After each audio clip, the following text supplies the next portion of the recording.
they have up front to try to penetrate that barricade. And it does appear that the crowd that is back there behind this makeshift barricade is throwing things as well. We don't see the officers, any of the law enforcement presence on the other side as of yet, but they are throwing things. As Ron mentioned, they are going into that construction area, what appears to be a construction site, and removing just about anything from that area and bringing it. There are several porta potties that look like they have been placed on their sides there that have been drug over, in addition to some partitions that were likely meant to keep people out of the construction site. Yes. That have now been drug into the streets there.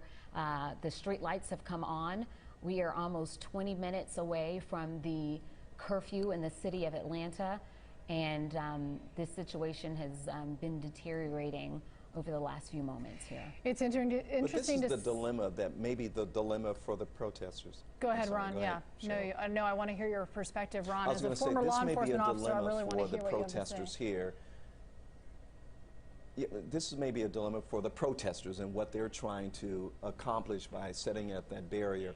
I'm quite sure that whoever's in the command center, they already know exactly what's taking place. There may be some other officers, National Guards, personnel that may come from the rear of that barricade as well, to be able to take on those protesters. So the barricade may mean nothing, to be honest with you.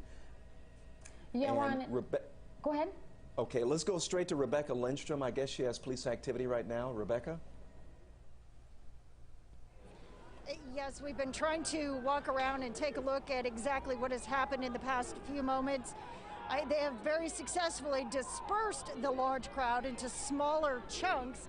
Now we're waiting to see what happens with those different chunks. I asked a few of the protesters here, demonstrators, why we had that sudden outburst of action. I was talking with some of the folks who were trying to rinse their eyes, clearly had been impacted by the tear gas, and they said that some people in the crowd were throwing water bottles, were throwing toilet paper at the officers, and so from at least their vantage point, it appeared the officers responded back, throwing that tear gas. Of course, as those canisters were thrown into the crowd, those canisters ended up just being picked up by the protesters and thrown back at the police. So you just had this wave of action as people were trying to get away from the tear gas. And now, you know, folks are, once they've rinsed their eyes, they are just moving back forward towards this line. I think most people are trying to figure out what happens next. I've talked with several people asking them, are you going to leave at 9? It's almost 9 o'clock. And I have not found a single person who has said that they are going to be leaving at 9. In fact, those that earlier were kind of not committed as to whether they'd stay or go have decided that they are not leaving, that they are going to see exactly what happens with this. So again, 19 minutes away until that curfew, and the folks here, those who thought that they were going to leave, they are re-energized, ready to stay. The tensions here definitely changing by the second. There's a woman here who has been seen holding a knife. She has been reported to the National Guard, so I know that people are keeping a close eye on her.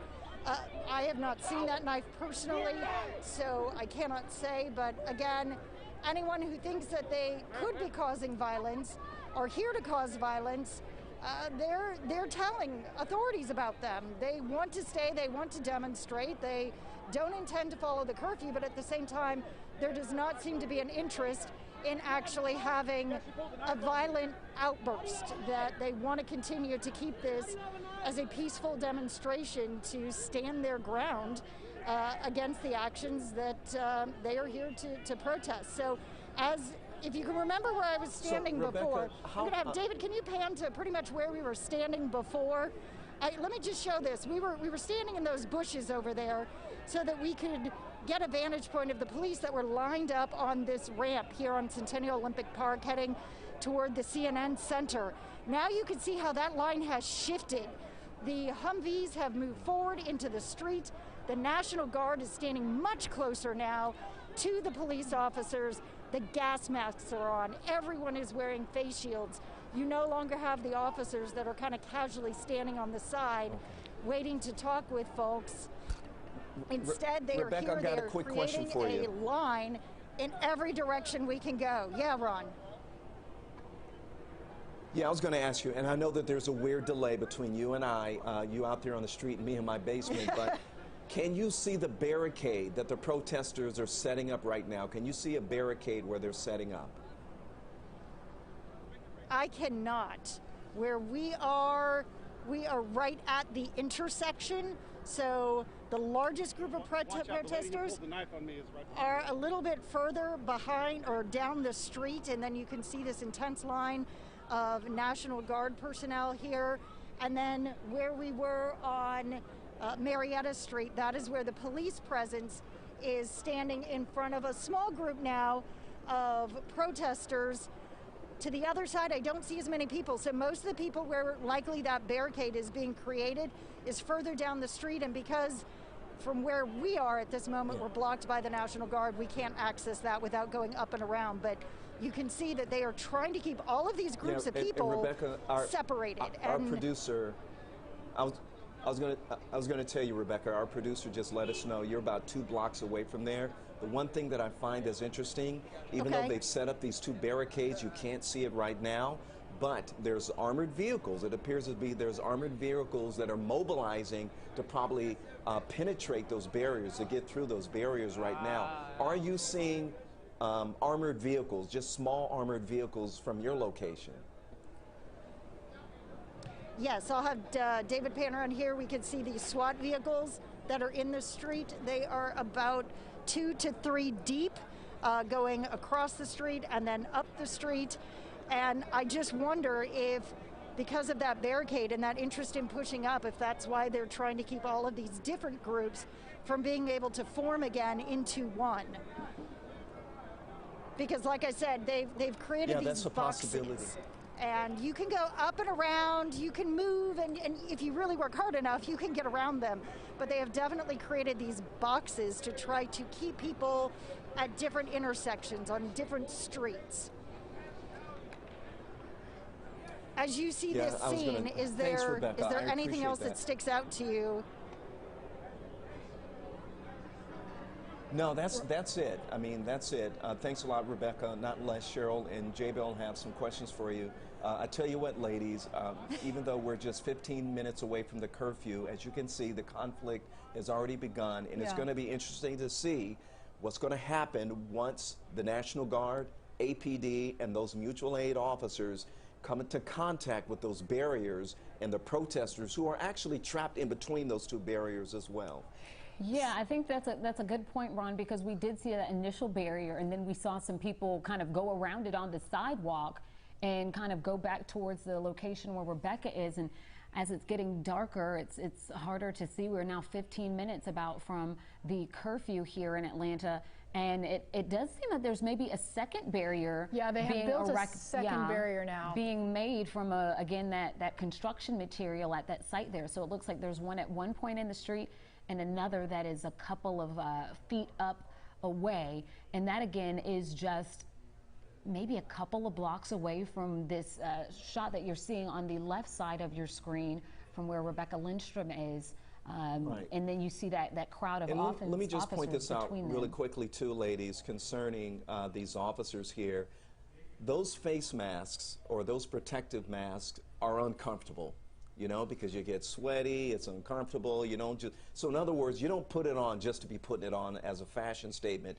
They're putting it on just like they did last night because they are getting ready to act. They're getting ready to respond.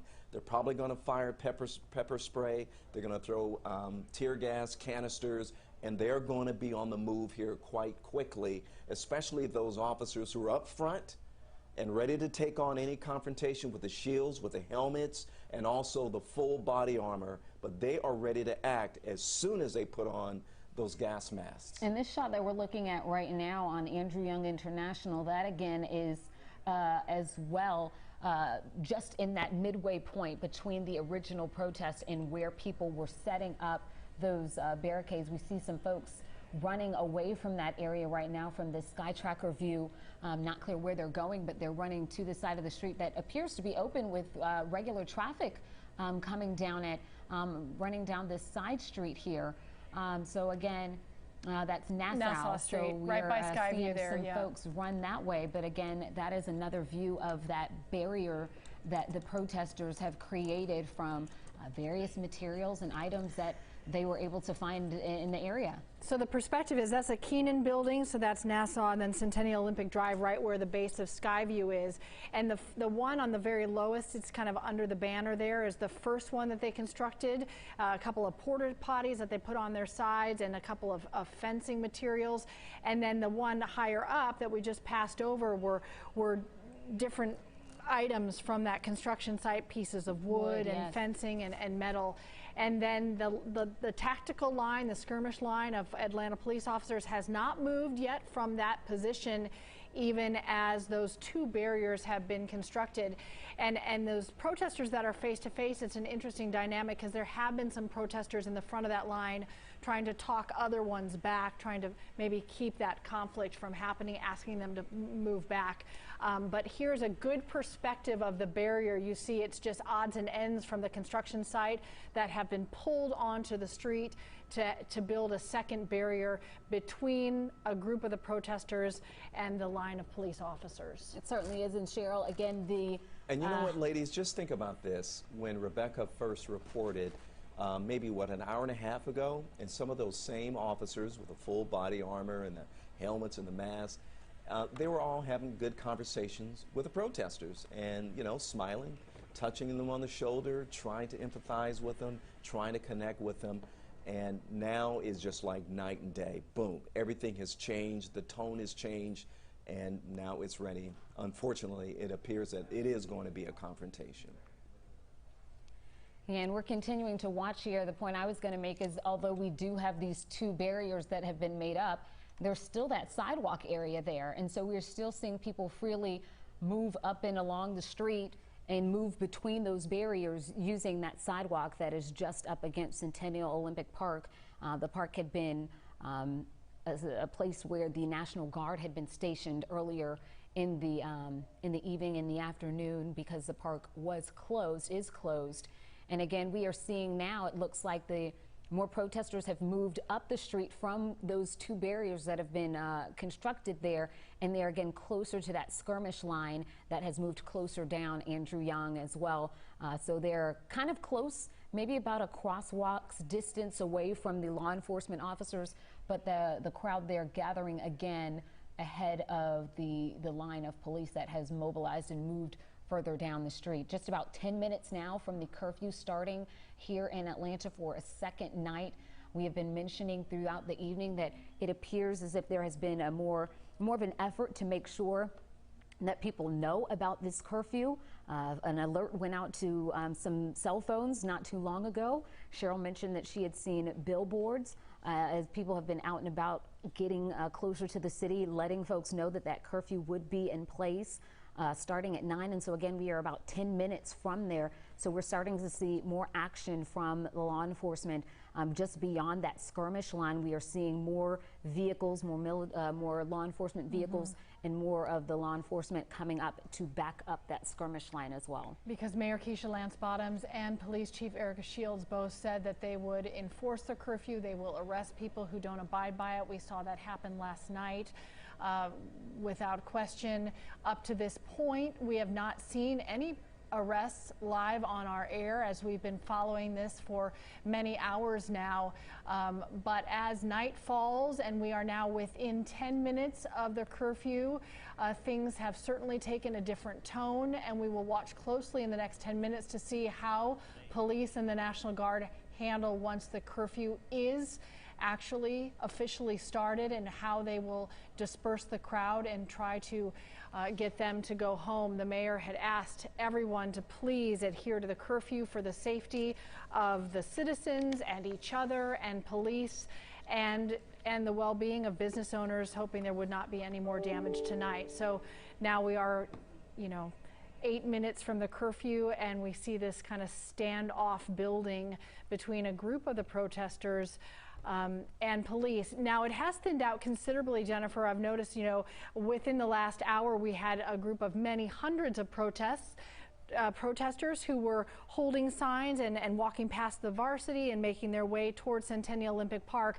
That is not the number of protesters we're seeing from the vantage points, both on the left side of your screen and the right side of the screen. There are quite a fewer number of people that are there, but the ones that are there look like they are certainly putting themselves in position to stick around. Yeah, it does seem as if at those points where we started seeing people throwing things towards the law enforcement officers, that tear gas or whatever irritant being tossed out and used as a tool out there, it seems as if from that point on we kind of did see some of the crowd dispersing and moving away, possibly some people deciding it was time to go home as we got closer and closer to the 9 p.m. curfew. From our various reporters that have been out there asking people in the crowds if they were going to leave and abide by that curfew. Many people, it seemed, of the people I spoke with, people didn't want to commit to a solid yes or no. And so here we are again, about 7 minutes out from the start of the curfew, and we're seeing more action from law enforcement. It does appear as if they are mobilizing. As you mentioned, Cheryl, we haven't really seen any arrests thus far that we have seen ourselves. And so it'll be something to watch to see if that changes once we move past this 9 o'clock hour. And it is helpful just a moment ago as our helicopter gave that vantage point, Ron, to kind of a wider perspective, because you see the layers of what's happening. You see the large vehicles as a layer, and the National Guard as another layer, and then the police as another layer, but also a good perspective of how many protesters are there. It is significantly smaller than we saw 30 minutes ago, Ron. Yeah, 6 minutes into curfew, and yes, and the conflict is going to begin. There will be confrontation, obviously, and both sides are poised. And I'm sure as soon as the clock strikes 9, that you're going to hear them say, it's time for you guys to get out, go home. And if you don't, you're going to start seeing the tear gas, and folks are going to be arrested. They're starting to make a move, Ron. They're walking forward a little bit. The other thing to keep in mind, though, yeah, they're doing it, so they're making moving the now. move. They're throwing things. We're seeing some. And now the crowd is running. Sparks out there. Running towards the barricades, many moving around the barricades. They've kind of gone to the sidewalks around the park, and now here comes the tear gas as the police officers and some members of the National Guard are moving forward. Yeah, you see tear gas being thrown from police and then back towards the police as well, kind of going in both directions here.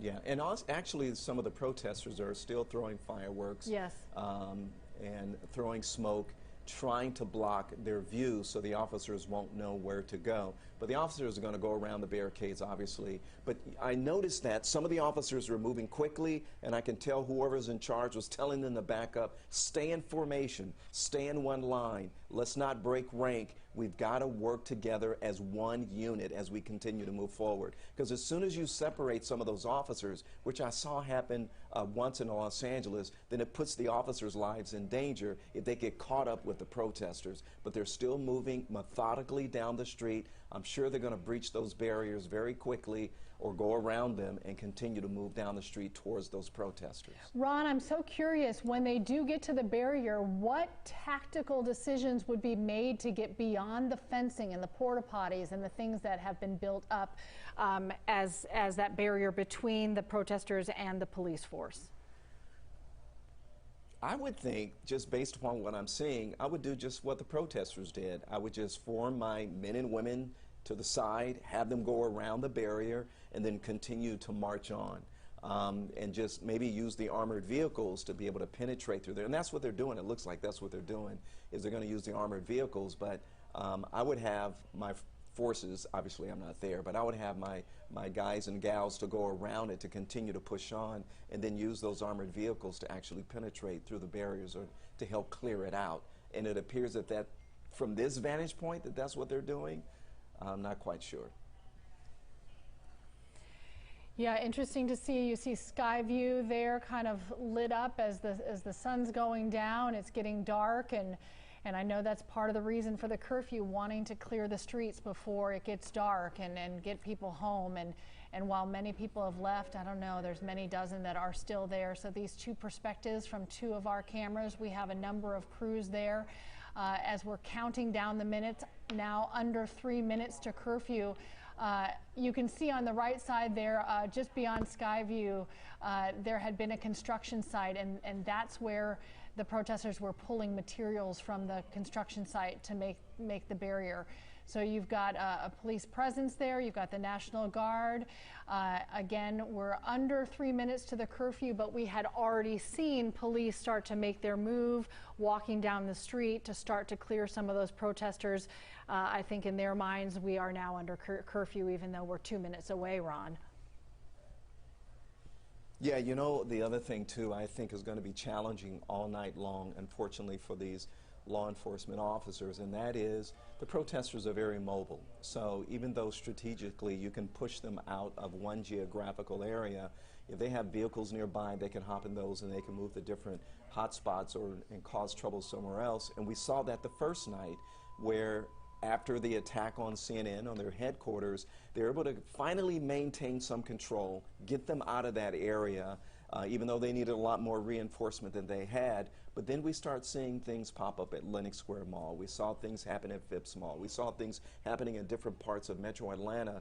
So as they get them out of this area, they're still going to have to strategically think, how am I going to deal with the hot spots as they happen, as they pop up in different parts of Metro Atlanta? And I believe that's why the governor said, we can't just have 500 troops. I can't just give you 1,500. I'm going to give you 3,000 National Guardsmen, men and women, to help you fight this issue.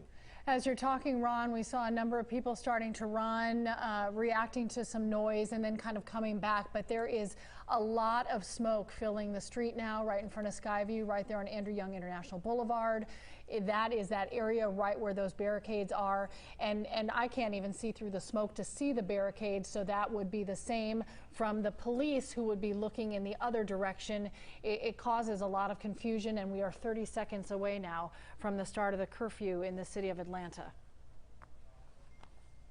And you know, the other thing you have to think about, if I'm an officer or if I'm the command officer on the other side of that smoke, if someone has a weapon on the other side of the smoke, if there's an agitator who has a weapon, I can't see them. I can't see them firing into the crowd, or firing at my officers. So that's why those officers do everything they can as quickly as possible to get that smoke out of the way, so they can have a clear view of the people in front of them. Hopefully there's no one who is thinking like that I'm going to fire at the officers through the smoke, but the officers are thinking that. I need to get this out of the way so I can see where the threat is in front of me. Yeah, and Ron, as we have this shot of the Waffle House, we can see the windows, the doors all boarded up there. That after Friday night, where the damage was done out there. We've kind of lost that loo right there. But that is where we have seen it. It is now 9 o'clock, a few seconds after, and so the curfew is in place here in the city of Atlanta. And as you can see, still quite a number of people still out there along Andrew Young International Boulevard in downtown Atlanta. Does not appear as if people are necessarily heading for the exits, although we are seeing a couple of folks jog away. I'm not sure if they are coming from a different purpose out there tonight, but it does appear as if that is that skirmish line right under those traffic signals in the distance there. And we do see these protesters that are still out there, a handful of signs still out there, but people remaining to mill in the streets. And now we're seeing them take off running once again. Not sure why. I don't see any smoke in the distance there. If there is, it's a small amount, but we are seeing some of the folks running. But again, when we do see people run, it seems people run and then they slowly make their way back to their original positions, and that appears to be some of what we're seeing. Yeah. And from the number of vantage points we have from, I think, 3 different crews on the ground and also the helicopter, it is really important to note that the group you're seeing now is very small, comparatively speaking, to what we have seen over the last couple hours. Through the 5 and 6 and 7 o'clock hours, there were easily thousands of people in the city of Atlanta peacefully marching. Some were lying on the street in quiet protest. This is a very small group compared to what we have seen throughout the course of the evening leading up to what we are now in that curfew. This sort of is maybe that group wanting to make the last stand against the police and National Guard that are in place, Ron. Yeah, I believe so. And, you know, just based upon what Governor Kemp said last night, that he's going to extend this out, you know, making sure that he has his National Guardsmen out there for the next week. I really believe that the state and the city, they have enough intelligence or information rather, that tells them that this may be a problem for days to come. Hopefully it's not, but it could be a problem for days to come. And ladies, I've been monitoring what's been taking place all over the country from different networks, you know, whether it's in Chicago, Philadelphia, Los Angeles, Minneapolis, obviously, and it seems like this is going to be a continuous thing for days to come. And I believe that this is what the state and the city is anticipating and preparing for as well. Interesting, as you're talking, Ron, really quickly, Ron, I just wanted to mention something. As you were talking, I've just noticed more and more of them are starting to kneel on the street there, holding signs up, just sort of staking a position, maybe anticipating police walking towards them. But I just wanted to make that observation. I see a group of them here that are now kneeling on the street, holding signs up, just kind of staying put. And that's against the backdrop of the flashing lights that we're seeing in the background, and that's not even, you know, the traffic lights are there as well, but we're seeing the flashing lights in the distance from law enforcement as they could possibly be moving closer and closer to this area where it seems as if we have a significant amount of protesters. Again, it does seem that some of them, from some of the other views that we have shown you, have moved away, have dispersed in some form, but this does seem to be a group that wants to be here for quite some time. And again, we are just about 4 minutes after the curfew going into effect here in the city of Atlanta, and this group does remain. And so we'll have to kind of wait and see what happens with law enforcement now that the curfew is in place. And if you're just joining us, we're looking at you know, Centennial Olympic Park Drive, right at Andrew Young Boulevard, right there near Skyview. This is where this kind of standoff is taking place. Ron? Yeah, I was just going to say, I mean, we don't know this. APD is not going to tell us this. But usually in situations like this, when there is a large crowd, the anticipation of any type of violence, you have undercover officers there as well who are amongst the protesters, who are trying to give information back to some of the command center, letting them know who the specific ringleader is or ringleaders are, and or what the tone is, what the conversation is, what the strategy may be amongst the protesters there, and how they need to negotiate that situation. So even though we see a lot of folks there in civilian attire, you may have one or two undercover officers who are working on the other side there, trying to feed information to the command center to help them in their strategy in moving forward. And again, this looks like the same shot, but it does look like the people have moved a little bit closer to whatever might be their skirmish line, Ron. It does seem like they're kind of grouping up underneath those traffic signals there. And again, you can see as it gets darker and darker out, you can see those flashing lights from the law enforcement vehicles that we had shown you earlier from the opposite side with the location where our reporters were. Cheryl, Ron, I'm not sure if y'all can see, but does that appear to be the police? Maybe on the other side of the intersection there? I'm not quite sure if that line of officers has gotten closer, if that's them. I know it's kind of difficult, but it appears that they have shields and they're standing there as well. Is that what you're seeing, Cheryl? Yeah, to me, that's what it looks like. It looks like the officers with the shields, and then the vehicles, the armored vehicles behind them with the National Guard behind them, like almost as a second layer. And at this point, it seems like a fairly equal number of officers per protesters on the other side of that intersection. Yeah. And then we know also as well that the National Guard is back there as well. Maybe not right behind them, but we do know that there was a significant number of National Guard troops that were back behind that as well. Yeah, it just seems like there's a little standoff here. But I don't believe the police are just standing there just to be standing there. Everything they do is intentional.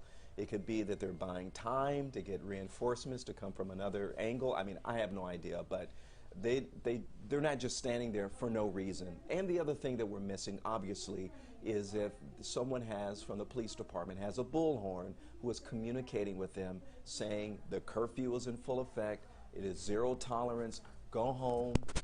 They could be giving them orders like that too. Those are the elements that we're missing right now, because obviously we had to get our crews out of there for their safety, but that could be the conversation right now. And that is what we understand was happening in previous nights, Ron, when we did have some folks out there later into the evening that they were issuing those commands. So that is likely what we are kind of seeing. Again, there doesn't seem to be too much action in terms of those who are still out there remaining, moving away or trying to leave at this point. And so it does pretty much seem to be a standoff right now. Last night, Atlanta police made 157 arrests, and Chief Shields said in a press conference today that they were ready to make arrests as needed, and her thought was they needed to do that for the safety of everyone involved, for protesters, for police, and also to prevent further damage in the city as well. So 157 arrests and last night. We're seeing them run off again. Yep, now they're starting to run again. What happened, if something was thrown or if there was... Not sure, but that did look to be a significant portion of the people that were gathered right there that just took off and ran down the road there. But again, what we have seen is just like a they'll wave, run and come back. you know, exactly. like a wave in the sea, they just go right back. Yeah. They go right back. So, Ron, from your experience in law enforcement, at what point do officers make a move towards arrest? Because as of 8 minutes ago, oh, they're moving now. They're I'm sorry, moving? Cheryl, but it appears that they're moving right now. Okay. I can't really tell, but I thought they're moving right now. But everything is based upon what the command center determines and what whoever is the supervisor there on the skirmish line. All right, let's go to Brendan, who's right in front of this line. Brendan, I'm glad to have your street perspective. Tell us what you're seeing and what you know. Yeah, okay, here, right now we have the Georgia National Guard. We're going to widen out here. Let me get out of the frame so you can see. I'm sorry it's hard to hear me because I've got my gas mask on because they just fired off gas. For a while, I was the only one out here with a gas mask who could actually stand here. What we have right now is the Georgia National Guard with their shields out, and then you have, let me move the mask for just a second. What you have is the Georgia National Guard standing there with their shields out, and then you've got two men right now who are basically in a standoff with them with their hands up. There's another cordon of police that are down Centennial Olympic Park Boulevard, and they are pushing back the other protesters. So now there's basically two lines. Let me put the mask back on. There's still a little bit of gas in the air. It's got a little, not just a little stinging. Hopefully you can still hear me. But here's what you have. We're not in the thick of it. We're back a little bit. But you've got this line, and this is, if you know where the tabernacle is, okay, that was fireworks. Don't be too shocked by that. It's just fireworks set off by the protesters. Right now there's no gas other than a little residual in the air. Every time one of those goes off, everybody starts running. So right now though, the National Guard is not advancing. What they're doing, let me just step back in here for a second. What they're doing is just holding a line right here. All they're doing is holding a line. And they're trying to keep this area secure. This is the area that leads up to the CNN Center is that way. Just to orient you, the blue light you see on me right now is from the Ferris wheel. That's where we are. Everybody knows that location. Only a few protesters left. Others are running into the city toward the Westin and the America's Mart area right now. At this point, though, we're not seeing any more skirmishes. Okay, Charles, can you see this over here? We got some armored vehicles with the National Guard that are now advancing. So you have the National Guard advancing. It looks like they're going to break this line right now because they're going to move. They're moving this way, Charles. We're safe. We're out of it. I was going to ask you, Brendan. Okay. This is Ron Jones. I was just going to ask you. I see that you have a gas mask on, and I can see the troops. And I can see the troops moving. How difficult is it for you to breathe and operate with that gas mask on? It's hard. I mean, you know, you're laboring through, this is a HEPA filter, multiple layers of it. This one has been with me through the Iraq War. I wore it in Kuwait in '03 during the invasion. That's when I first got this gas mask. Then also in Iraq, that was when Scud missiles with chemical weapons were being fired on Kuwait City. I also wore this in Ferguson. So we've got, sorry, we just got some protesters that are trying to get in the camera, which is fine. So, well, hold on a minute here, Brendan. We're being told that this is near Centennial Park. Is this where this is? What we're looking at right now, Diana? Yeah, Atlanta police are now Centennial and Andrew marching Young up the International. street. You can see that the police are moving the Lucky protesters Street. through Lucky Street. along, and they're using gas at the same time. Are you with me? Can you guys still hear me? We can hear you, Brendan. All right, if you guys are still with me, good. Sorry about that. This is Lucky Street. You can see the Waffle House there in the distance. The National Guard is pushing that line forward.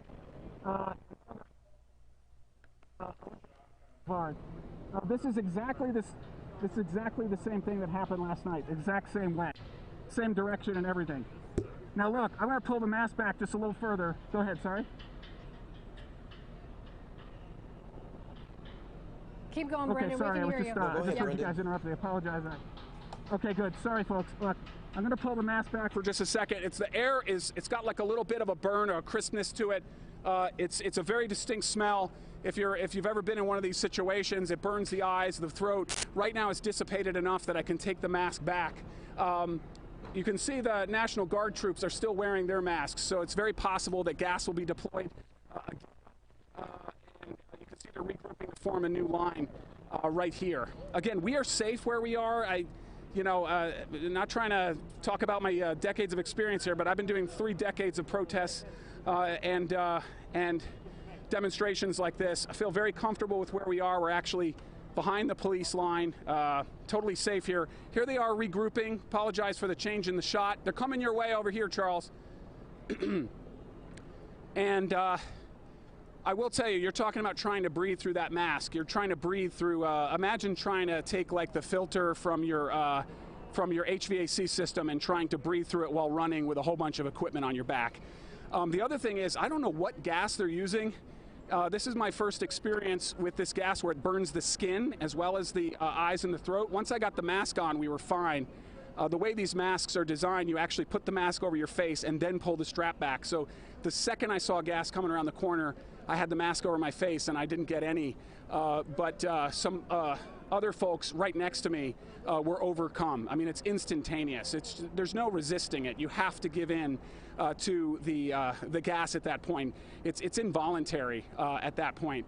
Okay, so here again, let's just regroup and tell you what we're looking at. This is Lucky Street. Here, sorry about that, Charles. I'm going to walk around just to show you what we're looking at. This is Lucky Street right here. Ted's Montana Grill is up there at the end of the street. And then you got the Tabernacle right here. They have been pretty much leaving us alone. Once they see our media credentials, I did have a weapon pointed at me with a flashlight, but the minute they saw our media credentials, they looked away. We are exempt from the curfew so that we can actually bring you this information and keep the public informed. Guys, any questions from what you're seeing back there? Or what we're looking at is through a straw. You can see the big picture. What commands are you hearing from, it looks like that's the captain or whoever's in charge, the squad leader.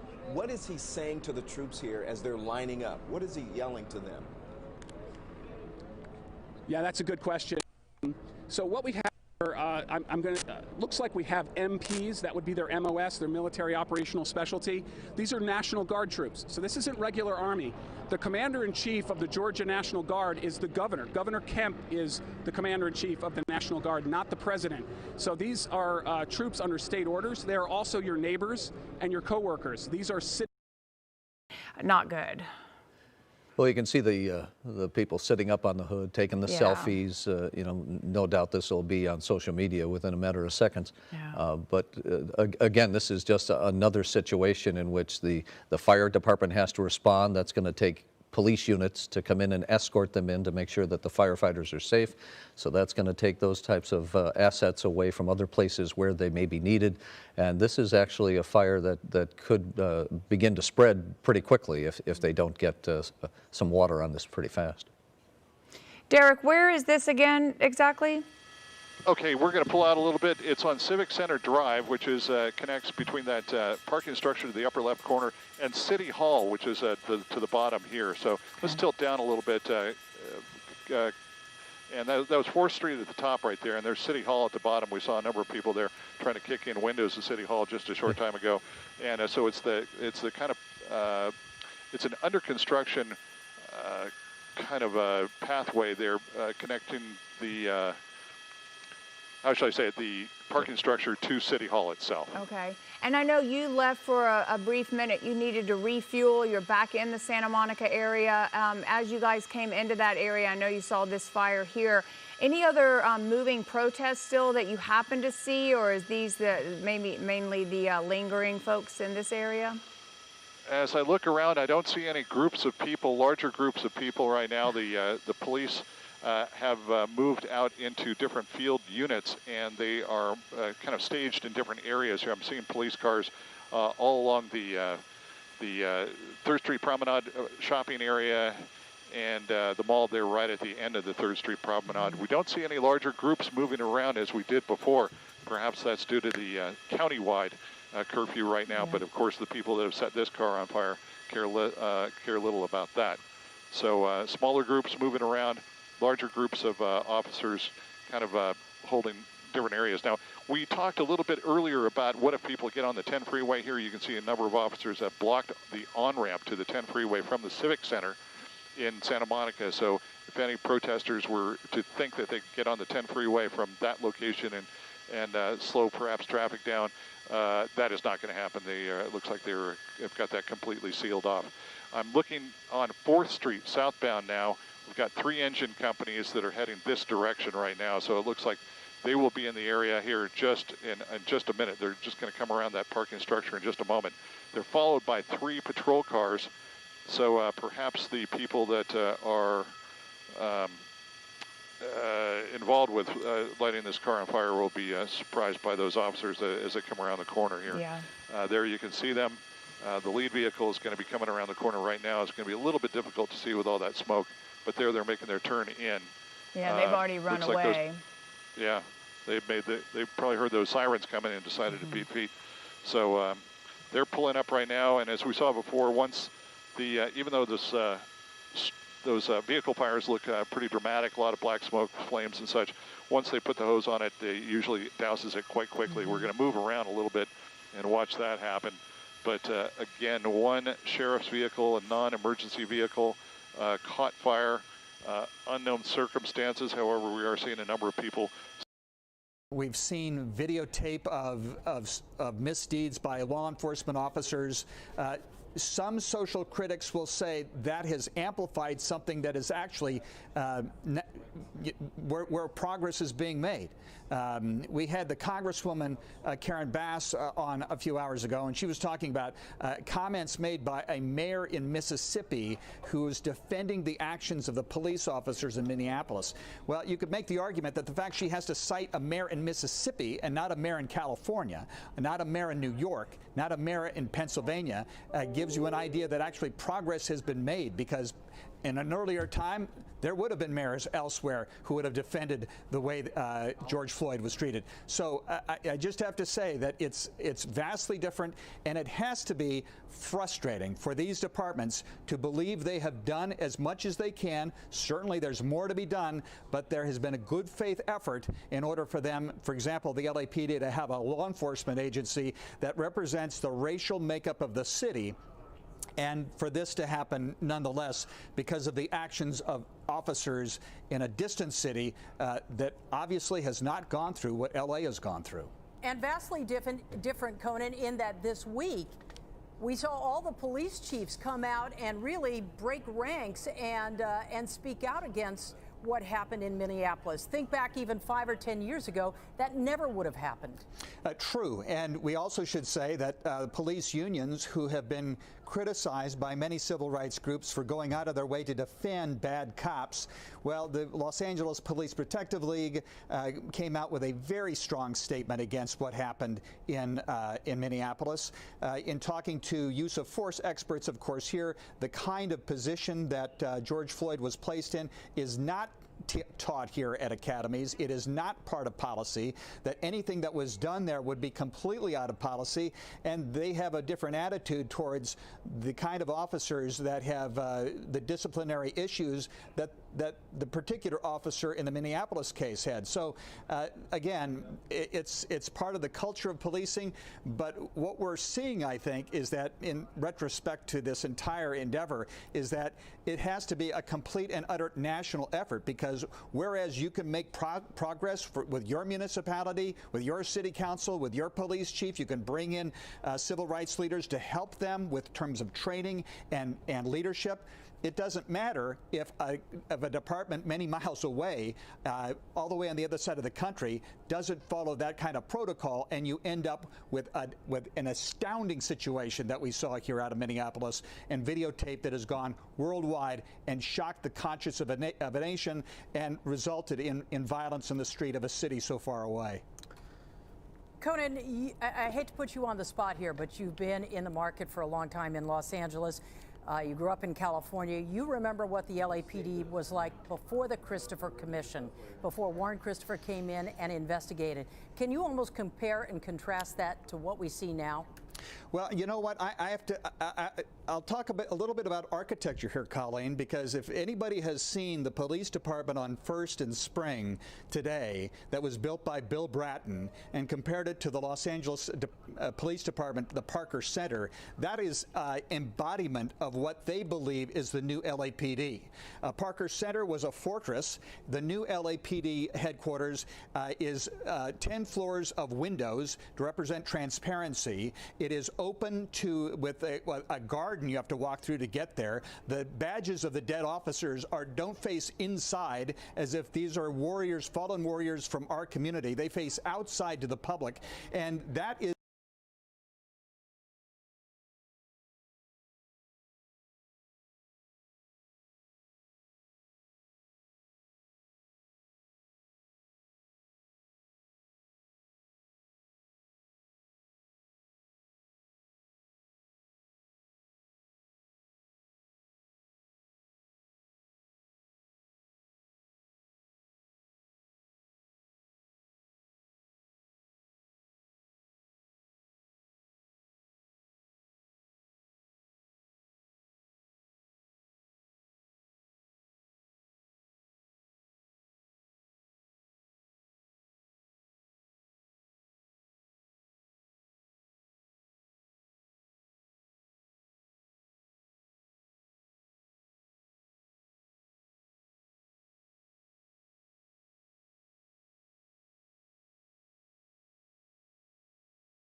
to understand is that we want to focus on the message of those who are peacefully protesting, who have the right and who should be protesting injustice, who should be protesting for systemic and institutional change.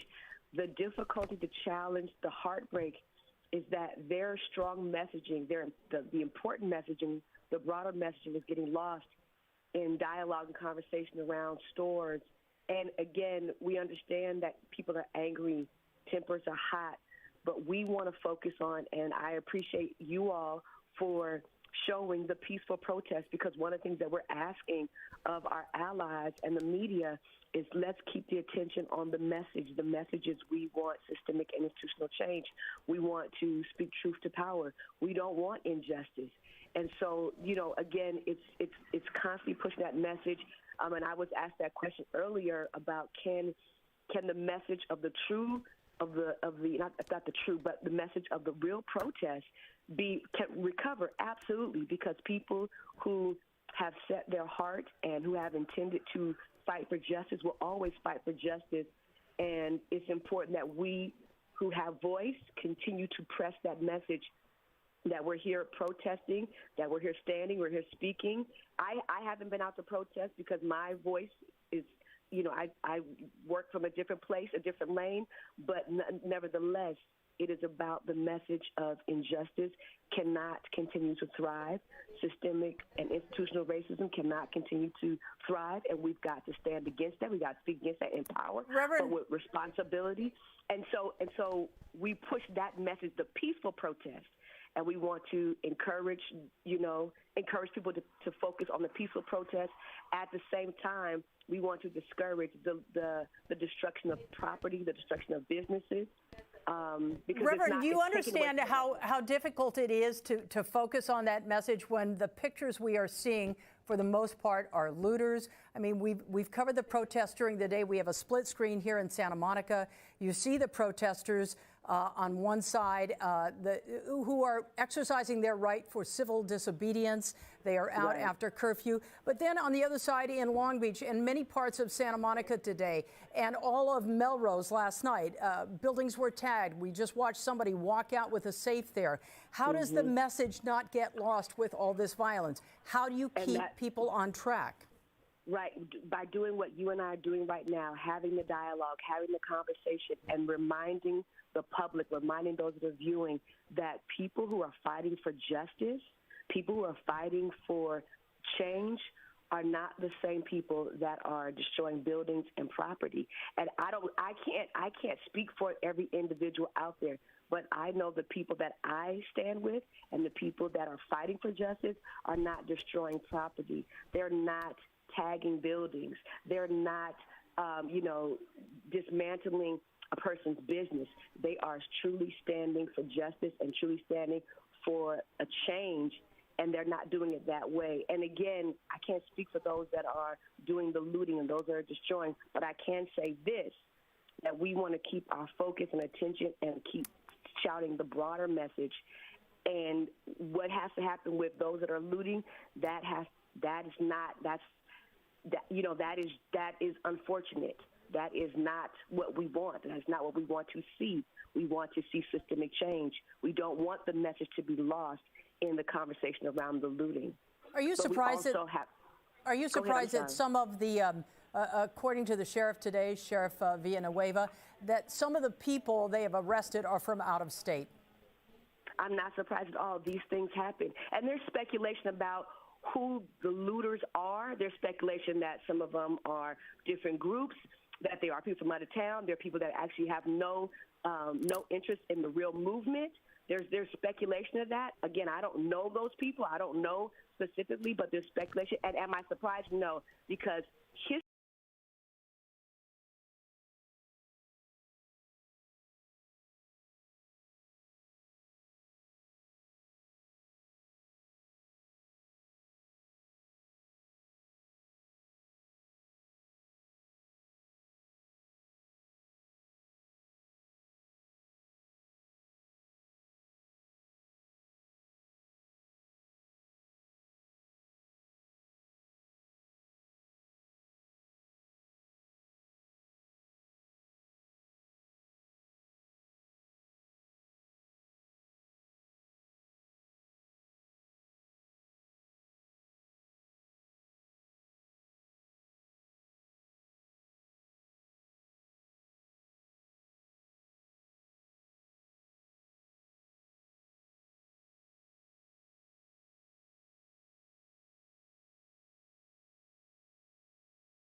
on the horn right now, so we're going to see what else may transpire here.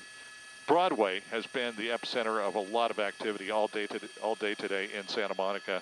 Some of the more upscale stores were targeted by the looters, and they were indeed looted. There we had a person that ran right up to it and then ran away, perhaps to take a picture. We're seeing quite a bit of that, and then the more people here on the sidewalk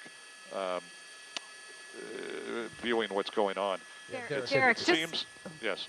I was going to ask you, I'm curious, because just down the street an hour or so ago, you were over the scene of a Walmart where there were reports of shots fired and 2 suspects were taken away. Were you able to find out any more information on that situation? No, we haven't. These calls are coming fast and furious, and we're not hearing any follow-up on any of these things. When we hear the call come out, we try and quickly turn the camera or take a look outside to see if we can see what is going on. They move on from one incident to the next, to the next, to the next. So it's as Josh Kuzo, my photographer, says, it's kind of like whack-a-mole. We're just moving from one incident to the next, to the next. That looks to be a private vehicle, and the trunk is up, and the way it's parked along the curb, it looks as if somebody almost let it roll or was in the car and got accosted in some way and may have fled the vehicle at that point, and then someone set it on fire. Of course, we don't know if that's true. It's speculation at this point, but it kind of gives you that idea when you look at how it's positioned and the fact that it's on fire at this point. But we were watching a number of small groups, little gangs of people running down the sidewalks, usually 8, 10 together, and looking for opportunities to grab something. And then Kai, earlier we were talking about, we were amazed that people had not started protecting their own property, and this may be a case where somebody decided to step up and decided they were not going to take it. Well, this is dangerous when you're seeing all these people running away from a crime or looting or vandalism, and then you've got apartment buildings, maybe one of them is fleeing into that structure as a policeman is coming down, and then you've got the case of a resident who is going to protect his or her family and their structure. And that was the main reason Mayor Pro Tem Terry O'Day of Santa Monica said, don't even go outside and walk your dog. Just stay inside. This curfew now into effect in Santa Monica for almost 3 hours now. And you saw a police car come by, but obviously by himself and too many people. You can see some of the looters there on both sides of the street. We've been watching this particular group for the last few minutes running up and down this particular site towards 11th Street. Again, we're not exactly sure what happened other than the fire engulfing. You can see people taking pictures in front of the flames there, and no doubt that'll be on social media in the next few moments. But we're hoping that nobody in that car was injured in any way. Obviously, the loss of the property is going to be substantial, but we don't know exactly what happened to the person that was driving this car or passengers that may have been inside. But you can see that fire flaring up. We've not seen any fire trucks that are heading to this particular location. Again, not a lot of police. You can see some blocking off that particular intersection there, but cars still coming down here. You can see some that are waving flags and signs out of the windows, and the smoke, I think, is just going to draw more people into this particular area as well. What's kind of sickening is seeing people take selfies with the destruction in the background, and I would hope people would be smart enough to know that nowadays whatever you put on social media will come back to bite you. It's incriminating evidence. It puts you at the scene for sure. So we already know that the sheriff's department is on the hunt for the culprits of all of this looting. And you can see the car still continuing to flood into the area, despite the fact that there's smoke billowing from a fire just a couple of blocks further to the side. But again, Kai, we don't see any of the fire trucks responding. No. We've been talking all day about how thinly stretched the police and the fire departments are. We're looking at another location that was looted earlier. And this is just kind of hopscotch down the street. Whenever it's open and people can get into a store, they take advantage of it. Yeah, well, I think the fire department has vans that could be burning, so they definitely need to worry about that a lot more than they do a vehicle that is being burned out. Well, Christina Pascucci said earlier when she was downtown in Santa Monica, she asked a police officer, like, well, what are you going to do about this? They're looting right here. And the officer's response was, this is just going to be happening all over the city tonight. There's nothing we can do. And we don't want the officers to be injured or to have their health jeopardized with COVID-19. That's the strangest part about all this. We're watching this, and typically, okay, there's looting, there's this, but there's a horrible pandemic going on, and people are standing within inches of each other. During some of these protests, they're yelling face to face at officers. So this is doubly dangerous. Yeah, and I think that's probably the furthest thing from their minds as they're out there on the street. I spoke with Supervisor Catherine Barger earlier today. She said that if there is a big outbreak from this, if there's a spike, then all of these restaurants and shops that just were allowed to reopen will be shut down again. We'll have to move backwards, and it will all be due to this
In this video, you do see people this morning that were out and about cleaning up the area, people helping up board up shops to what is left.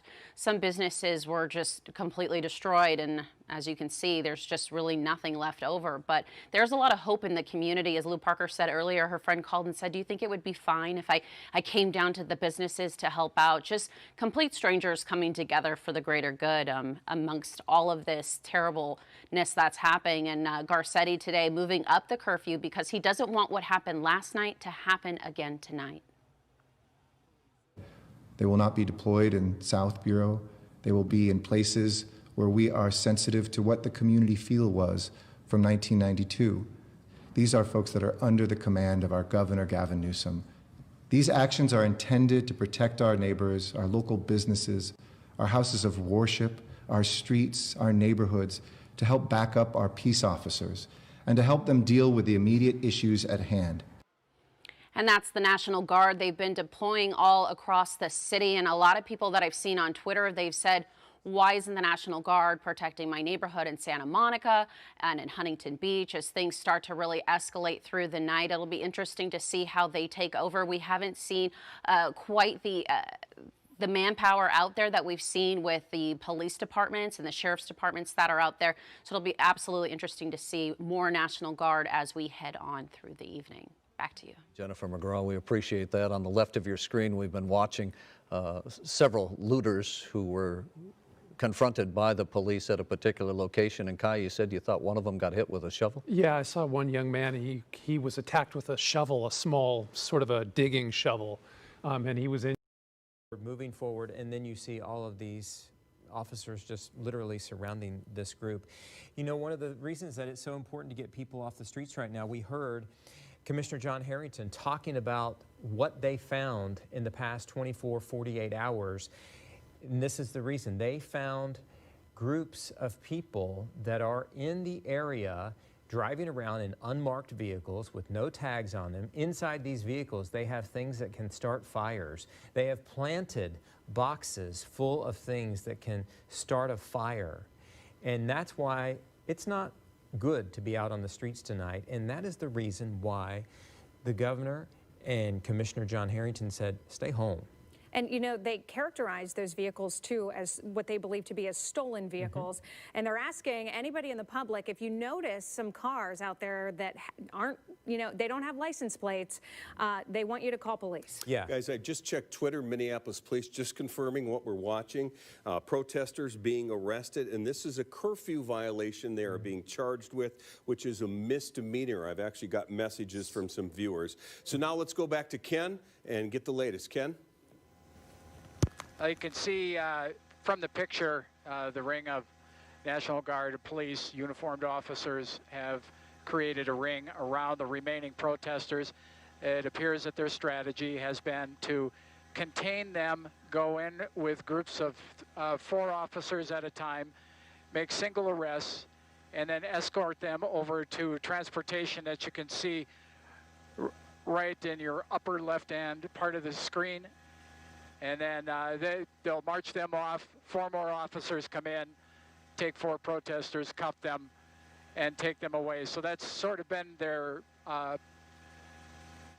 operating procedure here ever since the arrest began. Back to you. Ken, also, Department of Public Safety just reporting through Twitter, a firearm was recovered in this group. So at least one person armed in the group has been arrested. No reports from DPS of anybody being injured or anything like that, but indeed somebody in this group was carrying a firearm. Ken, you are over the airwaves all the time, and you're over the skies here in the Minneapolis Twin Cities area. When was the last time you can recall seeing this type of operation? It's been a while. I've been flying television news for 25 years. I've only seen this one other time. Not to the extent where it played out for days at a time, but only one other time in 25 years have I seen this particular operation done on live television. Back to you. It has been enlightening to watch and to see how they have done it. And what's important about this is they've done it peacefully. The Goldbergs, weeknights at 6 and 6:30 on 45 TV. Point that we're going to protest this. And the hour just struck 9 o'clock. We do want to welcome in our viewers on 45 TV. You're watching continuous coverage. We've been on the air for a while now as things have developed. A lot of big developments we've seen play out today. Yeah, actually a lot of good developments in the form of peace. Let's talk about what's going on right now in Minneapolis, where the remaining members of a large demonstration earlier today, and a crowd estimated at 6,000 people, closed off the 35W bridge.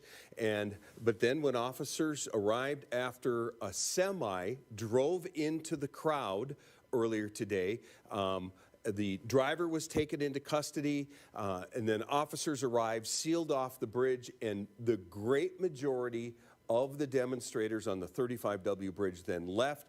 And these are the remnants, the people who refuse to leave. They refuse to obey the curfew. They've been told multiple times that you are breaking the law and you will be arrested. And if you are just joining us on 45 TV, Department of Public Safety says one weapon was recovered from somebody in the group that's being arrested, but we've watched them methodically form a human ring around the group, come in, and now one by one, officers are approaching the protesters, grabbing one person, handcuffing them, and then taking them away to be booked again on misdemeanor charges. And you know, Kevin, another big development we learned today, Attorney General Keith Ellison will be taking over the case, the case of George Floyd's death. We know the former Minneapolis police officer who's been arrested, the other three who people have been chanting and calling for charges to be made in that case.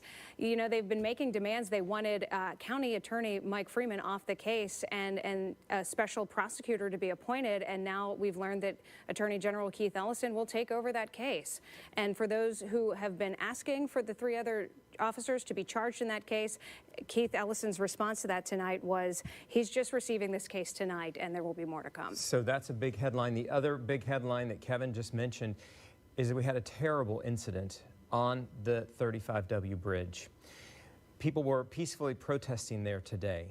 As we look at this, Kevin mentioned this is the very last few people that were apparently a part of that protest, and they are being peacefully arrested, making their point. But we saw an incident today where thousands of people gathered. They began at US Bank Stadium. When we started at US Bank Stadium, they made their way through the city. They made their way across Minneapolis. They made their way across the Hennepin Bridge. They made their way up University Avenue. Then they made their way onto I-35. And I think we have the video. And you know, speaking of people making their way, Callan Gray was in St. Paul for us tonight. She's made her way to this scene. Callan, what are you seeing there? Well, we were just told to stay back behind the building that's on the corner here of 12th and South Washington. It's Maxwell's Cafe, if you know where that is. You can see looking down, there are a number of members of the press here with us. You can see the significant law enforcement presence that's here. You can see members of the National Guard that are here. We are seeing sheriff's deputies that are here. From our vantage point, we cannot see too much of what's going on. We're seeing this gentleman right now coming at. But again, okay, we're getting a warning to not use our lights on our cameras, so not to impede on this. But you can see looking down just the police presence here. Again, from where I am standing, I can't see too much because they've asked us to stay behind the corner of the building. So I will just let you see for yourselves what our photographer Kevin is seeing here. Yeah, you can see Callan, this is Kevin. You did come from the state capitol, and we were wondering earlier if anything else was. Did you see any other kind of activity? So strange. Emergency vehicles, fires, anything on your way from St. Paul to Minneapolis? We did not. It was quiet. We drove a back way, obviously, because many of the main roads are closed. And we spent a significant portion of our drive on University. And I can tell you that in that Midway area, we noticed a significant presence from the Minnesota National Guard, especially in the areas where we saw some of those businesses that had been burned to the ground. We noticed a significant presence outside of the plaza that involves the Target. So we did see a significant presence from the Minnesota National Guard, but we didn't see any activity, so to speak. It wasn't until until we got here onto South Washington that we noticed the crowds. We are watching as several other sheriff's deputies are arriving here, and this extends back a couple of blocks, the police presence, and then once you get 2 blocks down, that's where a lot of the crowd, the bystanders, are waiting to see what happens here. Alan, just so you know, what we have been watching from Chopper 5, that they are methodically taking people into custody one by one. Can you see from your vantage point where they're taking these demonstrators? I cannot tell just yet. I believe I see some individuals, well, I see something on the ground. There's some bikes in the way, so I can't be 100% sure what I am seeing. I don't see where they are taking them, though, not from my vantage point. Okay, that's Callan Gray reporting. She is very near the scene where the remnants of the demonstrators who've been marching peacefully all day long in downtown Minneapolis are being arrested. And I've been getting a couple of messages about this. What's the penalty for breaking curfew? It's a misdemeanor. Okay. And that's according to a tweet from the Minneapolis police. And so they are all being taken away. They'll be booked and charged, searched. Again, they found one weapon in this group that had been penned into the parking lot. And I know this is a very dark shot there, but this is the Bobby and Steve's mobile station, which is a very familiar site there. And just across 35 from there is the West Bank of the University of Minnesota. And of course, just a few blocks from there is also US Bank Stadium. We had sunset, 8:52 this evening, so we are under darkness, so it is hard to see what's going on here. But Kevin, you saying that, you know, this is a misdemeanor for these folks, and they wanted to be peaceful protesters, so they did that, and I guess you weigh it out. You want to, for your cause, if you want to do that, and we understand that people right now want to make their voices heard. And it's important to note that we haven't seen the clash with law enforcement with this group. Yeah. They appear to be, you know, kind of boxed in an area. There doesn't appear to be a confrontation with police. Police aren't using pepper spray or deploying tear gas right now.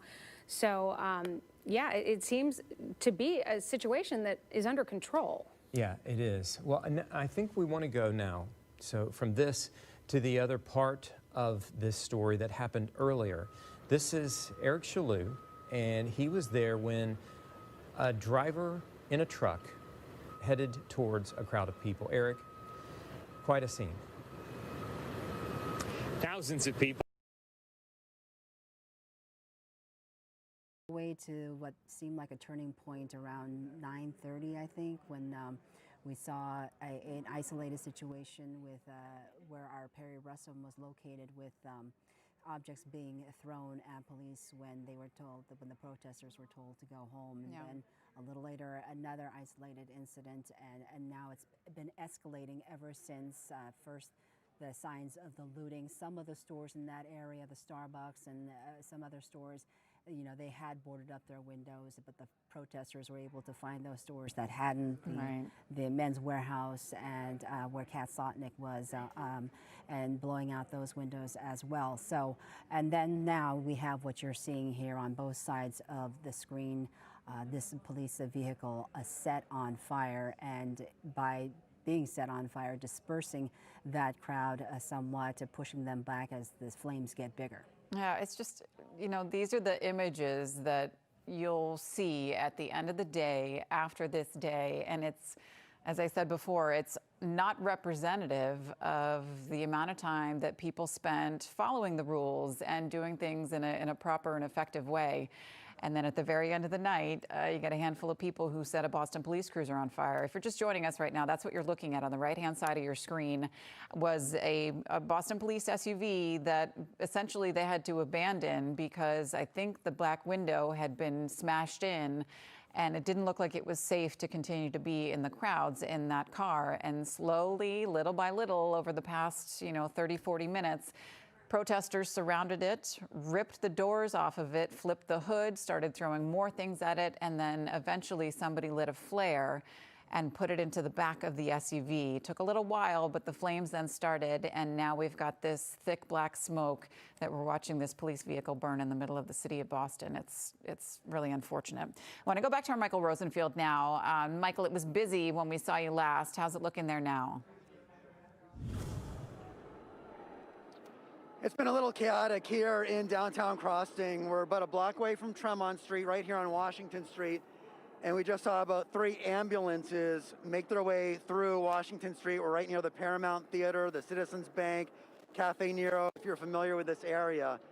Not sure if somebody's been hurt or what's going on exactly, but again, 3 ambulances have just made their way through, and you can see they're now going to bring a stretcher out and bring that to some sort of scene, probably within the next 2 blocks.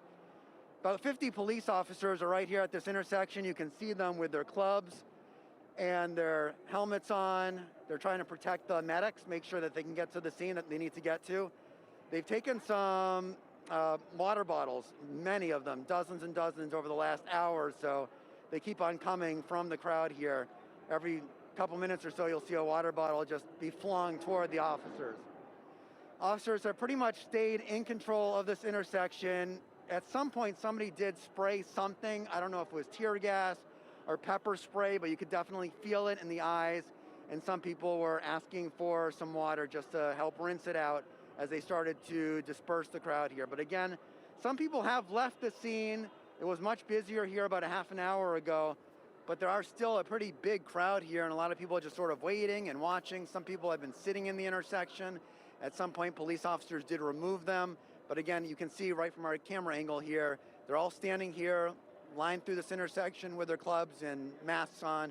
Not sure what their intentions are at this point. Right now, I know they want to protect the medics and whatever patient there might be coming. And I think right now we're seeing a stretcher being brought to the ambulance. And yes, it does look like there is somebody on that stretcher. Not sure how that person was injured, but right now they're bringing that person onto an ambulance, and that ambulance will hopefully have some protection as they make their way through and hit the road to get out of downtown Crossing, which again has been a little chaotic over the last hour or so.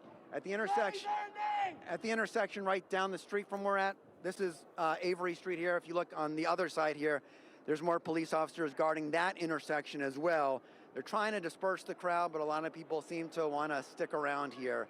We'll see what happens over the next few minutes. Back to you guys. Michael, thank you. I want to get back to what you're looking at here right now. This is that cruiser that's obviously on fire and is going to end up being a burned shell here. And it looked like there was another cruiser that pulled up alongside it. Hard to see. There's so much thick black smoke right now. It's hard to see anything in this picture. But again, that was the police SUV that was set on fire by protesters. So we're going to keep an eye on how they're going to deal with that one in just a moment. Let's go to Perry. Perry, people were throwing things last time we checked in with you. Has that stopped? So right now, this is fairly interesting. Let's take a look at this, guys. So we have 4 Boston police officers that are on their motorcycles right now who are stopped by these protesters. And now the protesters are surrounding them. They're yelling, hands up, don't shoot.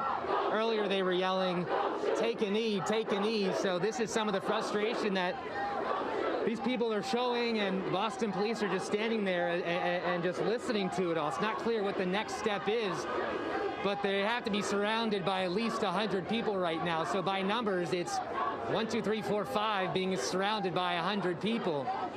So the frustration is evident, the anger is evident, and hopefully the violence is not evident. So this is clearly a boiling point right now for the city of Boston. So we'll see how things go from here. Dangerous situation for the police officers and for those protesters who remain as the anger escalates as the hours go by. And now look at this police cruiser that was set on fire just not many minutes ago. Many little explosions coming out of the vehicle there. I want to read to you a tweet that was sent out 14 minutes ago by the Boston Police Department. It says, those now protesting in the streets of Boston have surrendered the moral high ground as efforts to hurt and harm police officers continue to intensify in our city. Men and women of BPD doing their best to restore order and keep the peace. So that, you know, I think that tweet just talks to the turning point of this day of protests when so many people made it such an effort to get a message of peace and a message of, trying to get justice and equality in a peaceful way. Yeah. And then so many hours later, this happens. Yeah, they did, and they did a wonderful job with that. These few people who did this are a different story. Let's get to Eli Rosenberg, who's been sort of following the police as they make their way through downtown Crossing. He's seen looting, he's seen some interactions. Eli, what's it like now? Yeah, with the last 30 seconds or so, we saw our first arrest. A man led away in handcuffs as a crowd followed here in downtown Crossing. Still a real sizable police presence here. They really came in and swarmed this area and locked it down. No one who is not in downtown Crossing, you can't get in. They've created a large perimeter around it. There were, though, a lot of people in downtown Crossing when they started this, and there is a lot of damage to report tonight from these flower pots right here tipped over to the looting we showed you, the men's warehouse, the cell phone store, and then that shoe store we showed you at our last live shot there, where the window was smashed in, the door was smashed in, and there was shoes all over downtown Crossing as people ran in, grabbed shoes, and then took off. Police are now guarding, you can see it right there, police are now guarding that shoe store here. So we have some crowds here, but the tension that we saw on Avery Street near Ritz-Carlton is not in the air, but the damage is evident. And we see police here really taking, you can see up here, let's go up the street there, you can see how they've really sealed off downtown Crossing to try and prevent anybody else from getting in here. And then twice we've seen Boston police motorcycles, full sirens blasting, lights on, come through here and try and clear the crowd. But as you can see, it's not really working because there is still a great number of people in here. These are some of the people that may have been at the Common earlier tonight, and as they left there, came here. Obviously, the Common right next to where we are. So this is an area that drew people, and unfortunately also drew some criminal activity in the form of the looting that we saw. First the men's warehouse, the cell phone store, and then the shoe store. As for the arrest, it was unclear why that man was detained, but we did see it down here. He was put into handcuffs down here and then walked away. And as he was walking away, people in the crowd were asking him what his name was. Part of that, they said, was so they can bail him out. We've heard throughout the night they were talking about there are people who would work for the people that were arrested. So they were asking him his name so they could relay that information to the other people involved in that effort. Also, we have seen some stones and some bricks on the ground here. Unclear what they were used for, but not common to see large stones or bricks in downtown Crossing. So a lot of inactivity, a lot of uncertainty here, and a lot of police presence as they completely sealed it off. And as we walk more and more down, you can just see all the police presence that has locked this down in downtown Crossing. So unfortunate that the night turned this way, but there is going to be a lot to clean up tomorrow morning, not only in downtown Crossing, but across Boston after such a peaceful afternoon and evening turned into this. It's unfortunate, but it's definitely something to see. I'll send it back to you guys. Yeah, Eli, you mentioned the one arrest that you saw there, but there have been multiple arrests as during our coverage we saw some from up above, and the property damage and the looting and at least one injury from another reporter we have there on the ground with the ambulance pulling up. And then this police cruiser that has been set on fire, and it looks like the flames have moved onto the boxes there next to that police cruiser. And Eli mentioned the cleanup. We've seen this in many cities where the damage has been done by looters and the violence the night before. And then you have the people, the volunteers come out and they clean up that damage, they clean up the debris and try to bring back the positive message. Yeah, I mean, you're not even going to be able to tell what that was in a few minutes. And unfortunately, this is the imagery we're left with at the end of the night. It's just really, really too bad. Let's go to Kat Sotnick, who's been in the City Hall area, or by the State House, rather. And Kat, I know you had to move out earlier because it was simply unsafe. It looks like it's quieted down there now. How's it going there?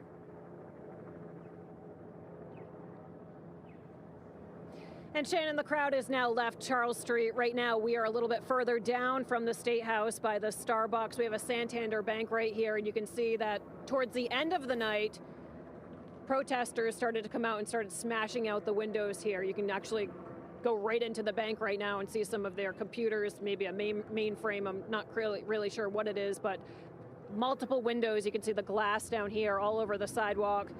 We saw barrels being thrown at police officers earlier tonight. And over here to the right, Brian, you can see more police. They are going off somewhere. We don't know exactly where. Further on down Charles Street towards the Charles River.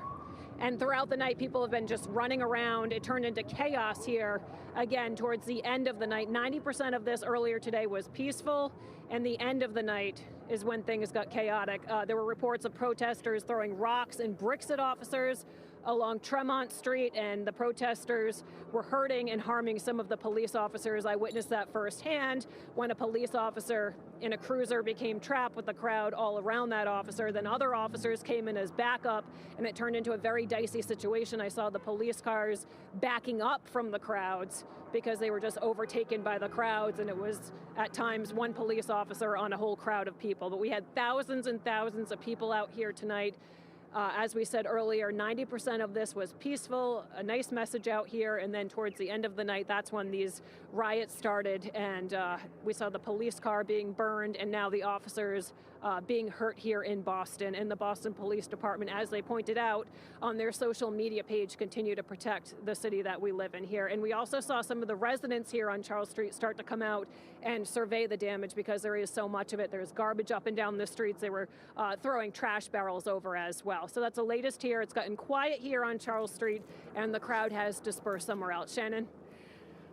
Kat, thank you. I'm glad they've dispersed there, and it seems like at least in that area they're moving on. I'm going to take another live look at this, what was a police SUV that has now been left to obviously burn out on the side of the road here.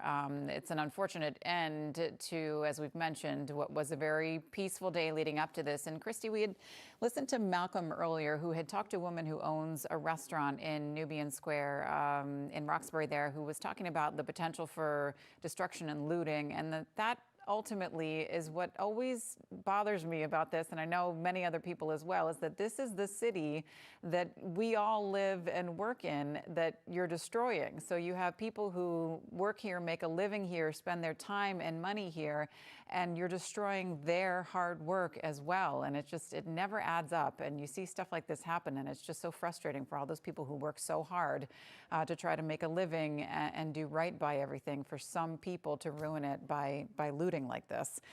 Let's go to Michael Rosenfield.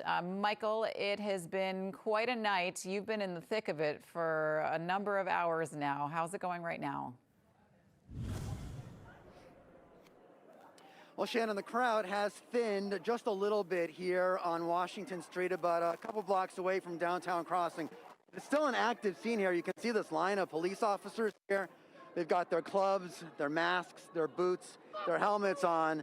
They're trying to keep control of this area. About half an hour ago, there were dozens and dozens of people here.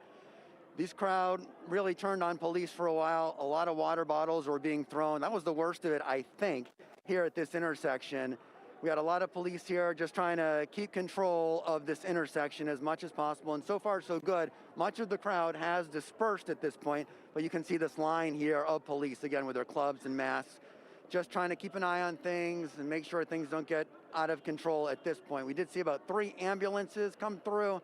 About 30 minutes ago, we saw one patient being taken away. We had that during our last live shot. I believe we saw that live. One man was taken away. Not sure how he was injured or how bad his injuries were, but he was taken away, and police did make sure that paramedic and that ambulance crew did get out of here safely. And we did see 2 other ambulance crews arrive at the scene. Not sure if they had other patients to pick up or how that was resolved, but it did get pretty chaotic here over the last half hour or so. But again, most of the crowd, a good chunk of it at least, has dispersed at this point. But again, there's still a little bit of confrontation going on between some of these people and police officers as well here at Avery and Washington Street. A little bit of a very tense night over the last couple of hours after a very peaceful afternoon for the most part. We saw some firecrackers being thrown at the pedestrians, the crowd on Tremont Street near Boston Common. That was a couple of hours ago. There was a small fire at one point at a trash can. That was eventually extinguished. There was some sort of pepper spray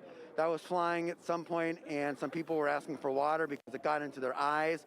So again, things got pretty chaotic for a little bit, but things have calmed down, but still somewhat of a scene here as we try to figure out how this will be resolved. Back to you. Michael, you were mentioning that small fire. We're looking at this big fire of this police cruiser, and it looks like at least one firefighter vehicle has arrived on scene. Saw a couple of firefighters there pull out the hose there, and they haven't put any water to it yet. It looks like they're positioning themselves.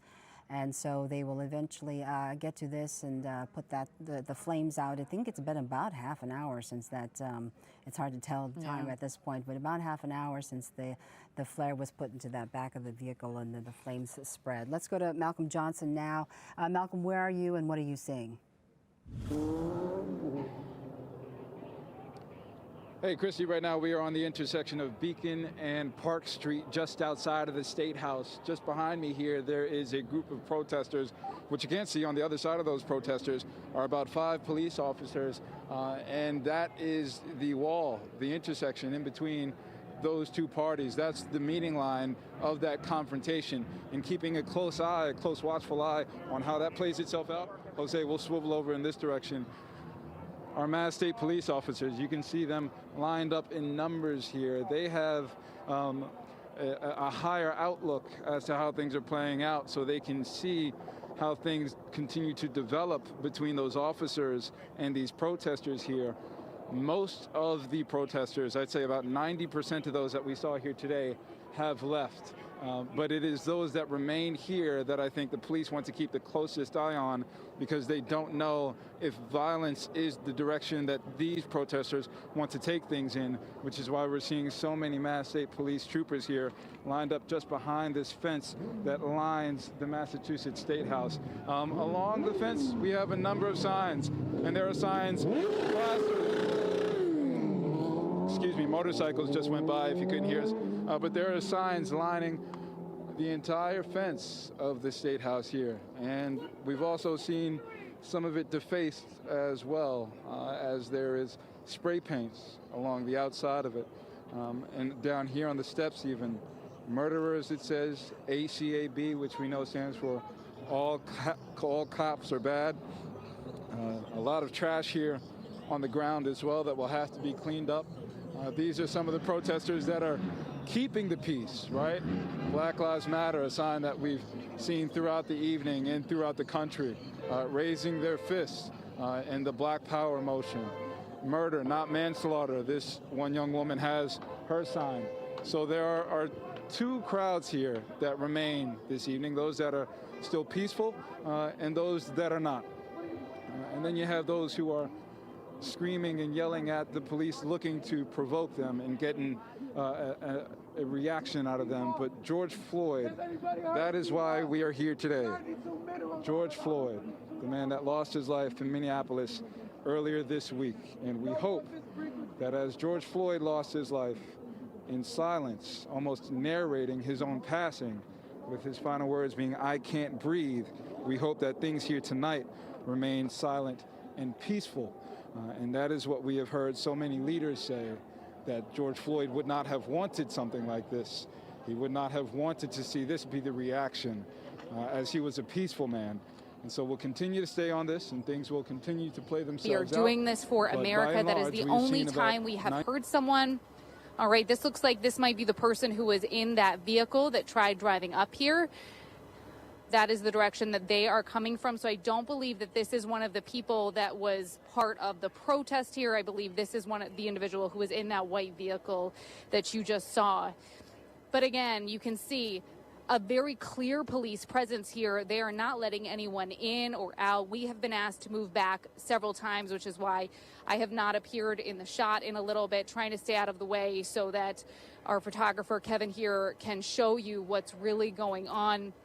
Again, Hennepin County Sheriff's deputies, Minneapolis police. We also see the National Guard is out here. They have armored vehicles out here. So no one, it appears, is going to be getting into this area until they finish this process of getting everyone into custody. Hey, Callan, let me ask you this question about the people. You've not heard anybody say anything or make a comment, any of these folks in handcuffs. Have they all been quiet this evening? Except for the individual who walked by and said, "This is for America," you know, someone who really was very expressive that there needs to be change in this country. That was the only person who said anything, apart from someone who made a comment to our cameras saying, do you need me to smile for the camera? Obviously not related to this incident, more related to being filmed during this process. But really, there was just that one person that's been passionate so far. Everyone seems to be complying, staying calm, doing what the officers are asking them to do. You can see the line here of women being brought onto the bus, and you can see how silent they are. They're just cooperating, and you can also see that every single one of them is with a member of law enforcement, which gives you an idea of the presence here as well.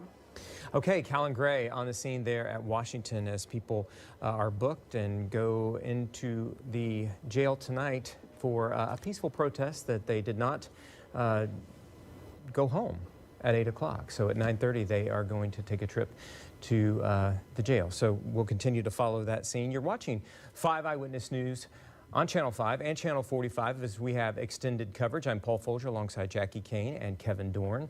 And this has been a day we just certainly did not expect.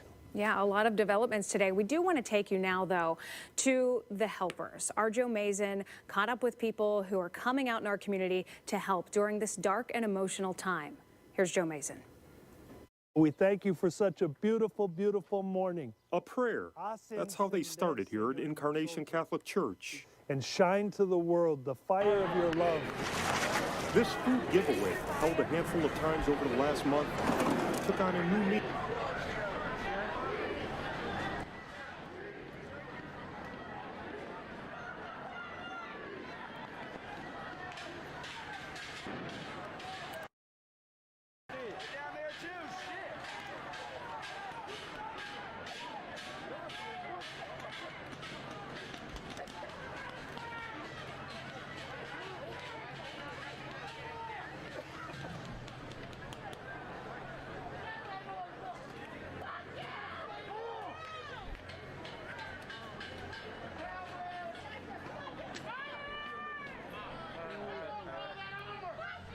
This way? Oh, Mario.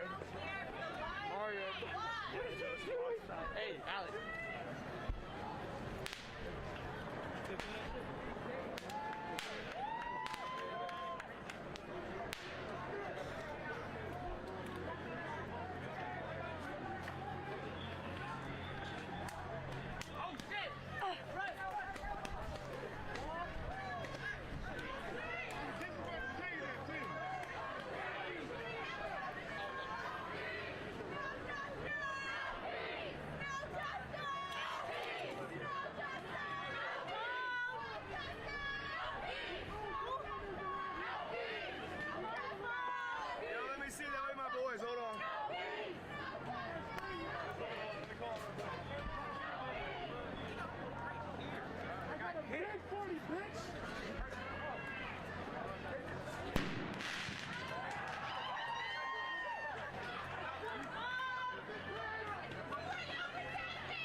I need to dial in. I don't. What's my IFB sound? You just got shot. Plastic shot? Yeah. They shooting out BBs. They shoot out rubber BBs.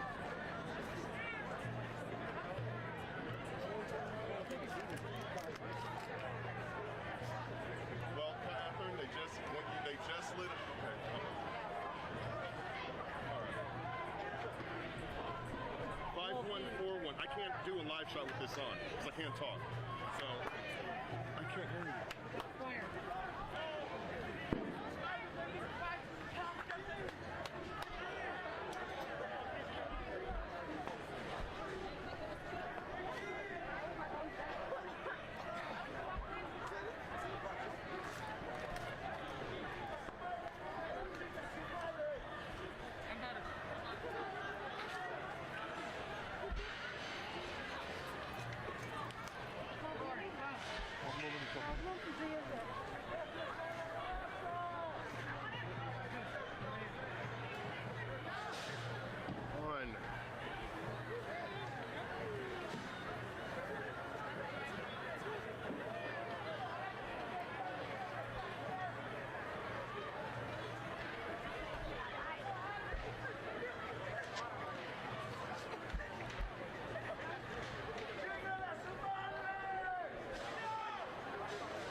So low, you can't hear anything.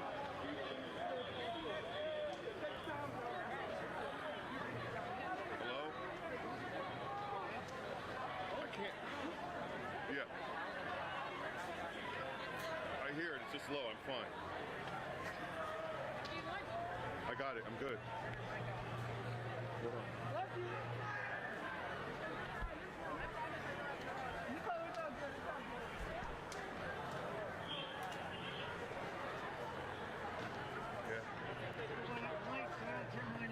I tell you where I go where you tell me to go.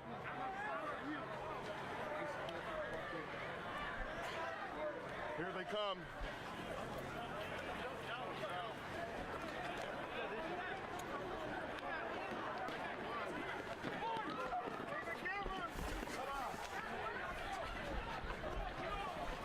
Go, sweet, go.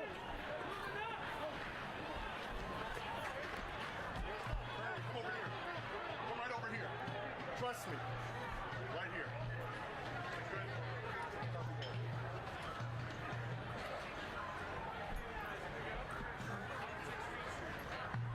My mic is on. I'm waiting for you guys.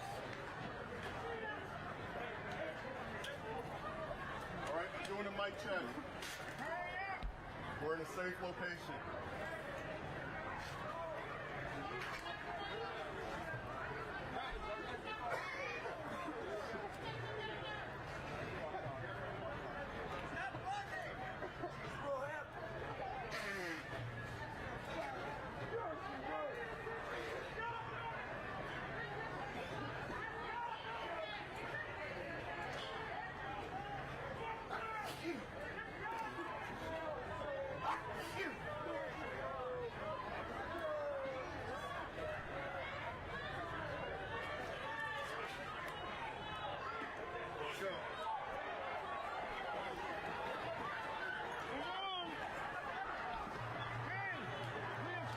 Let's go!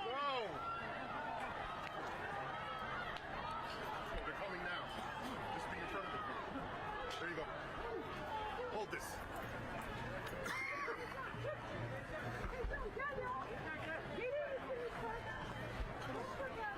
Let's go.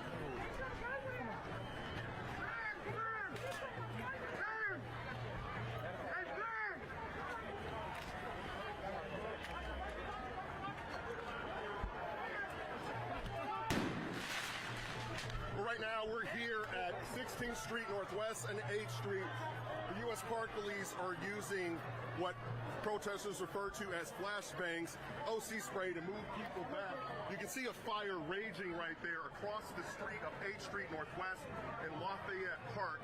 Now what's interesting, police were by that steel barrier earlier today for our live shots. Now they have pushed the protesters to 16th Street Northwest.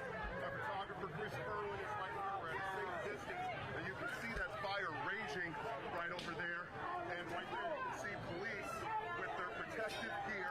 And we are back from all of this right now. You can see all these protesters, many of them outraged over the death of George Floyd, Breonna Taylor, and you have a lot of people who are peaceful, but you also have some protesters who are turning violent, setting fires, and this is what's happening right now. Never thought I'd see this in Lafayette Park.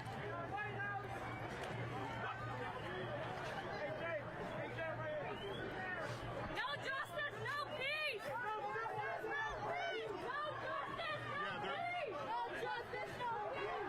Yes, there's two fires. One is on, you can see police moving people back right now. There's one fire on 8th Street Northwest and that fire over there.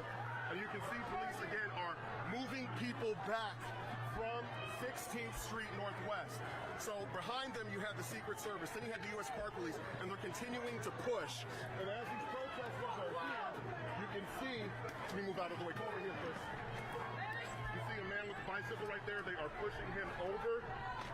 And these protesters wanted to get to the White House because they are furious with Donald Trump, saying that he has not shown leadership and that he has asked, no pun intended, to that fire you see across the street, has shown added fuel to the fire of what's happening on and played on people's emotions in terms of race relations. And you can see what's happening right now as police continue to push us back. We are being, very safe. As they push back, we move back as well. Back to you, Erica.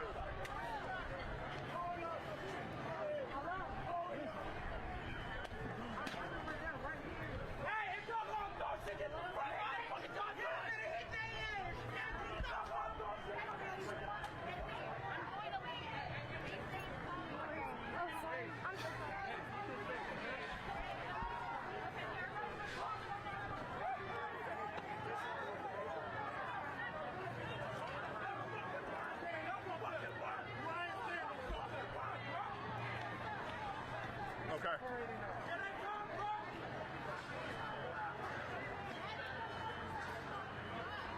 They're separating us. No bullshit. No bullshit.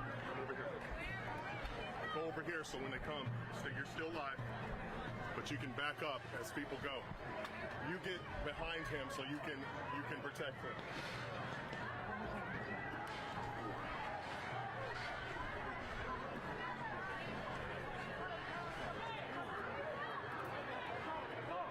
Get in a position where we're safe to come back to this area.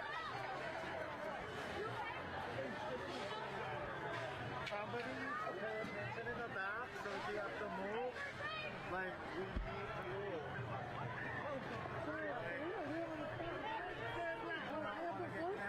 Boy, he hit me with that tick ass earlier, bro. I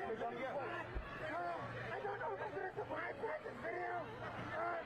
Guys, I don't understand what's going on. Okay?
Right now, the White House is over there in that area at 16th and 8th Street. And again, U.S. Park Police are pushing protesters back. Their goal was to get to the White House because they're furious with President Trump's leadership. That is the St. John's Church right over there. You can move a little to the left, historic here in D.C., and you can see there is a line of U.S. Park Police pushing these protesters back. They have flashbangs. They have been using OC spray. And many of these protesters say that the death of George Floyd was the straw that broke the camel's back. They're tired of this, and they are not going to stop, they say, because they're tired of unarmed black people, they say, being killed, in their words, by police. Back to you, Erica.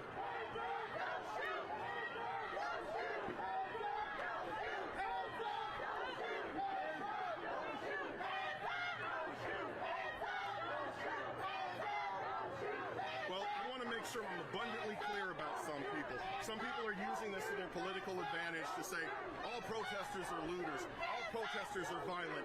That is not true. This protest started peacefully at the historically black college of Howard University. There were approximately 100 people, and as people descended down Georgia Avenue and converged here at Lafayette Park, it was very peaceful. Now, you had some people who breached the gates and they were pushed back over, but now there are thousands of people out here, and you can see that the authorities, U.S. Park Police, are pushing them back, and as they continue to advance. Now Erica, they're on their knees. They have up their hands saying, hands up, don't shoot.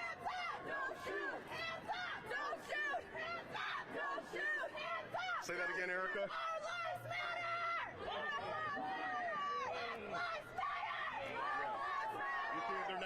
They're now saying Black Lives Matter. And I just want to give you a vantage point. Come with me, Chris Kerwin. Move a little. Let's show them where the White House is, Chris, to give them a point of reference.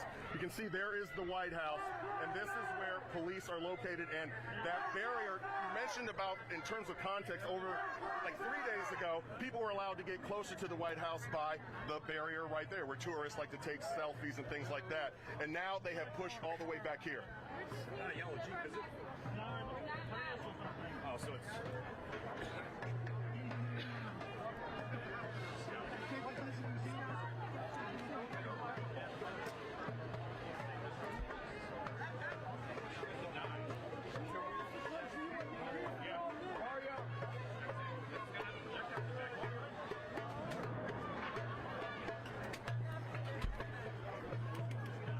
We're feeling safe. We'll let you know. Kerwin, do you feel safe? You feel safe?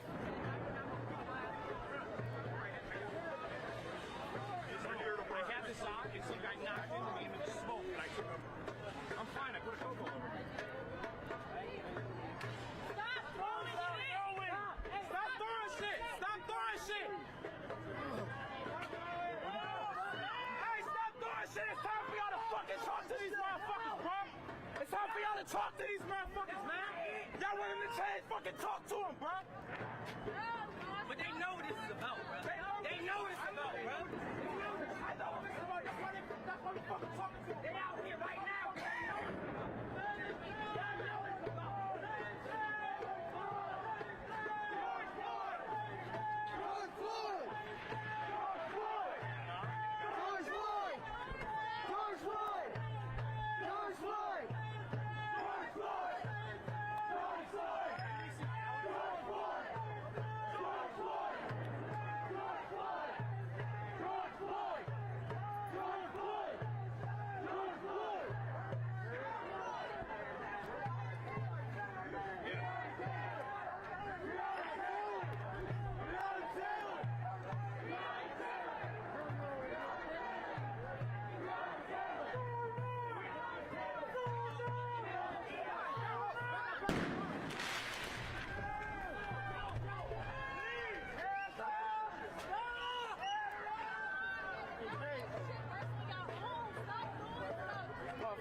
They know we out here. I don't feel like it's. I feel like y'all trying to. The people who are doing it now at 11 o'clock, they gonna be.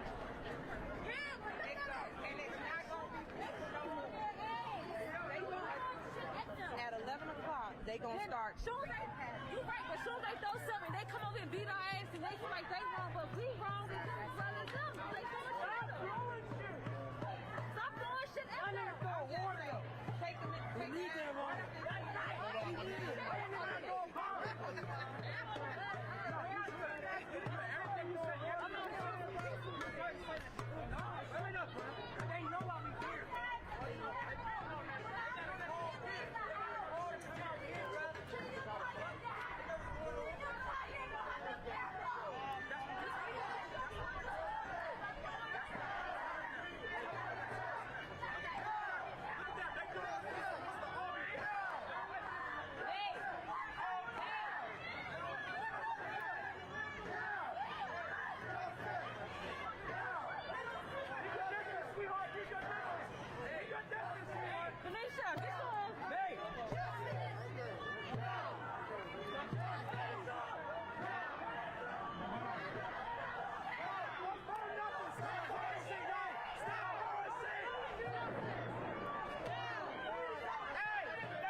Street, Erica, we moved back, and as you can see, you have police officers here with their protective gear, and they are moving back the protesters. What's interesting is that you have an act of what appears to be a civil disobedience as protesters put up their hands saying, "Don't shoot." They say, "I can't breathe," making reference to what George Floyd was uttering, was asking for mercy, begging for mercy, they say, with the police officer in Minneapolis. These protesters are on other areas, and they're right here by the White House. You can see them right now. Let me be quiet for a second. You can listen.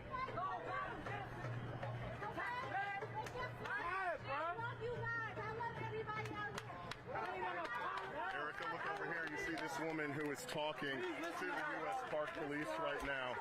She is saying she's tired of unarmed black men being killed in America, implicit bias, what they describe as systemic racism, and they said enough is enough. It's the Back to you, power Erica. that they have over us. Please, why you won't look at me? I'm doing it for you. Stop begging there for shit. It's because they're crazy. They're crazy. Hey, stop begging them for shit. It's because they're Let us protest. We ain't even got to get this violent. Why y'all want to be on this side?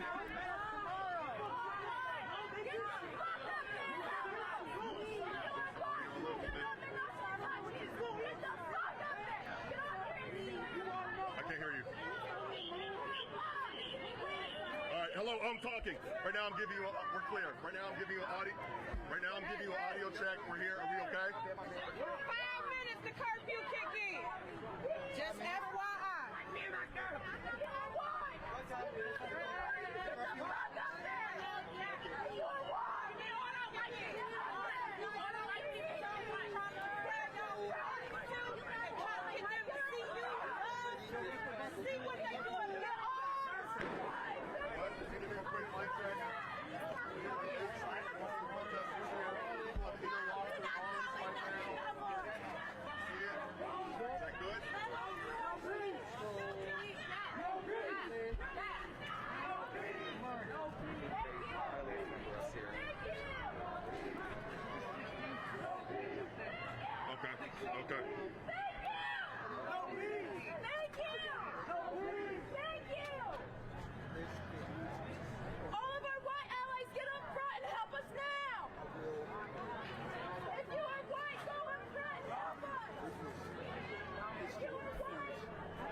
you feeling pressure? Come on, come over here. Why you feeling pressure? Your job? It's your job? Come on. Every single day. I can see it in your eyes. You don't want to be on that side. You don't want to be on that side, man. Come on, man. That could have been your fucking brother. That could have been your brother. What if that was your brother? That could have been. What if that was you? Say his name. George Floyd. Say his name. George Floyd. George Floyd. George Floyd. George Floyd. George Floyd. George Floyd. George Floyd. George Floyd. George Floyd. George Floyd. George Floyd. George Floyd. George Floyd. George Floyd. George Floyd.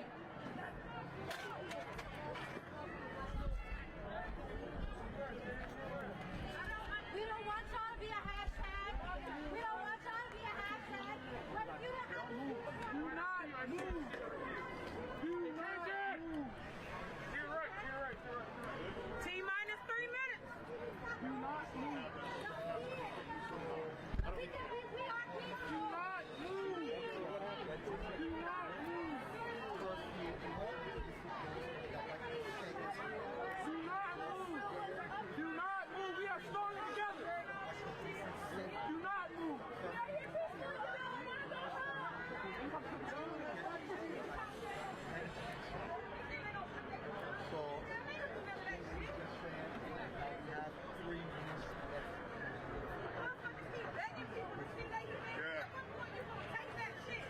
Yeah, I'm right here, Erica. You can see that there's a line of park police officers here who are now on the street. They have on their, what some refer to as riot gear, and they have pushed them back. The protesters are on their knees right now. They have their hands up, and they come in peace. You can see they are being peaceful, they say. They say they don't have any weapons or anything like that. They're not throwing anything. But what they are doing is they want to make sure that their voices are heard. And one woman told me that it's important to point out that this is not just about George Floyd. It's about that young black kid, she says, that goes into a store and people automatically think he's stealing. It's about a young black kid who goes to a building and tries to get a package and people call police on him.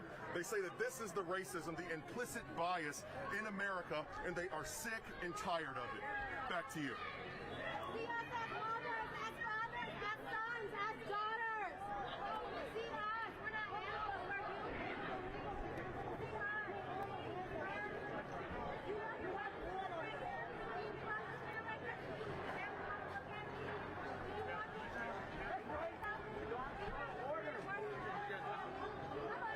So that news reporter just made the case of why people are protesting. Excuse me. I'm sorry, brother. You go ahead, bro. Say on me. All right. People have knelt for 400 years. People have begged for just America for 400 years. People have sung Kumbaya for 400 years. And after the death of George Floyd, people have said enough is enough. After 400 years. So what do you want to do? They already boxing us in. Stay on me, please, because they can toss to me. For what? Why? Well, hold on, I'm about to go on. I got you.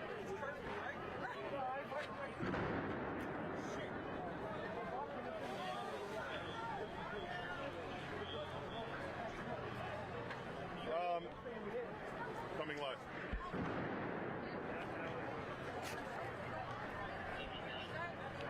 Yeah.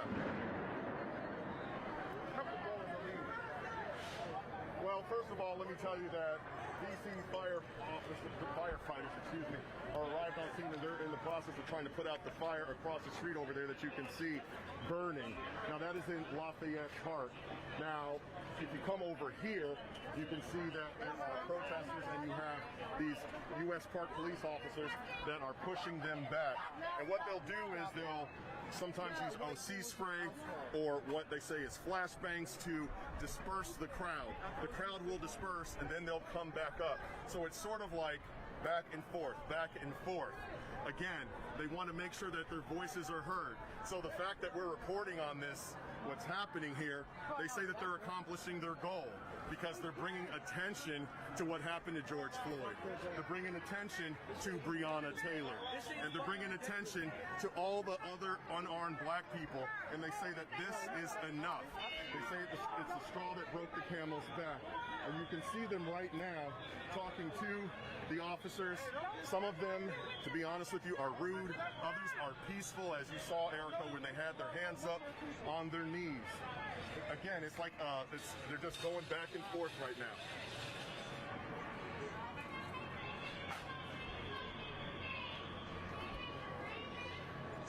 Yes. Yes.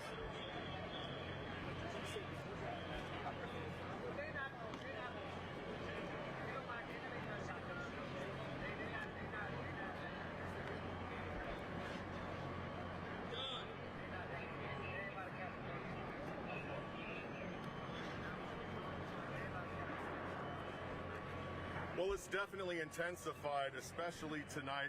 Now, I also want to say that not everyone out here is from the District of Columbia or Silver Spring or Fairfax. You have some people who have come from out of town, from New Jersey, New York, all across the country, descending on this because when they saw, they say, President Trump's tweets referring to shooting and looting and vicious dogs, they say that that is just un-American and that that's not showing leadership from that house you see right over there, the White House, and the lights have now gone out. These officers right now are pushing people back. Right now you can see it is peaceful, it is quiet, but let me show you something else. Right over there, there's another line of officers. So they're also making sure, protecting the businesses around here. There's a Five Guys burger shop, and the employees right around the corner put up plywood to protect that Five Guys. I've actually eaten at that Five Guys before. So right now, let me come over here. What are you saying? You can see right over here. You see the what, please? The what?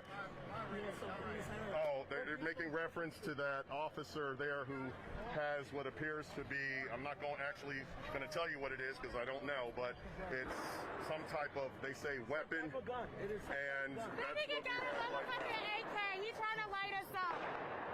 It's some type of gun. Yeah, exactly. Yeah, I do want to. Yeah. They already know. Okay.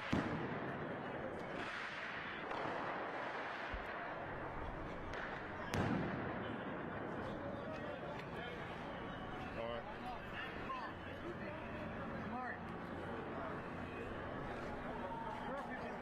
I can't hear you.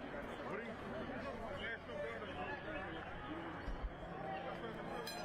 Okay. Come back. Come back.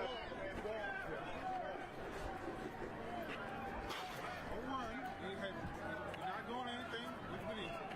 I got y'all video.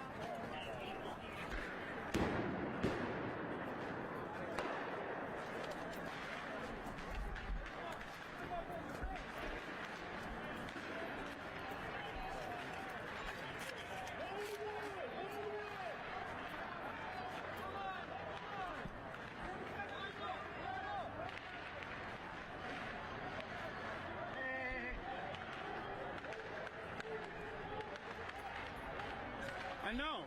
So they're pulling us this way? That's what I'm trying to tell him. Hey, we gotta I do where you want me to go. Let's go. Yes, let's go. All right, locking us in. Okay. The National Guard is coming I this way. do whatever you tell me They're about to to come do. this way and this way. Whatever. I do whatever. Listen, I do whatever you tell me. Let's go.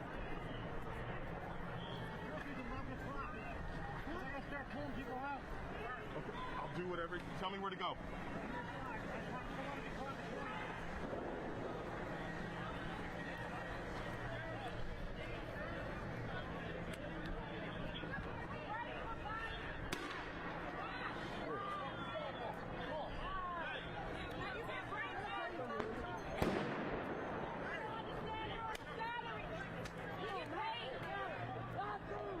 Listen, they're actually pushing us this way. Okay, well, be clear. Can you clear? They're trying to get a picture. No problem.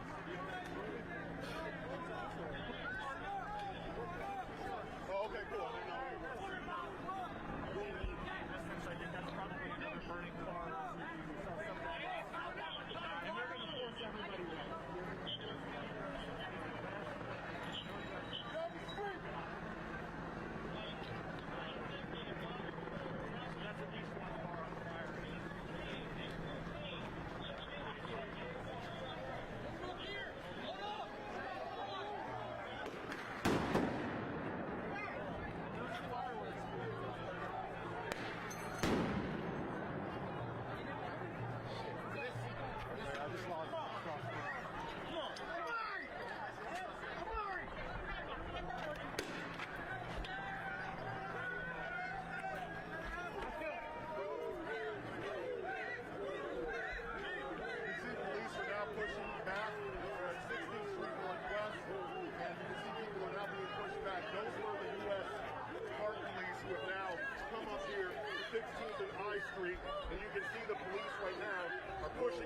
back with their protective gear on.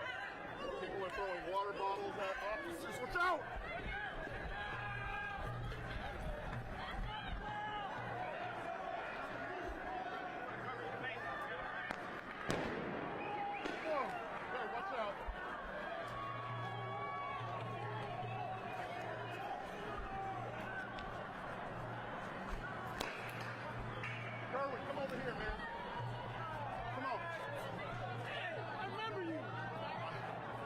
No, he's slow. I can't wait. I can't wait for him.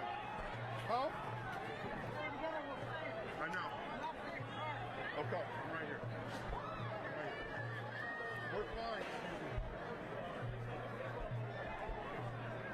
You're coming to us next, Kerwin.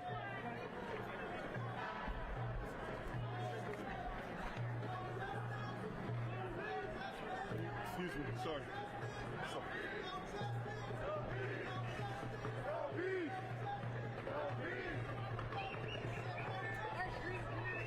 I know.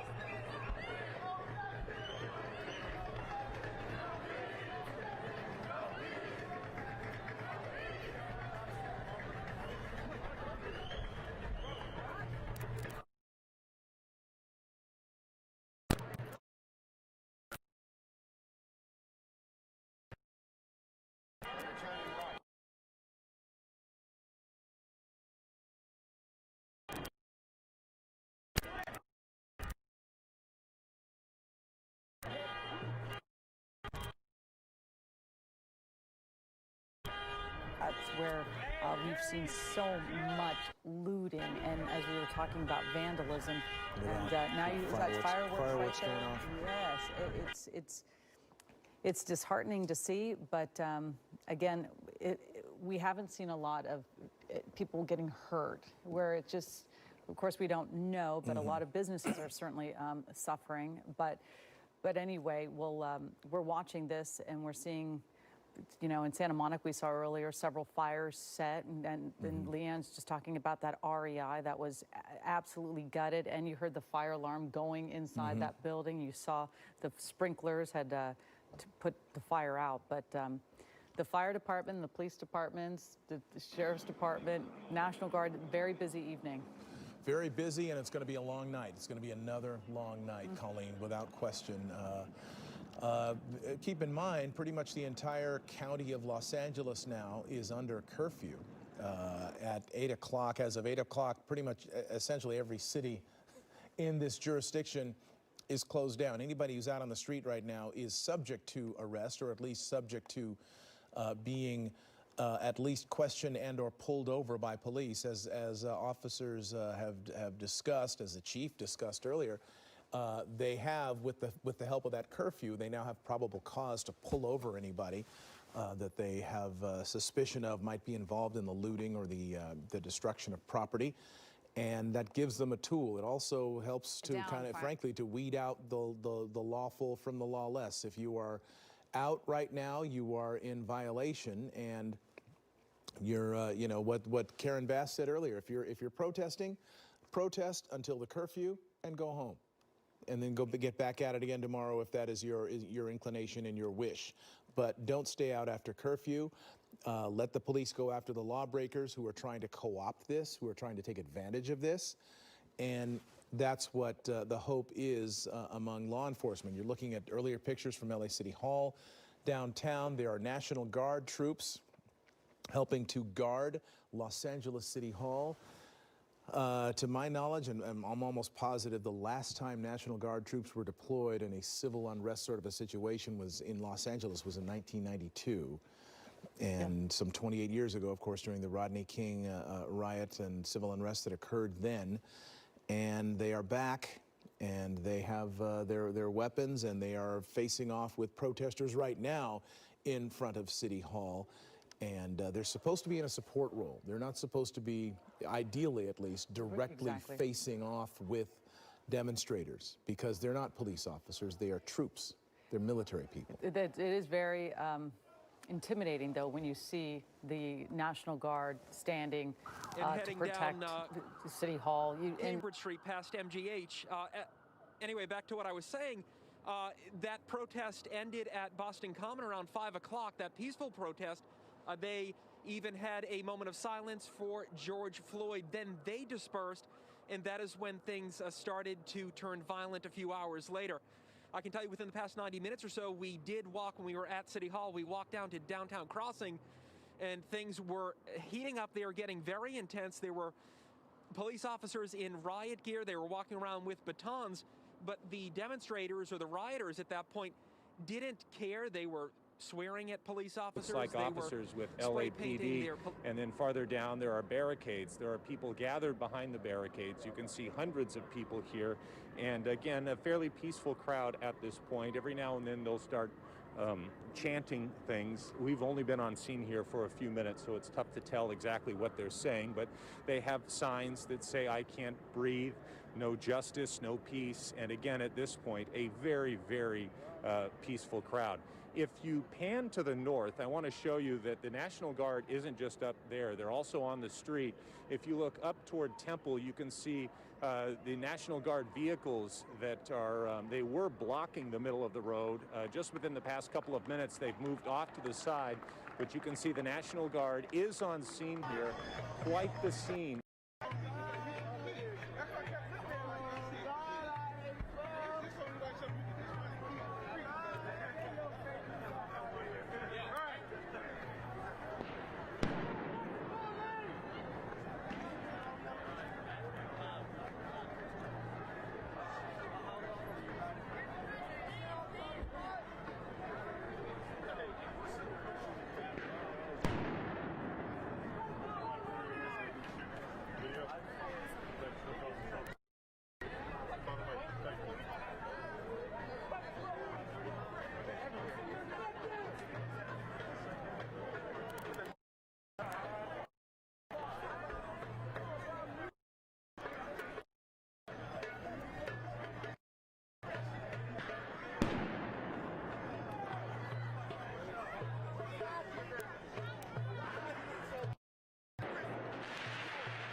Cameras up.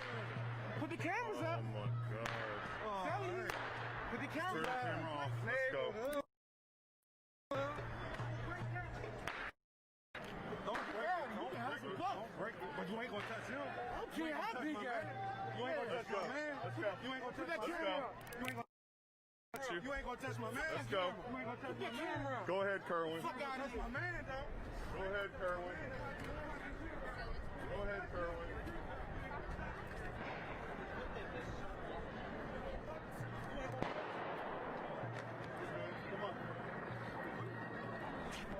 Good. No, let's go right here. We're fine. Yeah, exactly. You good? As long as we stick together, we're fine. What's her name? Back. That's exactly how we do it. Where's what's his name at? I don't know. I don't know. It's a good question. I mean, just to make it a lot more easier. I can't do that. I don't know. I know. What do you need from me? Okay. Try to keep this.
what you guys want. Do whatever. I think we're fine.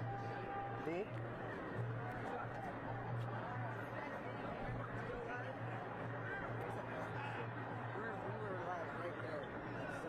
Are you staying here? Because we can't be in the same spot. I'm doing where we were threaded over there. Yeah, I know.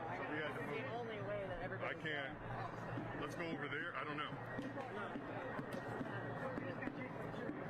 Yeah, they need to come to me right now.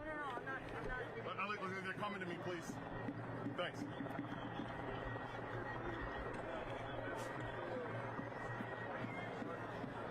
I stay over there.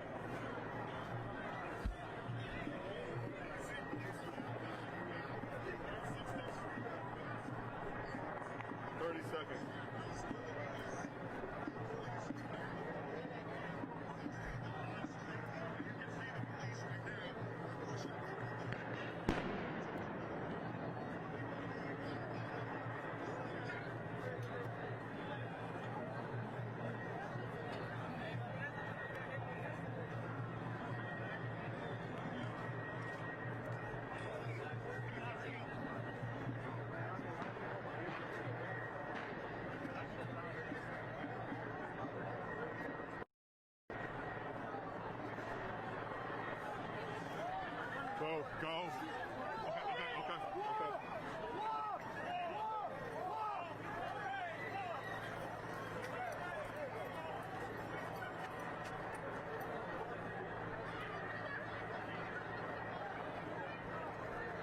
Light.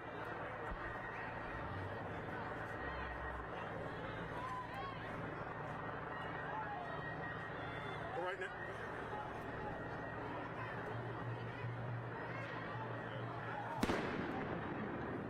Right now that's right, Erica. Right now we're at I Street Northwest at Connecticut Avenue. And you viewers, if you see me turn around, that's just so I can see what is going on, because I want to explain something to you. We were at that corner right there at Connecticut Avenue, and as I explained to our viewers how they continue to push people back, they have now pushed us back to this area over here.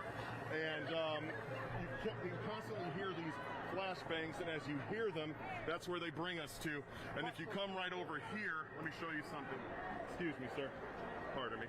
You can look right over there. There is another line of police officers. So you got one side here on High Street. You got another side on Connecticut Avenue, and it's sort of like a triangle coming to this intersection right now. Again, these officers have pushed people away from the White House. That's what they have done, because protesters wanted to try and get as close right now. Fuck everything that's going on. Sorry for that profanity. This is live television right now. If your kids are watching right now, you may want to put them to bed. Go read a book or something. Again, you can see people are doing this, and I'm going to toss back to you and move to a safer area where people are acting this way.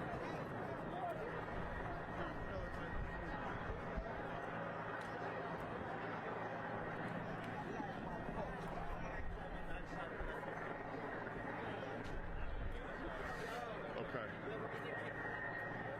Why don't we go over there now and just show that line? And then, see what I mean? I'm glad I said that. You hear what I said? Sorry for the profanity and things added to this line. Excuse me.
conversation that my mother had with me, that most African-American parents have with their kids, that needs to be talked to and shown to both sides of the fence, the officers and to the community members, because it's an important conversation. Nothing, frankly. And Perry was standing right in that area where people were throwing things for quite some time. So that's the good news there, is that at least has calmed down.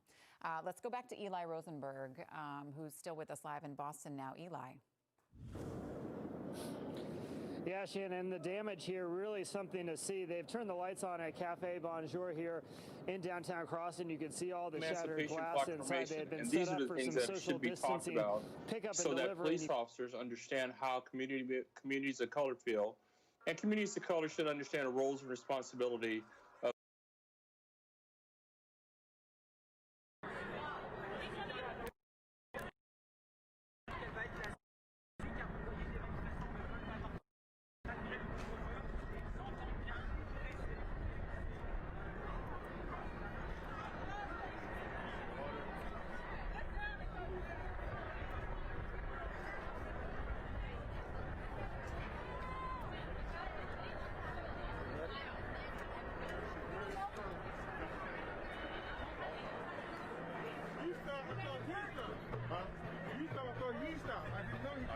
Yeah. Okay, sorry.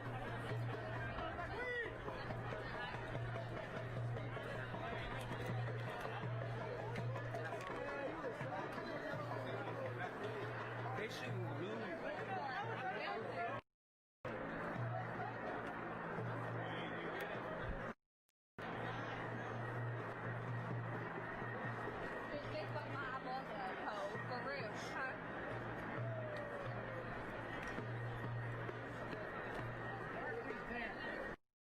Okay, so let's get out of here.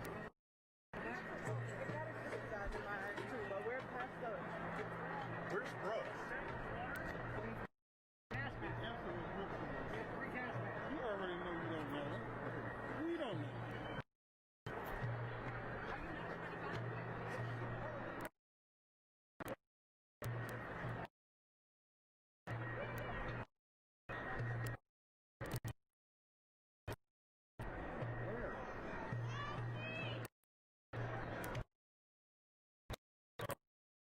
The same. If that's the cry we keep hearing, that is what we keep hearing from young people who are out on the street today and who we've been talking to. You know, treat black kids the same way as you treat white kids. Treat a black suspect the same way as you treat a white suspect, as you treat a Hispanic suspect, an Asian suspect. You know, everybody, you know, don't come down on this guy's neck when you wouldn't do it against this guy. And I think that has been something that's I don't know if that's sensitivity training or not. That just seems to be fairly basic. Treat everyone the same. It's sensitivity training. I mean, you got to understand American history. We didn't get here today because everybody has been treated, as the Constitution said, freedom and justice for all and equal opportunity to everybody. That hasn't been the way that American history has gone. That's why you have this. Of course, ideally, everybody should be treated the same, but that hasn't happened in my lifetime. I truly hope that it happens.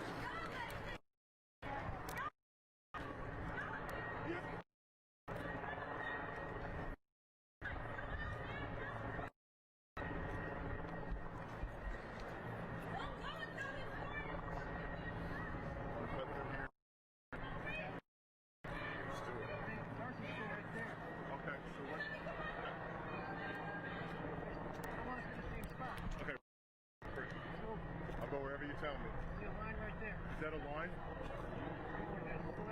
All right, let's go. Chris, I'll follow your lead, all right? I like how we had our back with those two guys. I know, but we handled it well. Yes.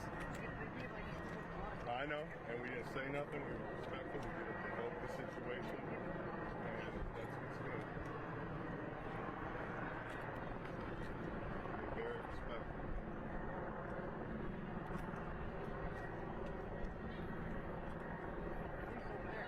I see.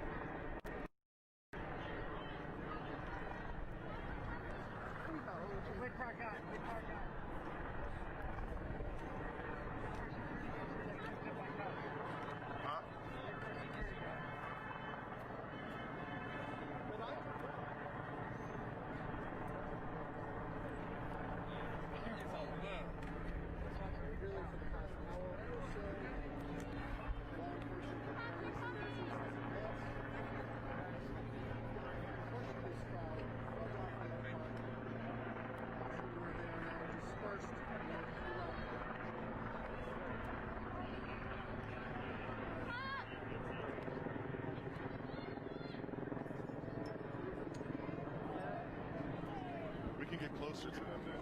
So at least we're showing some. The crowd has moved aside. Is that all right? All right.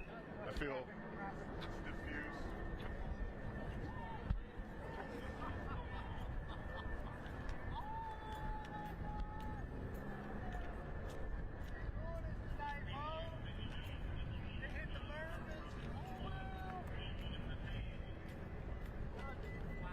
You good? How you feel?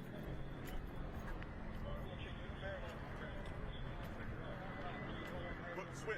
Give me that, and you take this. Okay.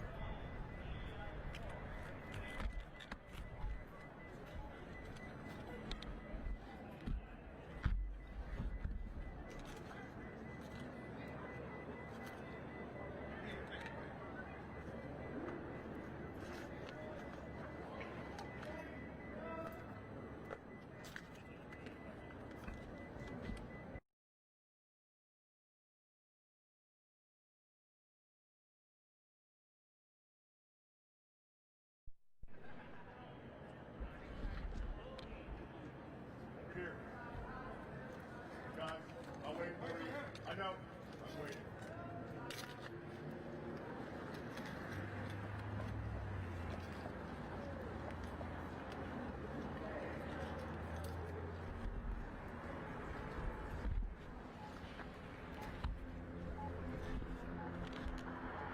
This is perfect. You can show how they're protecting businesses. We can go on the island here. Sure. Yes.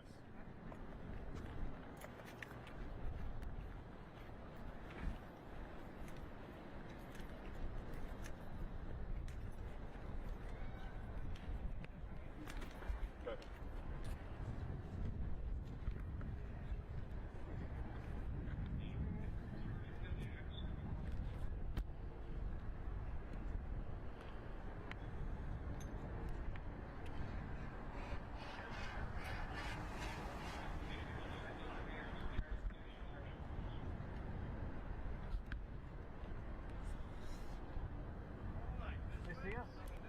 Do you see us?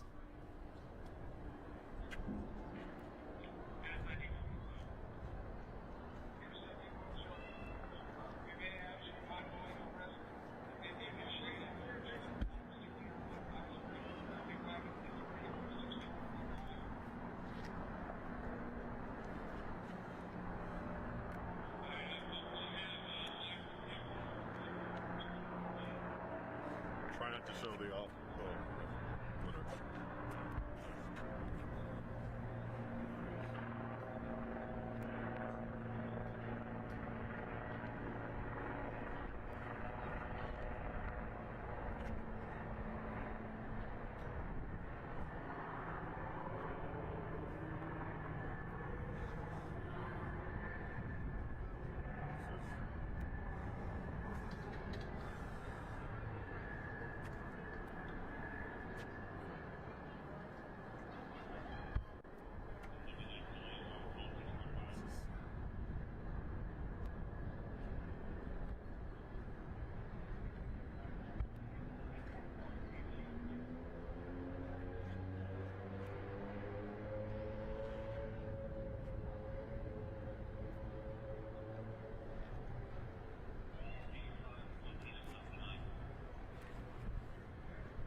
Glass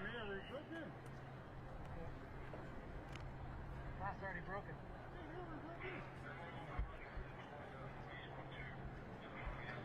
Well, first of all, here at News 4, we want to bring you the latest new information. I'm here at Connecticut Avenue near the Farragut North Station, and right over there you can see there are D.C. police now who are standing in a line in front of a CVS pharmacy.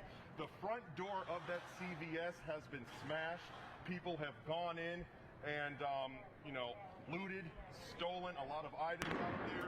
So these police officers, we followed them. I saw them in the corner of my eye, and photographer Chris Kerwin and I walked over here, and you can see they are now protecting this CVS, but protesters, or looters went through here and stole a lot of items and left. So these officers are trying to do what they can to protect also the businesses here, because you're talking about the coronavirus, you mentioned that, Erica, millions upon millions of dollars lost.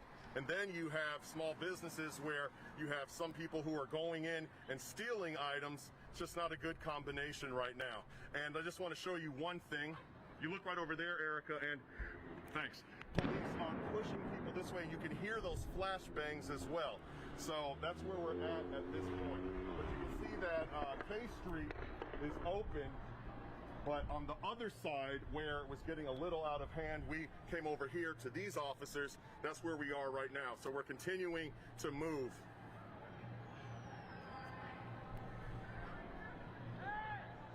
Yeah.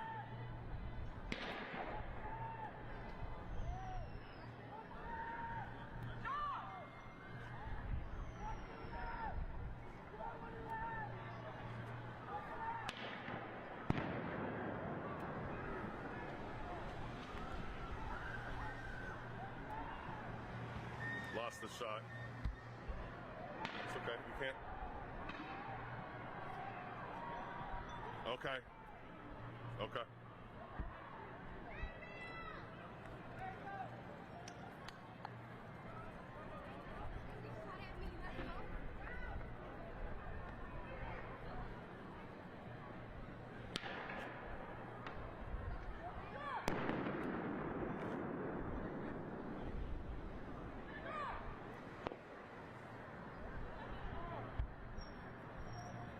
Are we clear?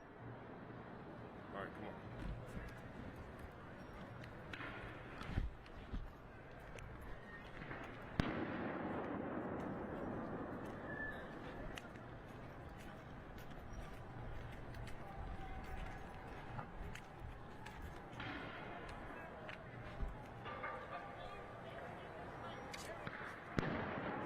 Want to go over there? That's where Darcy is. Excuse me? Where Darcy is. Oh, shucks. I'm sorry, Kerwin. Go down that way, go over. Let's try that. Yeah, thanks. It'd be nice if they told us where Darcy is.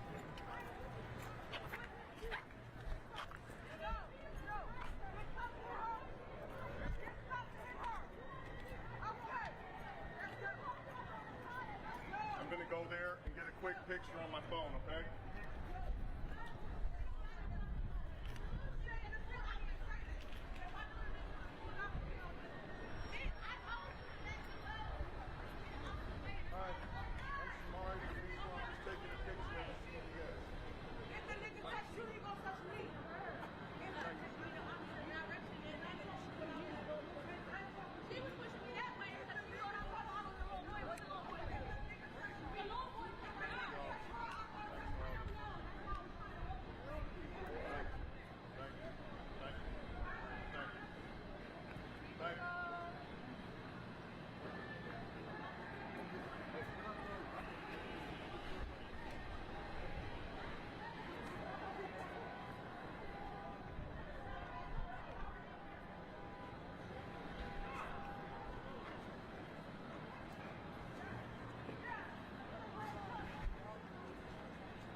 prison in Oak Park Heights.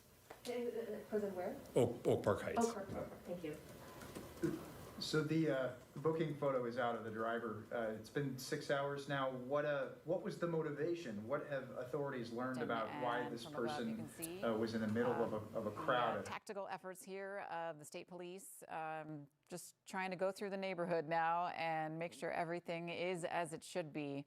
There's going to be a gigantic, massive cleanup in the morning and the light of day when the sun rises in Boston, because what's left on the streets in certain areas, downtown Crossing, Newbury Street, after some of the looting that happened, is pretty substantial, and there's going to be a lot of people dealing with a lot of cleanup. This was that spot that we were looking at earlier. Still officers outside here, and I'm not sure exactly what it is that they're waiting on at this point, but these are live pictures, so we'll keep an eye on that and see if we can get any more information on that. Let's go back to our Mike Manzoni. Mike, quiet now, but exactly what the motive is, I don't know. Investigators will do that, and ultimately they will be presenting their investigation to the Hennepin County Attorney's Office for review and consideration of potential charges. So for those that watched the video were really horrified by what they saw, I mean, how is it that that was thousands?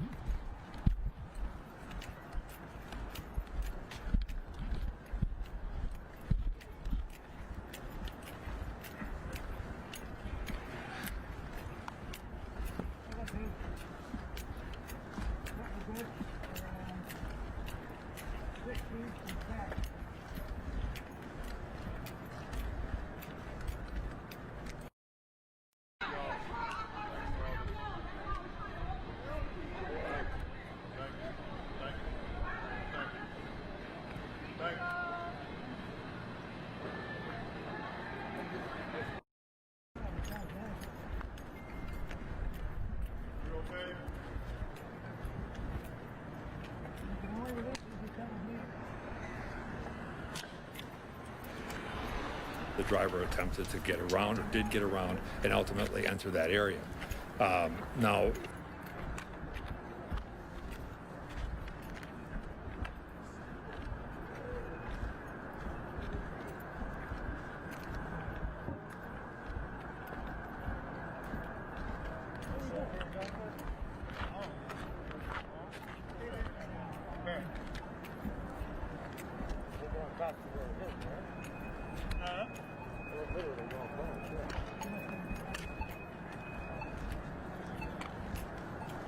Where we going?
Yeah.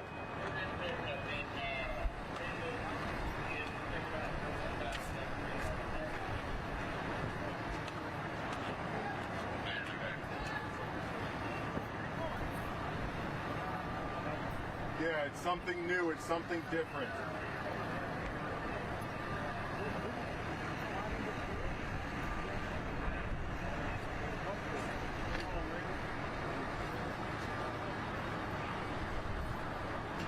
Hey Erica, right now, let me tell you, this is developing. We are at 16th Street Northwest, and as you can see, there are police officers, mounted units with their horses here. And here's what's interesting, Erica. You had made reference to St. John's Church. That is one block over there. Kerwin, can you zoom in on St. John's Church? And I believe you all said part of it was lit on fire, which is why you see DC firefighters here. You can see these officers right now are walking towards where my colleague Darcy Spencer is located, presumably to start a line and push back protesters. So Darcy, if you're hearing that, these officers are coming towards you. Now again, on the other side, St. John's Church, I remember when I was a high school student at St. John's College High School, I actually went to that church and saw Ted Kennedy there. And right up, here, hold on, you can see a military unit here. Quiet, you can see them coming, you see that, Erica? Right over there, we also saw them.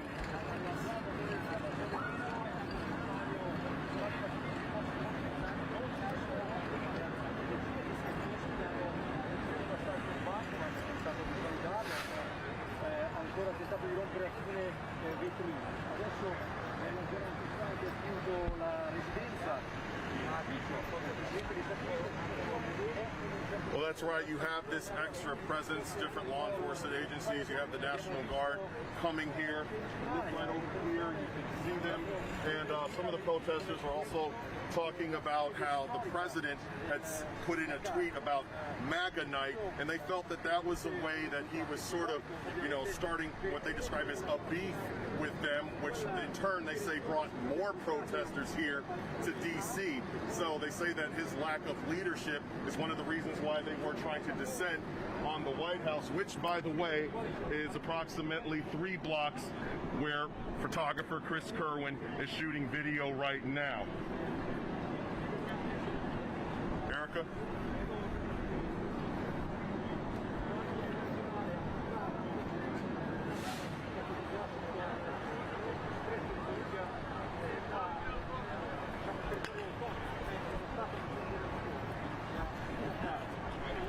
What'd you say? What do you need, Gucek?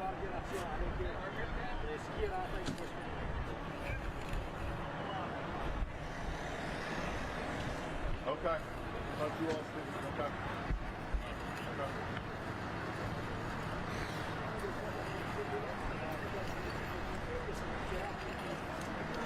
Poliziotti a cavallo perché dentro la Guardia Nazionale siamo a poco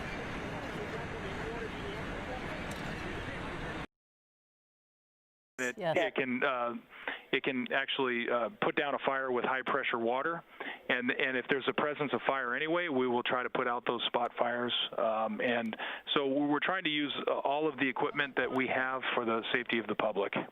Jim Hellman, we certainly thank you for spending some time with us, LA Sheriff's Department Chief of Operations. We need to get to Gil Levis in News Chopper 4 Bravo over this CVS in Long Beach. Gil, looks like they may have boarded it up at one point, but it didn't stop the looters there. It didn't. They tore down the plywood there on the windows. They broke in. And as I zoom in here, you'll notice the people going in and out of the stores, and they're stepping in what looks like a bunch of water. So they have a flooding situation in there. It's unclear if maybe there was a fire that set off the sprinkler system in there, or if someone just opened up a water line on the inside of the store. But it looks like a lot of water in there as people come in and out. They're looting this CVS store. This is on 6th Street and Long Beach Boulevard. To the north of this building by one street, or actually one building up, is the El Super Market that was also looted a short time ago, along with the Gene Machine that is close by as well. But we're seeing those vehicles pulling up. In fact, this one we just watched as you were coming to us here, that vehicle pulled up with 4 people in it. They jumped jumped out. The driver's door looks like it's open. Here comes possibly the driver getting back in, raising his hands in victory. There's a couple of people coming out with more items, and they're running to the vehicles that are pulling up. As I come out to a wider shot, well, we'll just watch these few jump into that white SUV, and they'll be driving off soon. But you'll see a convoy of vehicles coming in and out from two directions, one from Long Beach Boulevard and one from, I believe that's 6th Street at the top. We also have fireworks that we're dealing with that are going off in our face up here. But as we watch the people coming in and out, looting the CVS here on Long Beach Boulevard, it's quite a sight to see. And then the flooding situation as well. We're not sure what caused that, but right now we're not seeing any smoke coming from the building, so it's unclear what the water was all about. It was also incredible to see everybody kind of run out at the same time. You have to wonder what's happening inside that store at the time. And Gil, it just does not appear that there's any kind of law enforcement in this area. Well, they're all around. In fact, let me come out to a real quick wide shot. Actually, there's a unit here that's, I believe that might be an unmarked vehicle. Yes, it is. It's coming into that CVS store all by himself. We'll see what they do there, but there might be another group of vehicles that are coming in here. But let me tilt up the boulevard. And just a few moments ago, they were over here at the Superior Grocers. I believe that's it there. They were checking that. A big response by the police department to that store, and they have since left that to go elsewhere. But in the meantime, just down the block a little ways here, the CVS continues to get hit. We see that officer actually leaving that scene there, but like you mentioned, it's really the only officer in that area, and we see cars kind of scatter about, and we're still seeing some of that flooding pouring out of the store, Colleen. It's just when you see dozens of people, you wonder, dozens of people going in and out there, you wonder how much of a deterrent one or two people in a car, even with just the lights flashing, could be. And clearly he chose to turn around and move back. So now the family has to pay for an independent autopsy. How on earth are you going to say that he didn't die from strangulation? So some people are saying that maybe he had some underlying health issues, which I think is a buzzword now, because that's the same reason that's used for the extreme disproportionate death rate in COVID. Well, he had some.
because they're not even letting the cops through that line.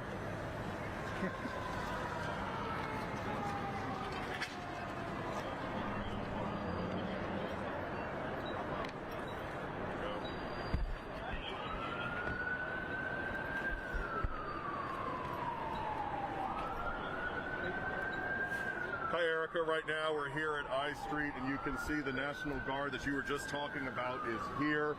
They are ready, and they have been moving a little bit over to Washington Street to 16th Street right now.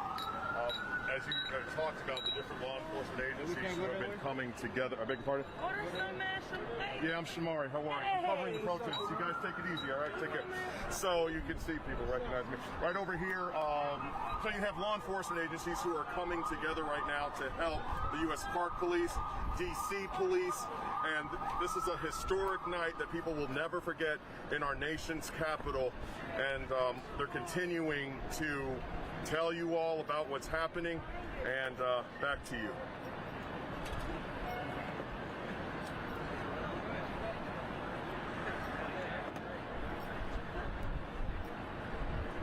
Thanks.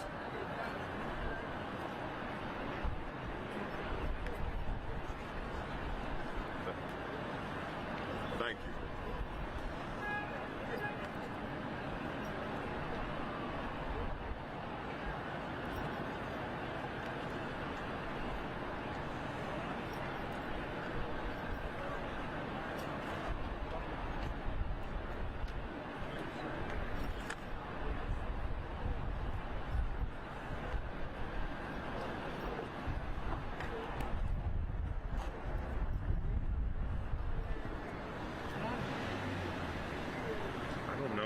I don't know.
Okay, Brooke.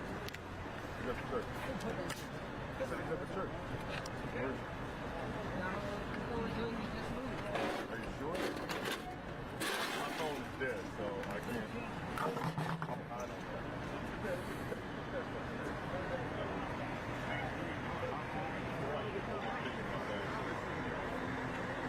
Nice meeting you. Please.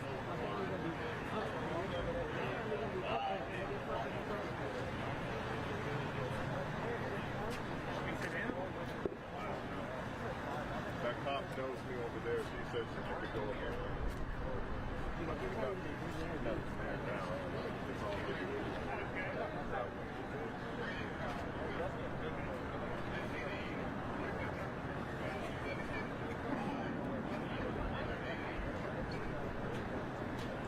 lit up there in a dump.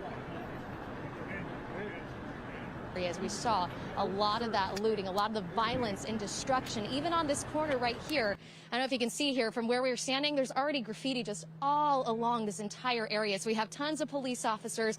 We have the fire vehicles here as well that are getting ready for kind of this shift change as we get in. But it's kind of a little bit eerily quiet here, and you get to certain parts where you can see the smashed out windows. You can see people almost kind of casing, but it's a little bit of a case of cat and mouse right now. Those small little groups that are kind of breaking off, going to this spot, they put their sirens on here, they respond to those incidents, and then they likely are taking some of those people into custody. When we were making our rounds around this area, it looked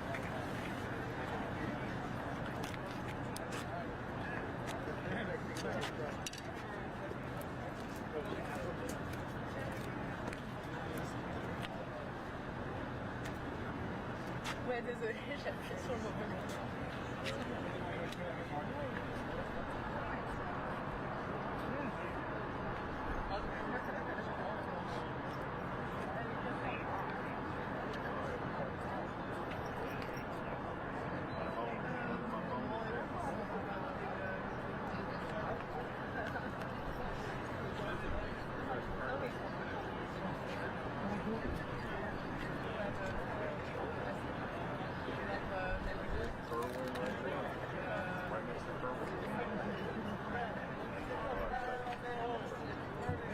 Hey, Catherine, you say, sorry about that, my phone is dead, so I couldn't, I was on the phone with Charlie on my work phone. Yeah, sorry, my phones are dead, I don't have any more juice.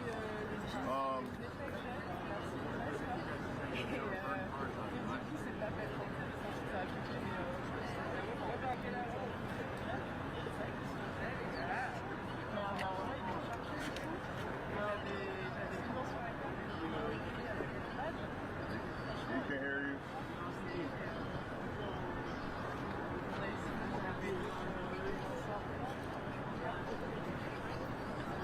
Yeah, the problem is there's nothing really to show right now, but I certainly can do a look live. I mean,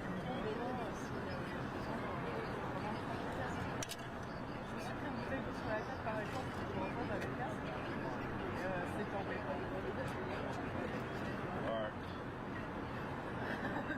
Attends, moi j'ai senti le débris, mais j'ai pas écouté. All right, that's fine. I'll do it right now. Every once in a while as they try to change position and cover this, but also do it from a safe See their distance. inventory. It did look like from Lights Pat's shot out. that there are also a number of cars still, cars traveling in that area, along with the demonstrators. So, but so far everything's peaceful. Looking at the Burnside Bridge as this this crowd makes its way across into downtown. And Art Edwards is on the other side of the bridge where, you know, Pat's not sure where they're going. We don't know where they're going, but it could be in the area of the Justice Center, which is where we had the unlawful assembly earlier. Police declared it that way. Art Edwards has been covering that. You're looking now live at what's going on Burnside. Right. Yes. You know what? I think, Laurel, the question is going to be, will they be allowed to get all the way across Burnside? Because the state troopers are out here helping. They were out here last night as well. They're the ones who are on the back of on the sides of those vehicles that you see that are up on the bridge. We could see people beyond them who are walking westbound over the bridge. Well, like I said, what's happening is that the state troopers at one point here at Second all jumped off, put a line across Second, then jumped back on, moved onto the bridge. So the question is going to be, how are they going to handle that? Are they going to allow people to come across? Are they just going to block cross traffic? Or are they going to make a stand and say, well, you're not going to be able to get across? In fact, right now, it looks like all those state troopers who are on those vehicles are now coming back down off the bridge. They're driving westbound on Burnside. And we can see the people, the marchers, beyond them. So it does appear that they are going to let them, it looks like, right now, they're allowing them to continue to walk along the bridge. There are some cars that are trying to go eastbound, and they're going to be stuck for a while because there are marchers that are coming straight towards them, and they don't have a way to get out of the way. So they're going to be stuck right there at that point, and we'll see what happens as those marchers continue to come this way. So, you know, Pat's thought that maybe they'd be going to the Justice Center sounds like it probably could be a pretty good thought as to what they're going to do, because there have been so many protests over there at the Justice Center. This would be a way they could do it. They could come across the Burnside Bridge. They could cut over on 3rd and make their way. It's about, we walk down here from there, from Madison and 3rd, from that area. We walk down here. It's probably about a 10-block walk, and you can make that fairly easily. So there is a good possibility that that's what will happen, that police will allow them to go ahead and continue to walk and make their way over there. And we'll see what they're going to be doing. We see more of the Portland police going across the street. They're going north on 2nd right now, and maybe trying to figure out a position that they need to be in. We're seeing now the cars that were trying to go eastbound on the Burnside Bridge are now turning around so that they can get off the bridge before all the marchers reach them. Yes, I think, as we've been saying, we try and stay back as much as we possibly can. So I think that in the next couple of minutes, as they continue to get closer, we're going to push back probably onto 2nd or 3rd and move back away off of Burnside a little bit and let them go past us so that we're not sort of in the middle of it. We don't want them to be engulfing us in the middle of all of this. So we'll probably pull back and move over and move out of the way a little bit. The chopper might still be able to see them, would certainly be able to see them from up above.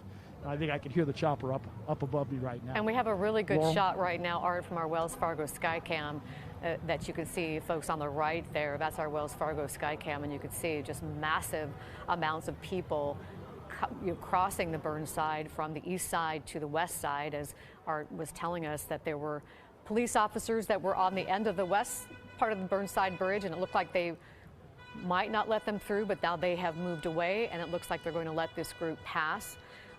There are cars that were trying to cross the bridge from the west to the east, but they're not going to be able to do that, obviously, so those cars are trying to turn around. It would be quite a traffic mess. You wouldn't want to be downtown right now amidst all this. But so far, this crowd has remained peaceful, just walking, chanting, demonstrating. Art, did you want to jump back in?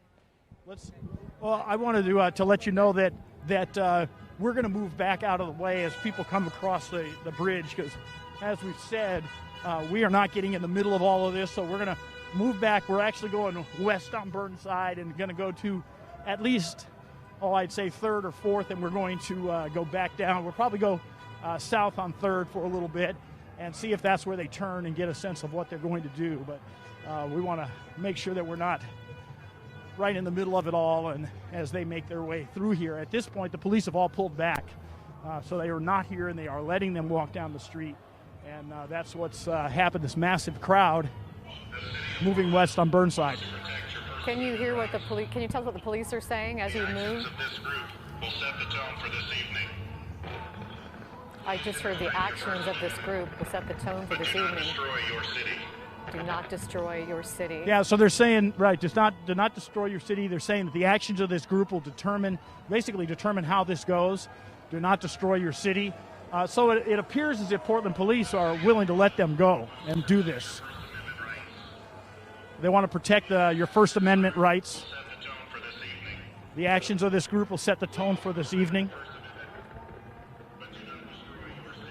And that is, what Mayor Wheeler was saying, if you were listening earlier when he was on MSNBC, saying they set clear expectations that they do want to respect First Amendment rights and the right to assembly. Yes. But also, they will not tolerate violence and vandalism, not what we saw Friday night. It doesn't sound like they're going to tolerate that. And they've been commending this group for staying peaceful, and that they're setting the tone right now, if they stay peaceful, that they want to be able to let them pass and walk through downtown. It looks like they're letting them do that. That's right.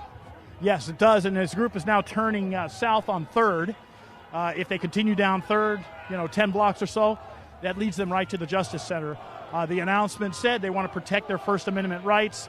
What this group does will set the tone for the evening, which we would take to mean that they're going to allow them to do this as long as they remain, as long as there is no violence. As long as they continue to do this, they're chanting, they're walking, they're not causing any kind of issues at all.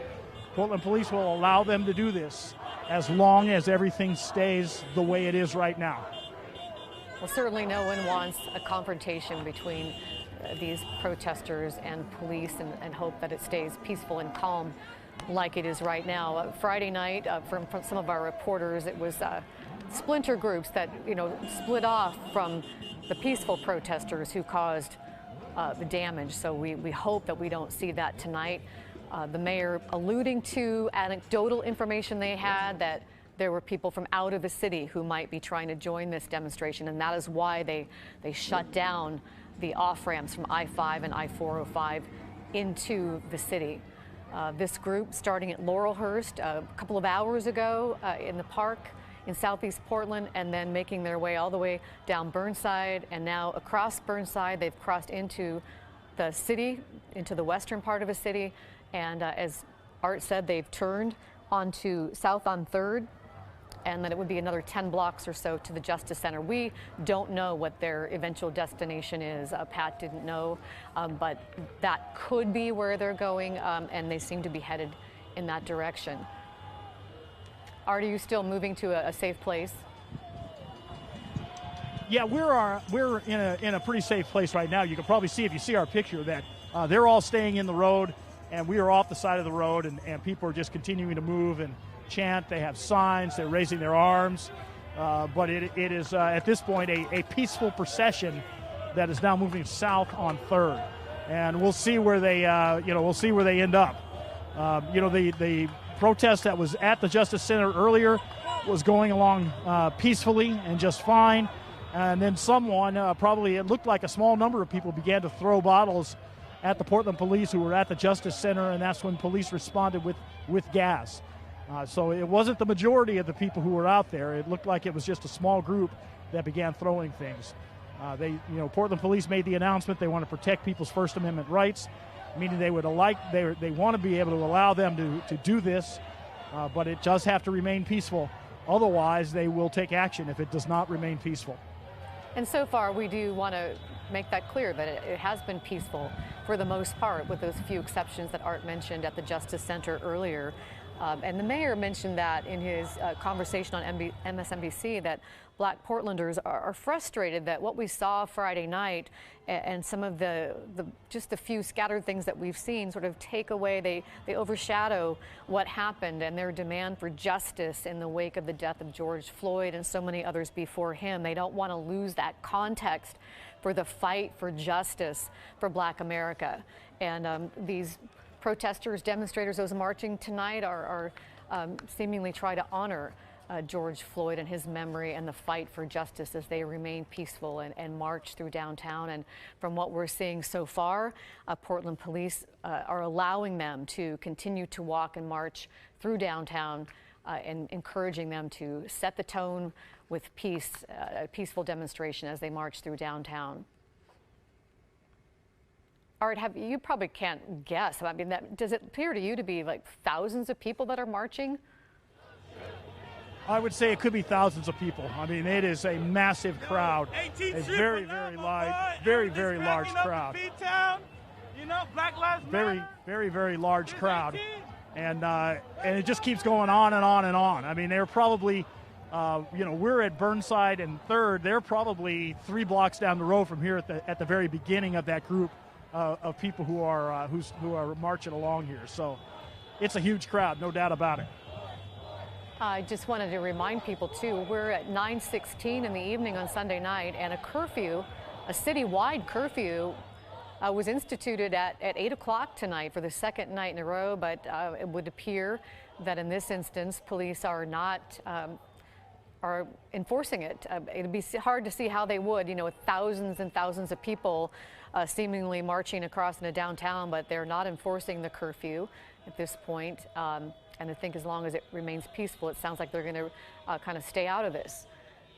As we look at live shots, live shot from Sky 8 on your left, and now from the ground as people march now from Burnside and then south on 3rd as they continue their march. We heard somebody go by our camera chanting Black Lives Matter. And you can see people really just quietly marching down the street, most wearing face coverings and carrying signs, some on bicycles. There's a few cars caught up in that as it starts to get dark on Sunday night. This is a great shot from above as the crowd continues to move into downtown. It's a third night of protests here in Portland that began with protests that were peaceful on Friday, and then by after midnight really erupted into what was declared a riot. And we saw so much looting and destruction, businesses that had their glass broken, people marched in, broke in. We saw Pioneer Place, people going in and grabbing armloads of handbags and looting the place. The Portland Business Alliance estimating that many of the businesses, if you count it all up eventually with all the damage, with their stolen merchandise, with lost wages, will total into the tens of millions of dollars easily. So, of course, we don't want to see anything like that tonight. Art, what can you tell us now? Well, the bulk of the people who were in that massive group that walked across the Burnside Bridge and then turned south on 3rd, they have now passed us. We're right at the intersection of 3rd and Burnside. There are some cars that are now going through here. You can hear them honking their horns, people sitting, and showing as much support as they possibly can. So what we're going to do is we're going to probably go west a block, at least a block from here, and walk down 4th maybe and walk parallel to them and see if we can get a sense of the direction that they're going and see how far they're going to go down 3rd. So we're gonna move from this location where we are and get a little bit further away, and then continue to walk maybe parallel at least a block away from them and see where they're going. All right, Art, we'll check back with this. It's you can see all these cars that are kind of stuck in the traffic. That person actually seems to have a sign, so I don't know if they're honking because they're wanting to move past these demonstrators, or if they're kind of in empathy and supporting them. It looks to be that the latter. But we do have thousands of people right now downtown, so it isn't a place that you'd want to be traveling. And also there is a curfew that has been instituted and implemented throughout the city. In this instance, it does not look like police are enforcing it at all. But we had started out earlier this evening with 2 different groups. We had a group at Laurelhurst Park in Southeast, and then the second group that Art was covering earlier at the Justice Center. The Justice Center now has a fence all around it, because that was the scene on Friday night of just a ransacking of that business. That crowd earlier today, some of them got out of hand, throwing glass bottles at police. Police responded, calling it an unlawful assembly. They dispersed tear gas, and that crowd, for the most part, dispersed. And then we started following this group that started at Laurelhurst Park and moved across Burnside and now into downtown as evening descends on the city. And they're moving up 3rd, south on 3rd, and their eventual destination is not known. It could be the Justice Center that is in that area about 10 blocks from where they turned on 3rd. Art Edwards and Pat Doris have been following the crowd and reporting that they've remained peaceful. We'll see, we have a new police tweet here that we're going to take a look at and see what they're saying.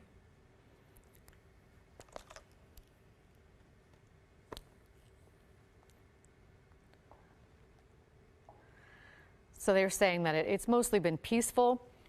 This is a dynamic and fluid demonstration downtown, though the peaceful march has just made it to downtown. There have been flashpoints of violence earlier. They described it as violence, flashpoints of violence earlier. They are telling people, do not come downtown. And we want to remind everyone the mayor's curfew order is in effect. So if you're thinking, do you want to join this group, they're discouraging you from doing that we do have a curfew in effect.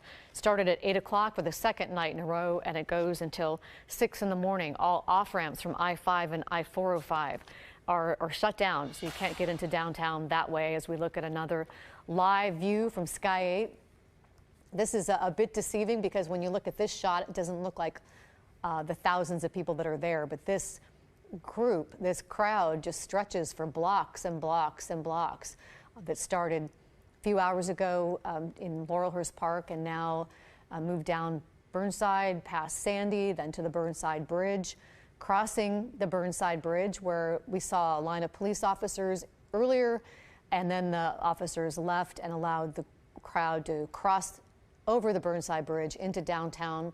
Our reporters saying they move down 3rd, traveling south on 3rd towards the area of the Justice Center and City Hall. So we'll see where they end up, and we're all hoping that it remains peaceful. The police had loudspeakers earlier. If you're just joining us, they were saying, what you do tonight sets the tone for how this evening will go, and remain peaceful. Do not destroy your city. That was the message. Do not destroy your city. That's been the message from the mayor and also from city leaders, Black community leaders, telling people to not destroy the city. That does not honor the death of George Floyd, does not honor George Floyd at all. And we're looking at the crowds here arrive. Do we know exactly where this is? I know some of you at home probably can recognize where that area is. But we'll get our Art Edwards into a safe position. He's trying to make sure that he stays away from the crowds. As I've been saying, we're trying to keep our reporters at a safe distance. A lot of people there, and not everyone likes the media there. Pat was saying that had some people telling them that they didn't want the media there. So we are trying to keep our distance as we try to cover this for you. And also joining me, this is Laurel Porter, if you're just tuning in, and also joining me, Brittany Falkers is with us tonight to add her voice to as we cover this throughout the evening. Yeah, Laurel, I'm here, and I really want to bring up a point, too, that we've been talking about some images that we showed you earlier, a sign of solidarity that we saw between Portland police and Portland protesters just outside the Justice Center today. A really powerful image. It seemed as though, there was some confrontations going on, and then a man comes up to an officer and says, would you take a knee? Would you take a knee and work with us to kind of settle these tensions down? And you see the officers take a knee. You see the protesters take a knee. And what's amazing afterwards is that you see handshakes and even hugs between these protesters and police. And it is an amazing sight to see. And the viewer who sent us in, he said, my mind is blown. My mind is blown that I'm seeing this right now. You're seeing that video from earlier today. This is just outside the Justice Center. Happened around 2:20 in the afternoon. And you could hear a lot of the protesters just asking, take a knee, and we'll be willing to work with you. And that's exactly what those officers did. It's those little signs of hope that I think so many of us are really clinging to right now when we see this, because we know that there is good in the world, and it's so important to see that and see that progress, and that we can work together and find solutions. Listening to that conversation that happened right before it, tensions are so high right now, and there's anger, and it's real. It's a very real and validated anger, and our voices are raised, and you can hear a lot of yelling, but in that same yelling and what feels like and kind of looks like chaos, there is actually understanding in there. We're going to have more on that coming up a little bit later, but it is just really important, I think, to show all aspects of these protests that we're seeing. We're continuing right now to take a look with Sky 8 as protesters continue to march. Of course, as we've mentioned, the curfew went into effect at 8 o'clock tonight, and we are, of course, well past that. This is the third night of protests here in Portland. And right now, what we're seeing, it really does. It's just a lot of people continuing to walk down the streets. And as we've been talking to our reporters, hearing those different voices and who's really out there tonight is really important to keep in mind as well. But I think keeping that message in mind, that our city leaders, that our Black community leaders are continuing to really keep top of mind, and that is the action to fight injustice across this country for our Black community and for our people of color and minorities, and hoping to keep that message alive. Many protesters throughout the day and protesters out there again tonight. So let's just kind of take a look right now as the sun has set, as you see the yellow glow of the streetlights out there, as people continue to march down our city, all throughout our city. It is something that we continue to see, and here in Portland, we're familiar with protests. This is not necessarily something that's new as a protest, but this is something that's different. Laurel, you and I had talked before, a curfew, an 8 o'clock curfew. It's nothing you've seen here in Portland. No. I was reading the Oregonian. They tried to find any instance of a curfew, a citywide emergency called and curfew, and they couldn't find any clear indication there had been one in decades. And the 20 years I've been here, I don't remember anything like that either. So it does seem to be unprecedented, at least in our lifetimes. If you remember one, let us know. But second night in a row of this citywide curfew. We're seeing curfews all across the country with these protests. For those of you living in Salem, I'll let you know that Salem police say there have been disturbances in downtown Salem, and they're encouraging people not to go into downtown. And I was just looking at the Portland Police Twitter feed, and they did retweet something from the Multnomah County Sheriff that we've seen as investigators are trying to find the people who set the Justice Center, who set that fire in the Justice Center. They're seeking assistance in identifying them. That started Friday night, the 29th, into the 30th. So if you have any information that you think would be beneficial in helping them identify the people who set that fire, there's a tip line, an arson tip line that you can call. It's 503-823-INFO. And that was really, I don't think I've ever seen that either. That sort of set the whole scene, the tone, as they were talking about earlier, police saying what you do tonight sets the tone of how this evening will go, how they will respond. On Friday night, what happened at the Justice Center, I think, set the tone. It was when in Minneapolis, when they burned the precinct there. They'd never seen anything like that. We'd never seen anything like that at the Justice Center. It was ransacked. People were in the first floor working when the fire was set. They got out unharmed. The sprinkler system put out the fire, but now the Sheriff's Department is trying to determine who set the fire. So if you have any information, call that tip line. But that's how that night went Friday night, from that into fires set in dumpsters, fireworks thrown into buildings Friday night in the Chase Bank. We saw looting at Pioneer Place and a number of other places with people running out with merchandise, and damage estimated now to be in the tens of millions of dollars for Friday night. So everyone hoping that tonight, although we're seeing thousands of people downtown, that remains peaceful.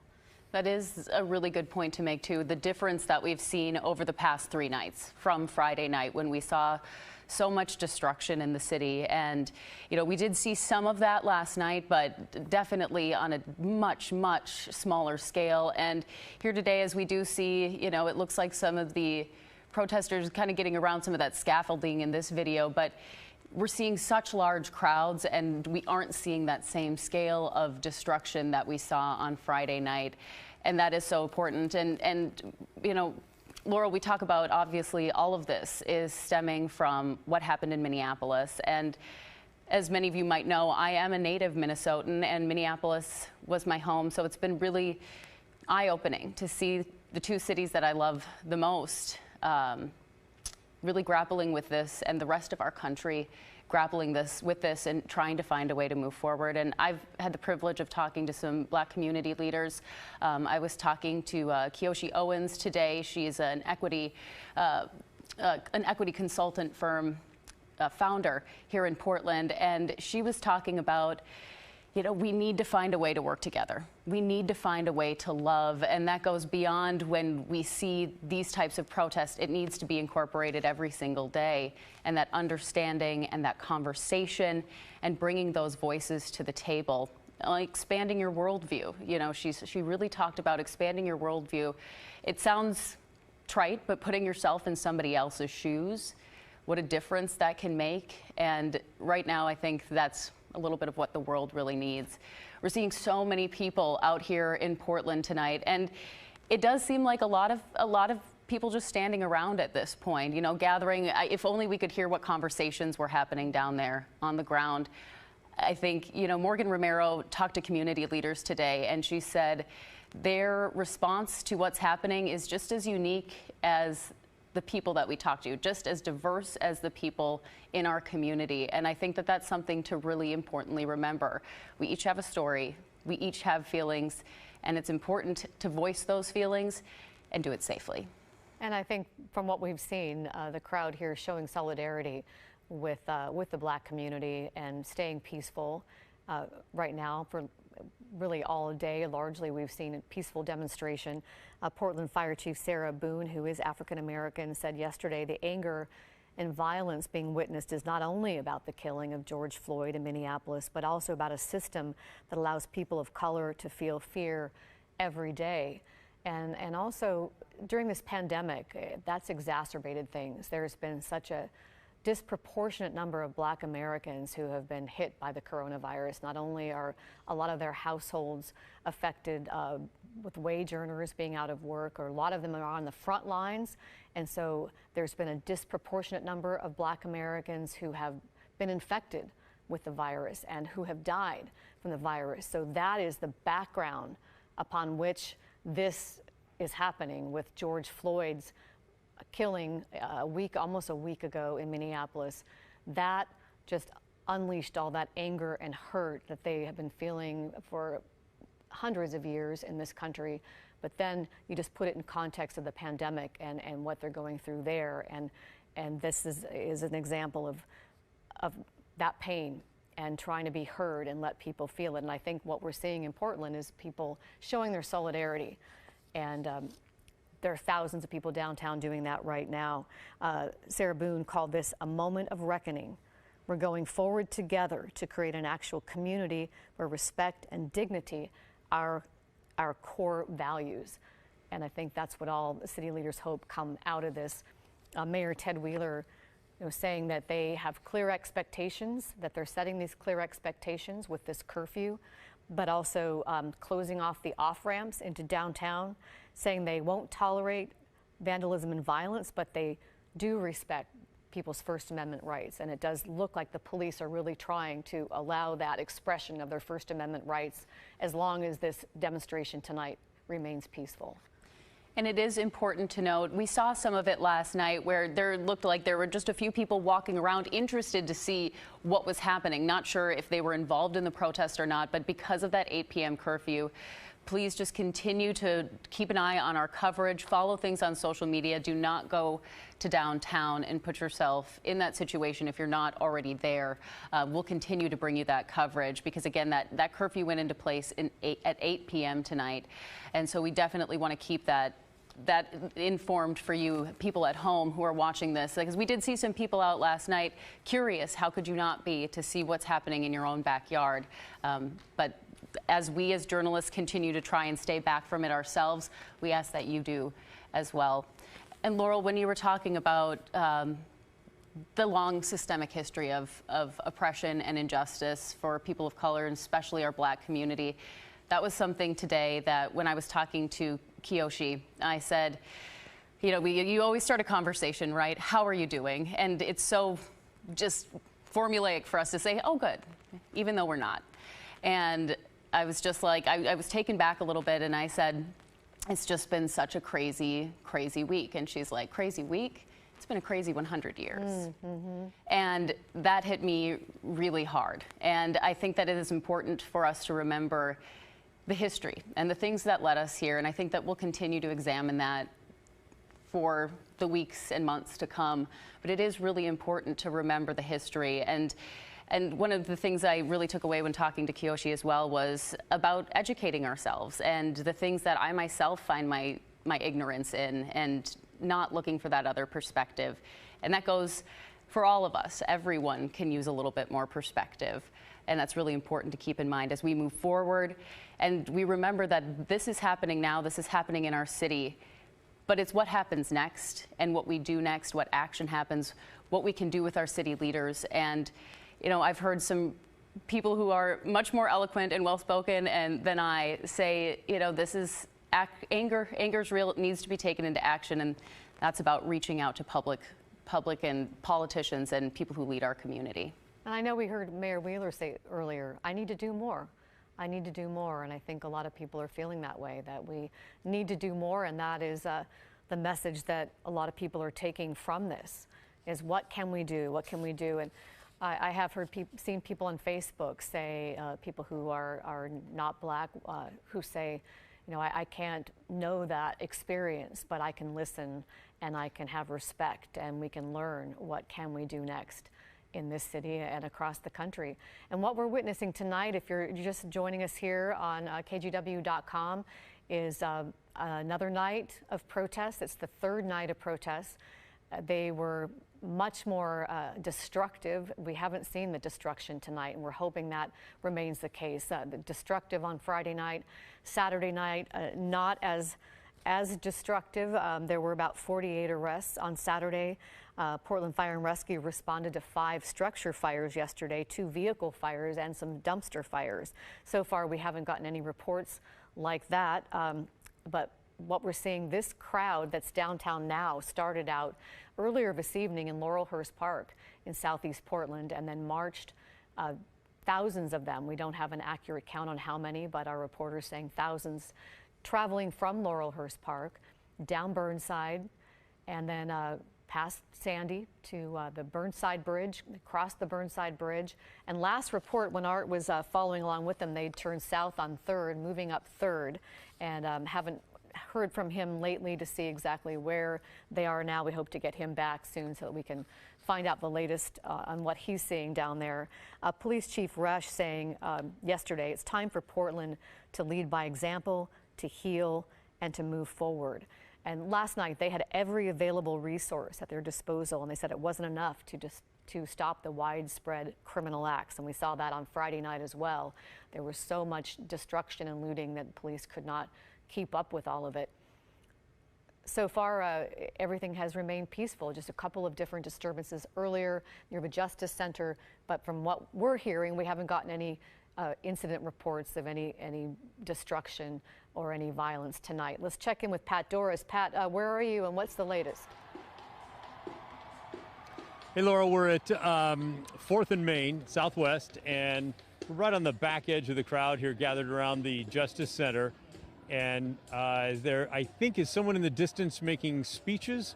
Every once in a while, the crowd lets out a cheer. It's spread out probably for 3 or 4 blocks, and there are a number of police cars sort of circling on the outer perimeter with their lights on, but haven't really seen any pushing or shoving. And a lot of times when I've covered protests like this, it will come to a point like this. They've had a long hike in, so now they're just sort of hanging out here, waiting to see what's going to happen.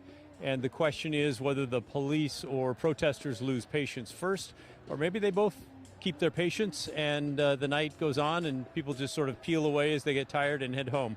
We'll be here for a while, waiting and watching. So they are at the Justice Center. We weren't really sure where this crowd was going to go. So does this appear to be their final destination then as they're listening to speeches there?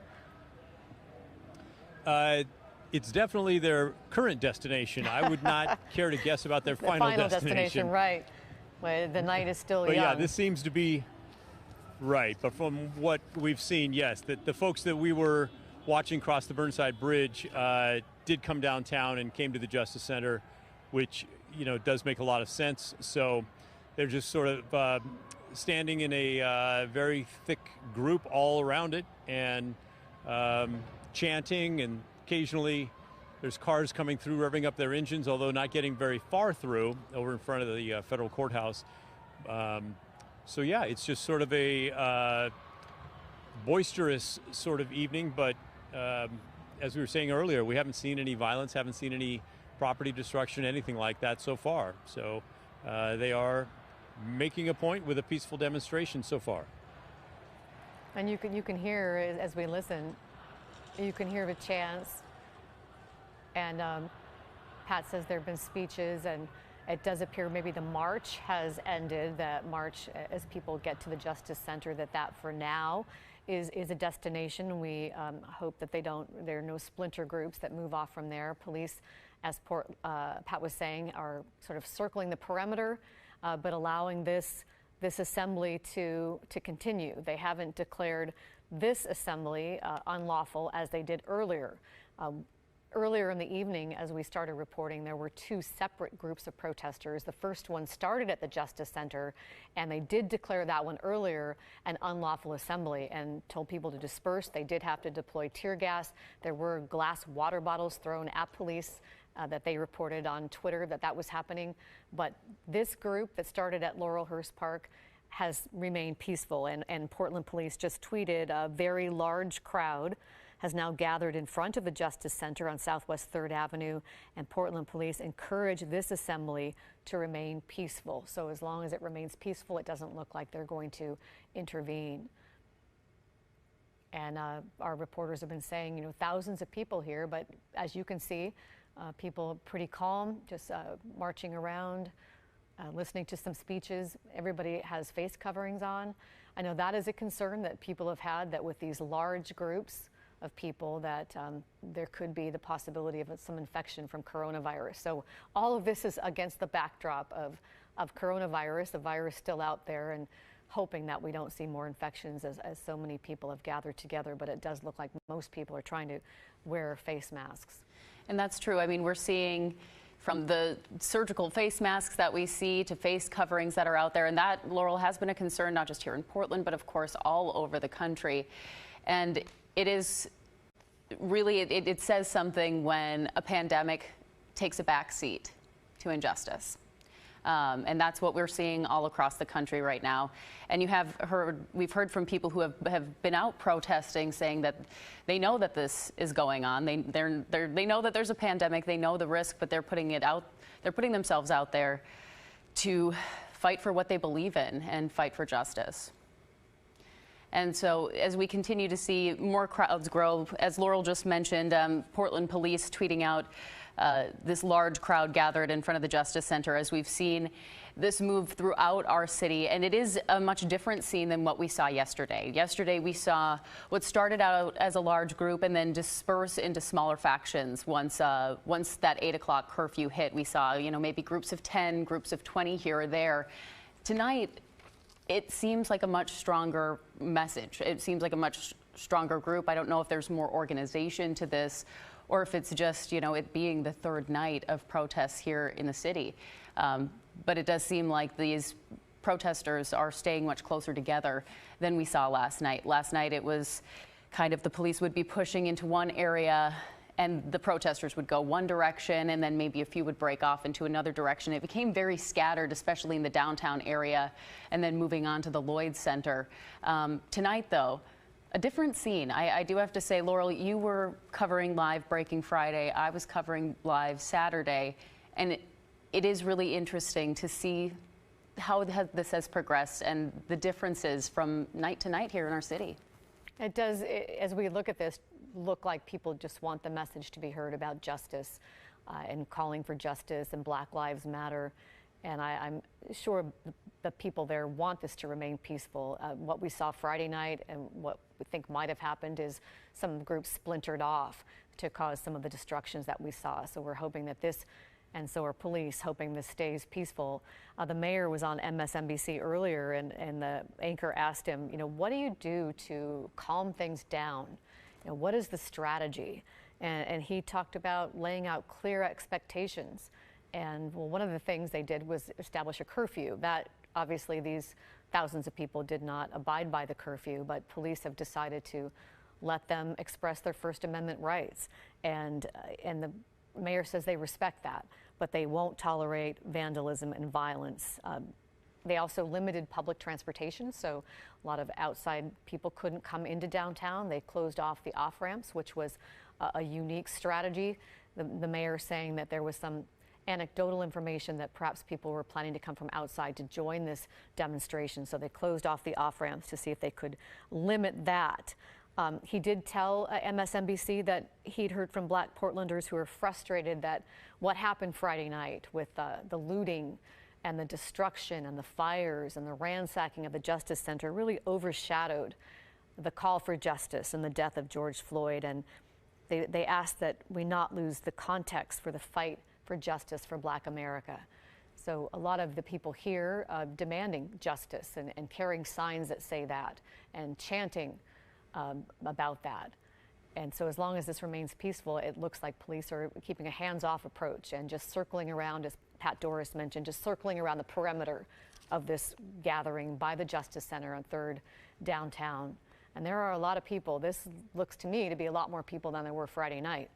Yeah, definitely much more than Saturday as well. And you can see crowds everywhere. And like you said, you can see the police cars going around, but the the tension, it feels different tonight. It looks different from this view. Of course, I'm sure the feeling down there is much different than it is watching it on a screen here.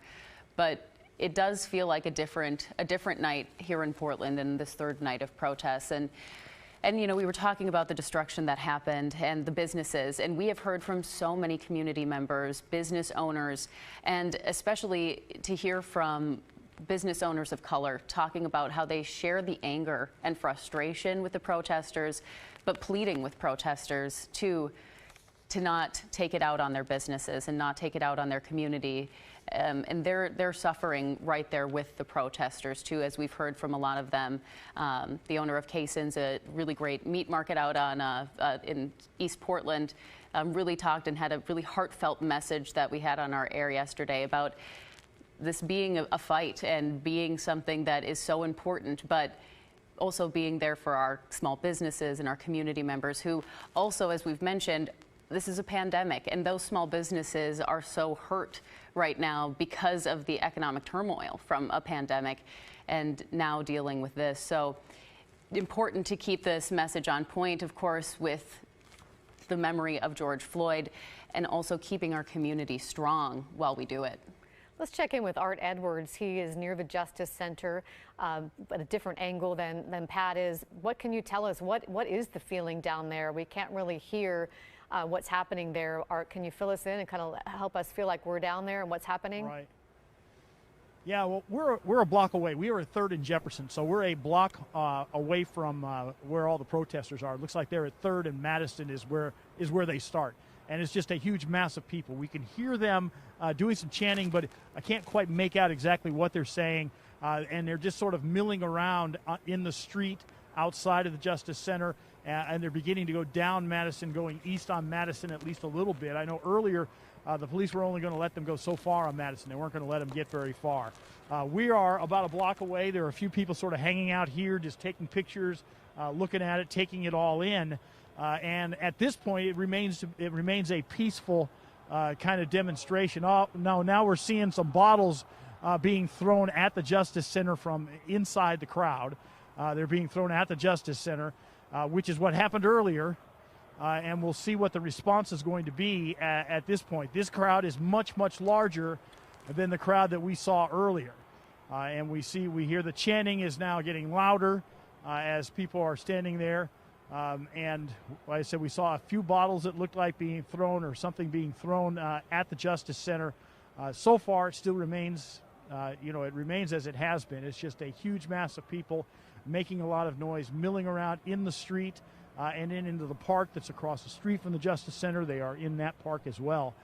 We're a block away, so it's hard to hear what they're saying. We are staying back because we want to make sure that we remain safe through all of this, because we don't know really how this is going to turn out. Portland police have said they want to protect everyone's First Amendment right. They said how people conduct themselves is how this evening is going to go. The meaning that we would take away from that is that if it remains peaceful, the Portland police will allow them to remain out here and say what they feel like they need to say and be able to do this. If they can do it in a peaceful fashion, they'll allow it to continue. It's unusual from the protests that I've covered that Portland police allowed them to cross a bridge. Normally, that's one of the things that they do is they won't let them cross the bridge. They let them go across the Burnside Bridge, and there were no issues with that. They were able to do that without any kinds of problems, and then the group turned south on 3rd and made their way. It looks like the majority of them have made their way to the Justice Center. They're standing on 3rd, really between Madison and probably Main is where the bulk of the people are. Well, we don't like to hear about the bottles being thrown because, as you mentioned, that is what started the difficulty earlier this evening when police declared it an unlawful assembly, and then tear gas was dispersed. And as you said, Art, it was a much smaller crowd. They were able to disperse. This is quite a large crowd of thousands of people. Would be more difficult to try to get this crowd to disperse. Certainly, yeah, no question about that. We do know that the police are in the area. As we were walking back over here, we could see them sort of staging several blocks away. And police are making an announcement now. I'm trying to hear. It's getting a reaction, whatever that announcement is. It looked like they maybe had sat down. What did you just see there, Art? We can't tell if anyone's sitting down. Everybody that we can see from our vantage point is still standing up. I cannot quite make out what the announcement is from police. And at this point, we're going to get any closer than we are right now. We're going to stay where we are, about a block away from the large mass of people. Portland police just tweeted the crowd is throwing projectiles at police. The sound truck is asking people to remain, to stop doing that, to remain calm and keep this a peaceful assembly. So they haven't declared it an unlawful assembly at this point, but asking the crowd, that does seem to be a warning, to ask them to keep it peaceful so that they can remain there. And that certainly goes along with what police have been saying throughout the evening. We were down at Burnside and 3rd when they made their announcement there. It was to tell people, we're protecting your First Amendment right. You can do this, but you need to make sure that you remain peaceful. So it would make sense that would be the kind of announcement that they would be making. When we did see something being thrown, probably saw 2 or 3 things that were thrown towards the Justice Center, stopped really quickly, and there was no response from the police like we saw earlier. So, it didn't last very long, very brief, and it looks like at this point, they are asking people to remain calm, remain peaceful, and they'll be allowed to stay there, at least for right now. All right, Art Edwards, thank you so much. And to our viewers watching right now online, we are going to take a quick pause to break into our live coverage on air on television. We will come back to this live stream, and you can watch that cut-in that's going to be happening on our live television on Channel 8 through this stream. We're just going to take a quick pause right now.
at the 8 o'clock curfew, there was a much smaller group of people who were outside the Justice Center, not the group that we see out there right now. Right at 8 o'clock, a bunch of them knelt down in the road right outside the Justice Center. And then just minutes after that,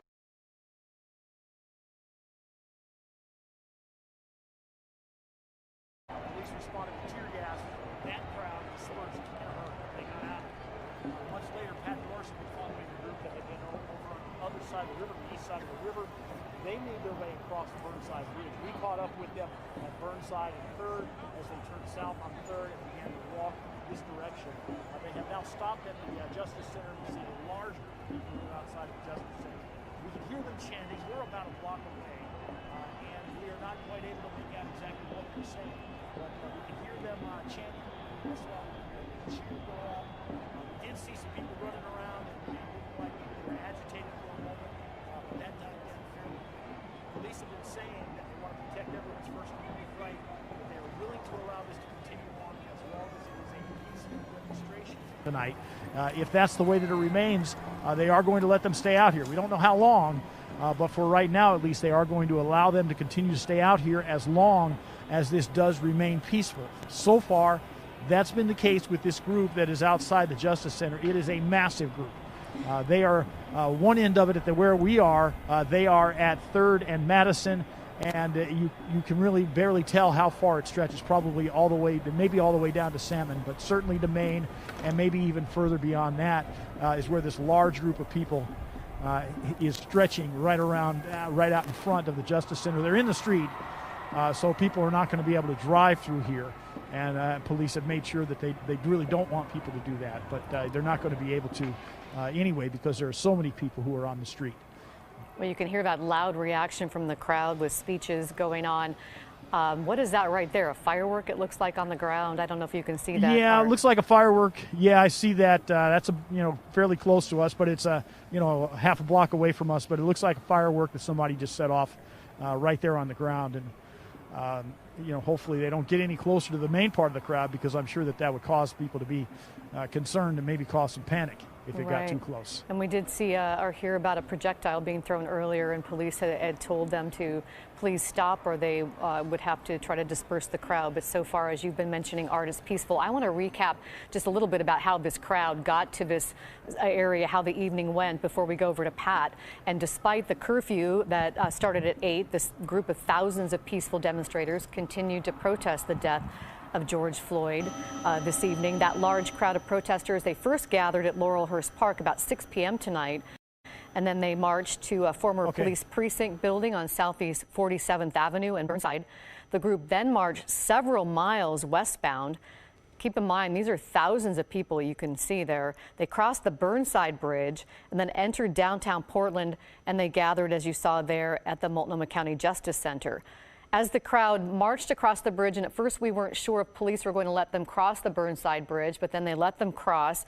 But they did announce over loudspeakers that they would protect the demonstrators' First Amendment rights. The mayor talked about that on MSNBC tonight.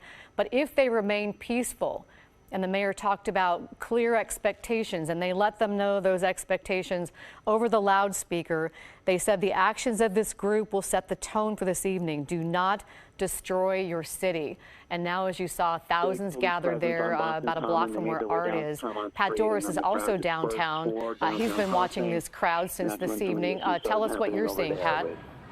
Some of the vandalism starting there, and then eventually the vandalism moved on over to Newbury Street and Boylston Street. As we walked out of Chinatown, we saw Abbey Lane Restaurant in the theater district all smashed up.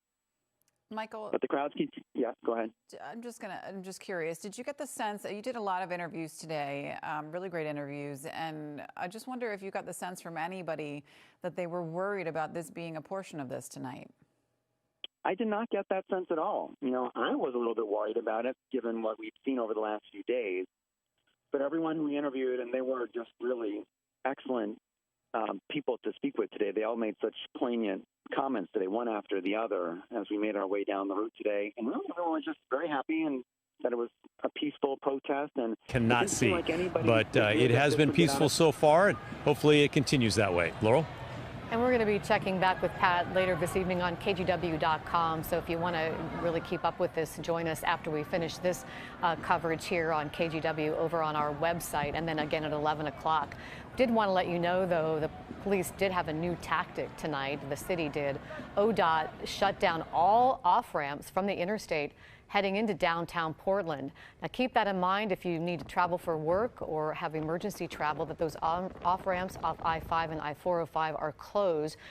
The only things allowed now, emergency travel and work travel, after that curfew kicked in at 8 o'clock. The curfew lasts until 6 tomorrow morning. It applies to the entire city of Portland. And the mayor talked about that on MSNBC tonight, talking about how they had some anecdotal information that some outside people may be trying to come in to the demonstrations. And so they were trying to hopefully prevent that, or at least reduce the number of people who might come in by closing those off-ramps.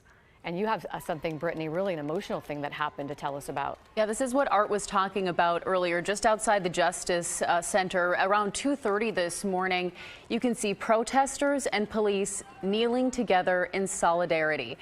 Coming up at 11, we're going to hear the moments that led up to this. Protesters, of course, you can see the cell phones that are out recording the moments that led up to this and the conversations with police, saying, if you're willing to work with us and kneel, maybe we can work with you, and finding some of that commonality and finding that space. We'll have more on that at 11 o'clock. And I was just reading a tweet from Portland Police, just encouraging everybody to remain peaceful, that they need people to remain calm and keep it a peaceful assembly, and so far it has. We're going to continue to monitor it. We're going to be reporting over on KGW.com if you want to continue to watch the live coverage, and we'll be back at 11 o'clock with a complete update for you when I wrap up of today's third day of protests in Portland over the death of George Floyd. Have a good evening, and we'll see you soon.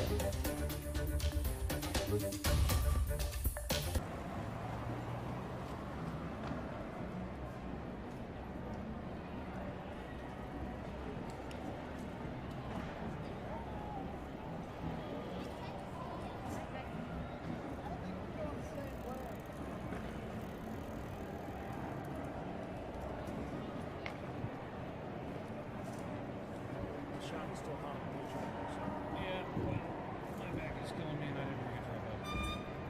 So apologies to the World Wide Web for adjusting there.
We didn't have this in the Watts riots or the Rodney King riots, where you had a Depression-era economy that is going to have to look at this and say, where do we get the funding to rebuild? It's just not going to be there. Conan, you've talked to the mayor, you've talked to other people today. How concerning is it that this is not over tonight, that there are other scheduled protests this week, and no doubt, given the intel that we've heard from law enforcement, this will happen again? Well, Colleen, to that point, those of us, and you remember Rodney King in 1992, the iconic image of that civil unrest were small business owners in parts of the city who went to the rooftops of their establishments and protected them with weapons fire, with guns. And I can only pray that doesn't happen here, but I can guarantee you that there are business owners who are watching this in other parts of the city who are saying, if the police aren't going to protect my livelihood, my investment, my family, and my family business, I will.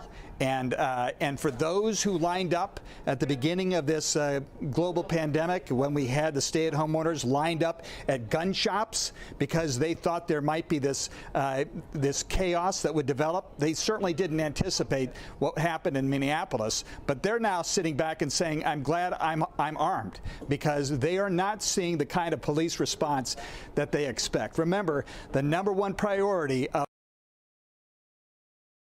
safety, and when you have citizens trying to stand up against looting and no police, that sends a message to everybody. I suspect you're right about that. Very quickly, we have to switch back to Santa Monica as we continue to look at this fire in Long Beach at 6th and Pine. Conan, a question about the curfew. It's in effect again until 6 a.m. tomorrow morning, LA County, correct? That's my understanding, yes. All right. Thank you for that. I should point out that other cities in San Francisco, I just learned, the curfew has been extended. It's indefinite. And this curfew may extend farther than that. You never. This is obviously a fluid situation. So the worry is that the worst is yet to come. At this point, nothing would surprise us, right, guys? I mean, all right, we want to get to Kim Tobin right now on the ground in Santa Monica. You were covering a fire, Kim, just moments ago, and now what are you seeing? Hey, Jonathan, we just moved maybe a block down here. We're at Santa Monica and 3rd, right near the promenade. We're at a Gap Kids, and you can see just some of this destruction that was done here a little bit earlier. It's really quiet now in this area, but we're just going to look. We hear the fire alarm going off, and we see inside of this Gap Kids that the sprinklers have turned on as well. So in addition to all the damage that was done here by the looters that came in and busted open these windows, stole all these clothes, inside it could have possibly been a small fire that was started or something that triggered that sprinkler system. And we can see maybe an inch of water that's pretty much filling up this entire store right now. But again, just so much broken glass. We know that a lot of these people that were targeting these stores had gone up to them with hammers and they were able to get through. But this is some super thick glass that we're talking about here. But they pretty much pulled all the mannequins.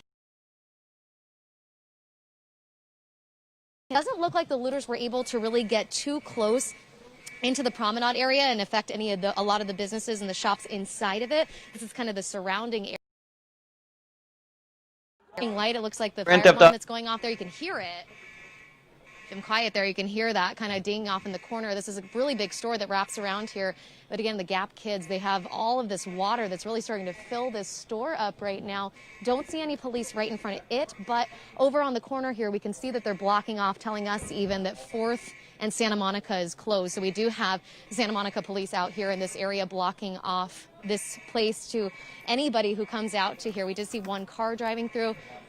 Hang on here. It looks like we have a group of people.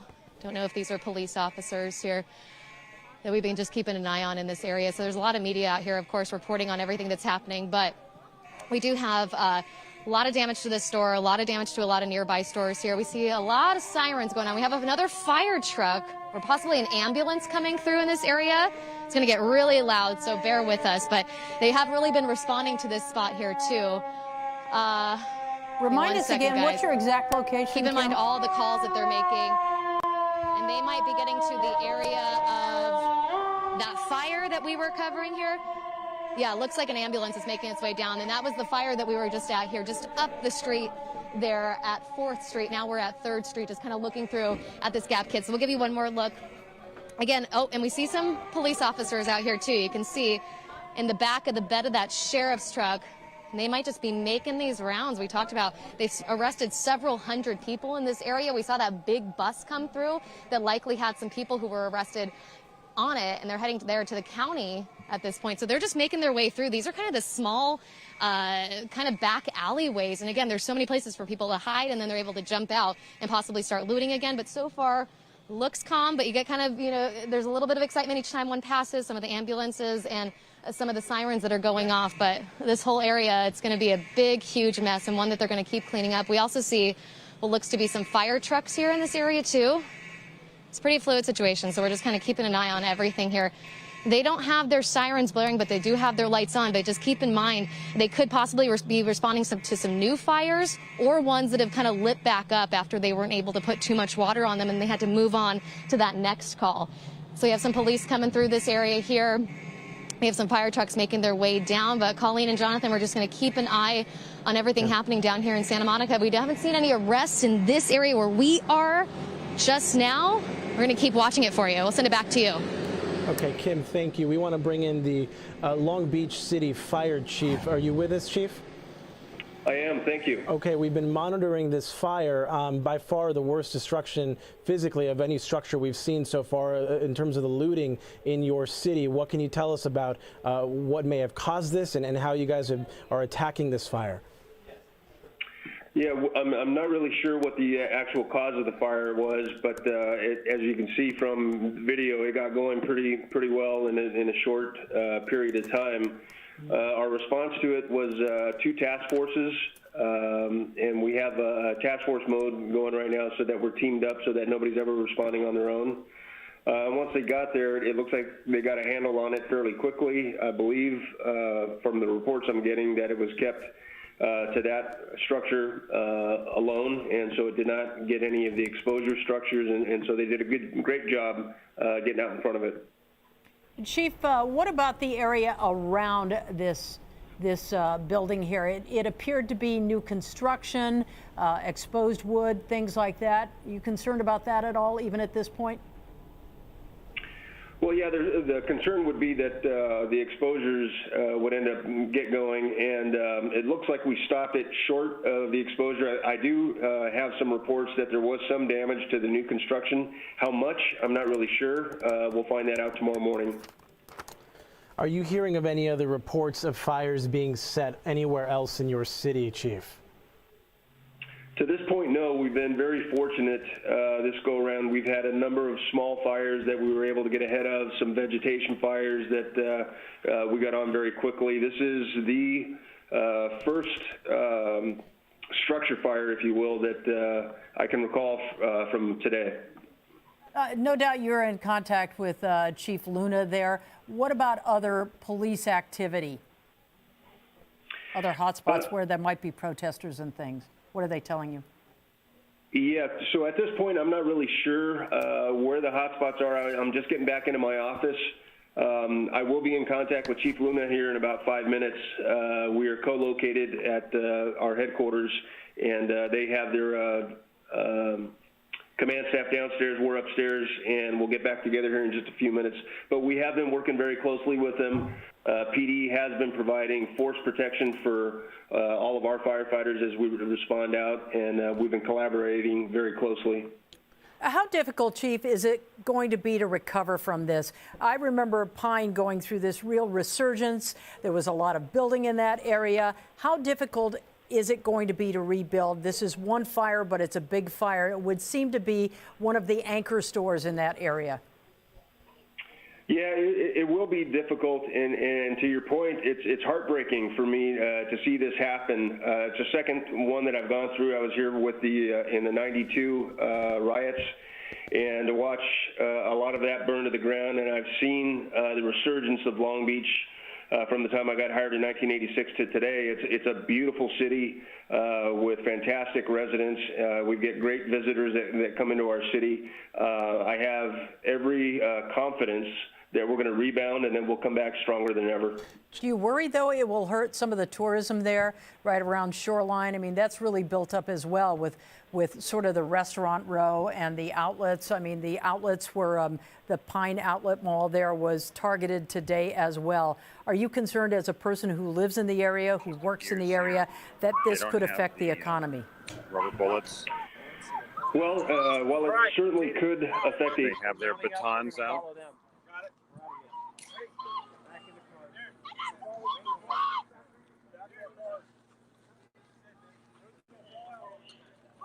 And they're giving up. They're leaving them alone. They're going to let them be. After all that, they must have decided that they had dispersed enough of the crowd that further action wasn't necessary.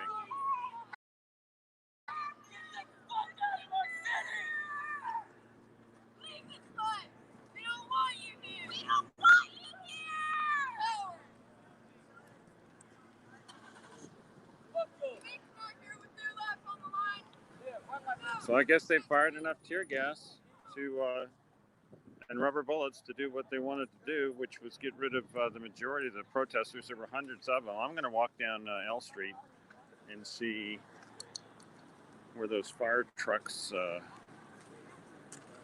were heading.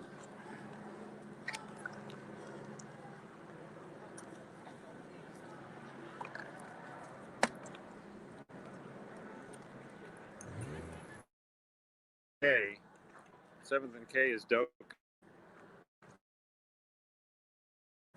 Head to 7th and K.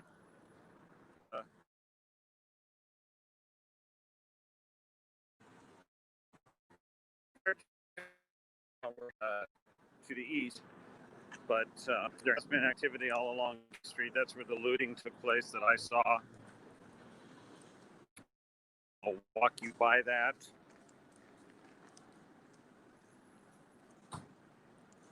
On Periscope. CV's just mentioned something. Do you want to read that out?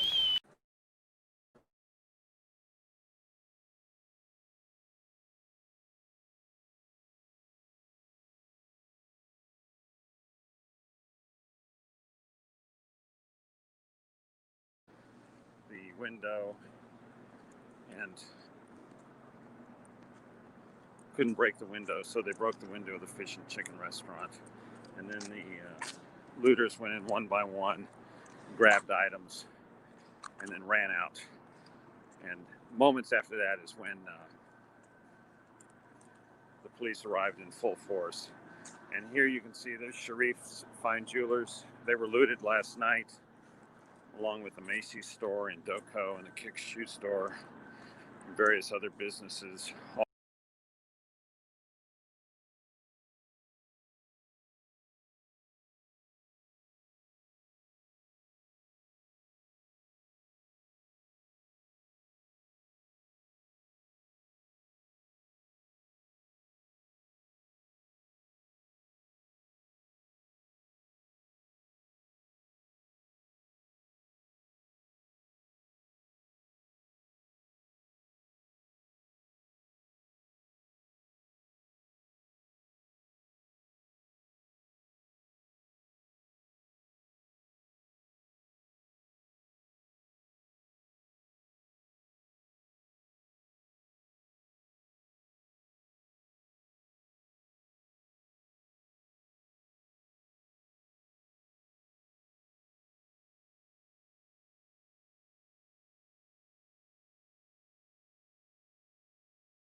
Okay, let him speak. Let him speak. You guys chill out. Hey, hand him the mic thing over the fence. Well, he's gonna be like, I'm not choking you. I'm not choking you.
Time, Mark, at the men's suit supply on 7th and Pine in Long Beach. Yeah, and it's pretty stubborn, and it just kind of speaks to what's inside. Men's suits, anybody's suits, all that cloth. It's going to go up and it's going to continue to burn. Now, one hopes that they've got some good insurance there and that they'll be able to reopen, but it does point out, every fire that comes out like this, every store that gets looted, that is potential jobs lost on top of what has been a very, very difficult time for all sorts of businesses across the country and in Southern California also. And so this is a difficult thing to deal with and to have to report to you. This place going up, along with so many other businesses that are being targeted by either vandals or looters or arsonists. Well, and we know during the whole COVID-19 pandemic, many of these stores have been closed. And not only is their inventory piling up inside their stores, all of their orders from all over the world, those orders are not coming in. Vendors aren't being paid. You keep seeing the far-reaching aspects of just one industry, which would be just the retail industry, just seeing the warehouses that are overseas that just have stockpiles of cotton that are not being produced, but they're not being paid by the retailers because the retailers aren't getting paid. So just seeing something like this, it just brings to mind that there is such a far-reaching aspect of just one little, area that's been so heavily impacted by the pandemic is the retail industry. And just to see, just looking at just this one building that's gone up in flames, all these jobs right there, they're not coming back to work for quite some time. Right, and when you talk about retail in Santa Monica, a lot of retail businesses got really hammered today and looted. Some of them, there were attempts to set fires. And our Leanne Suter has been there covering that for much of the day, and she joins us now on what are now empty streets, it looks like, Leanne. Yeah, Mark and Colleen, really empty here in Santa Monica, and you just said, Mark, a lot of damage here in this city. Across the street, you can see a Vons that we're looking at. You can see just from the parking lot alone what we're talking about. There is just all kinds of groceries and debris strewn all across the parking lot. We are told inside completely trashed as the looters ran inside the grocery store. This Vons here taking out whatever they could, leaving so much of it behind there in the parking lot. Now, just across the street, a row of businesses. We're here at Broadway and Lincoln. And this one, again, the looters just smashing the window, throwing off things inside of this. It appears to be a yoga studio, some kind of mind-body facility here, a kind of spa type. If we walk along the street here, you can see there are workers out now trying to clean up all of these businesses. There are count 1, 2, 3, 4, 5 here along the way that were damaged in this by all the looters. Again, everyone just kind of walking along as the group just walked along the street, just smashing any window they could see and just throwing out. You can see that here. They went inside and just took all of your stuff. Is this your business? Can we talk to you quick? Were you here when this happened? No. How did you find out what had happened to your business? He's our I'm the manager for the building. Told him Got it. So just when you came and saw this at first look, what did you think? Well, I was here from early in the morning, and it was all quiet, and the Vaughn's parking was becoming a parking lot for them, so I asked Vaughn's to clear out all the parking. They did. That helped a lot, and all of a sudden we saw, oh my goodness, there were like ants from everywhere. They just broke everything, went inside, took everything, and we tried to stop them. We put out a fire inside one of the stores. Thank God. Everything is great. Thank God.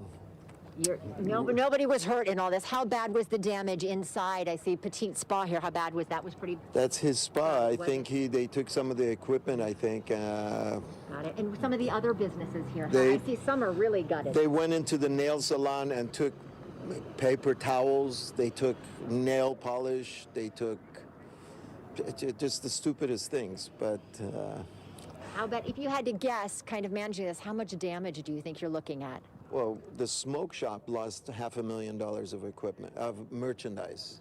There were maybe 150 people in that store, and maybe 50 people outside. Wow. So there was no way to stop that once they started looting inside. No. We were out of the way and said, go for it, What can you do? But thank God everything's great. Have you ever been through, witnesses something like this personally here? Just the 94 riots, the 95 riots, right? 92. 92? No, I think. Well, that was one. Anyway, okay. You've seen it before in the city. We've seen it before. And also the earthquake, 94 earthquake. It was almost the same kind of situation. But thank God everyone's fine. We always got to look at the best side of things. Everything is great. No lives were damaged. Thank you very much. Thank you for your help. $500,000, as you heard him say, down at the smoke shop here, one of the areas. Again, just shattered glass everywhere, grabbing anything they can see inside the stores. I'm going to walk down here. The smoke shop is down the street a little bit here. See if we can walk down and show. Again, as he was saying, just every window that they have in this strip mall has been shattered. That's the nail salon that he was talking about. There's a hair salon. And the hair salon was just getting ready to open. They had just gotten the approval, so now they have to face have to rebuild everything here, put together all new glass inside, and have to get ready to try to open it after suffering with the closure they've had for so long with COVID. But let's head down here. Okay, see, they're boarding up the smoke shop here. This one, he said, got hit really hard with all of the looters heading inside here. I see it's a corner business, so they really got targeted. I see that they really stayed kind of on this street, and then they targeted the Vaughn's. It doesn't appear, oh yeah, as I look down the street, I see other businesses. There's a whole nother section down the block here where there's more. They're boarding up other things that got hit. Is this yours? Yes. I heard that you got, would you be up for talking with us? I'm Leanne with Channel 7. Tell me, what's your name? Henry Runch. Henry, were you here when this happened? Yes. Describe for me the scene and how it unfolded. It was horrific. Just like people just running everywhere, attacking the bank across the street. I think they pulled the vault out of the bank across the street. They just mobbed this whole intersection everywhere. It was just the police couldn't be everywhere at the same time. Of LA County, streets have been very light. The freeway has been generally light as well. Going the wrong way on the freeway, because that could have been extremely dangerous, and fortunately he didn't hit anyone or anything, and at this point I don't see any visible damage on the car whatsoever. So he's going what, almost 120 miles an hour right now? Incredible, huh, Colleen? 120 miles an hour in a Ford Fusion. We have no information on the car that would lead us to believe that it is stolen. We just know that it was someone who was wanted for speeding. So if the car is not stolen, then the CHP likely already has the plates on the car. They've been able to run the plates, get it back to the register owner to figure out if perhaps the car was stolen at some point and just not reported, or if it is the rightful owner behind the wheel. I can guarantee you that they're already sending units over to that registered owner's address. Have we passed the 57 yet, that crossing where you could hit the 57 and then go up to the 10 or the 210? Yeah, so we just crossed the 57. The next freeway coming up is going to be the 605, but I don't know that we're going to get that far because it looks like he's about to exit. Saro, he's going to come right under us. So pardon us if our camera spins here as he comes right around us, but we will catch him on the other side here. He's going to go over the 60 freeway, and I'll get you the street right here. It's going to be Nogales. So Nogales, this is the Hacienda Heights area, and you see that CHP unit getting very close. Is he going to try a pit? Is he going to do it? There it is. Wow. Right at Nogales, right at the freeway on-ramp, and he is running. Okay, so we've got that person running. I don't know if that's the driver because he came out the passenger side. I don't think he is. Here we go. Here's two additional people. Two people I'm going to go into infrared so we can keep a track on them. And there they go. They're running. Hopefully not onto the freeway. Please don't run into the freeway. I'm going to stay with this guy. He came out the driver's side. I don't know if it is the driver because two people came out the driver's side. Yeah, it was too hard to see, Eliana, exactly who the driver was, and someone probably popped out of the back seat as we saw that third person run out of the passenger seat. And is this an on-ramp, an off-ramp? Where are we? This is, yeah, I believe this is going to be one of the off-ramps for the 60 freeway, which is the Pomona freeway. And you see cars coming right at them. They have no idea why these folks are running in their direction on the freeway. There's actually two guys well, right there. Okay. Yeah, so two guys right there on the off-ramp for the 60 freeway near Nogales. I don't think I've ever seen them pit at that speed. Wow, I haven't either, Colleen, because as you know, I know you have a lot of experience in this because you were in a vehicle that got pitted when you did that special segment with the LAPD. 35 miles an hour is the perfect speed. That to me looked like more than that, but hey, it worked. Yeah, it definitely worked, and it worked. I mean, I was afraid when he flipped around, he might come back in the other direction. Okay, and it looks like they're running. Yeah, is that just a big open field there? Yeah, so this is some brush area next to the off-ramp, rather, for Nogales for the 60 freeway. And the mistake that these two guys are making is that they're sticking together. Usually, if they want to get away from the authorities, if they can split up and go different ways, it makes it a little bit more difficult for the authorities to keep track of where they're at. But so far, these two that came out of the same side of the vehicle on the driver's side, so for that reason, I don't know who was the driver, they're sticking together on this one. And where are they? Are hiding in the shadows there? Or is that one there with the lights just pulling up?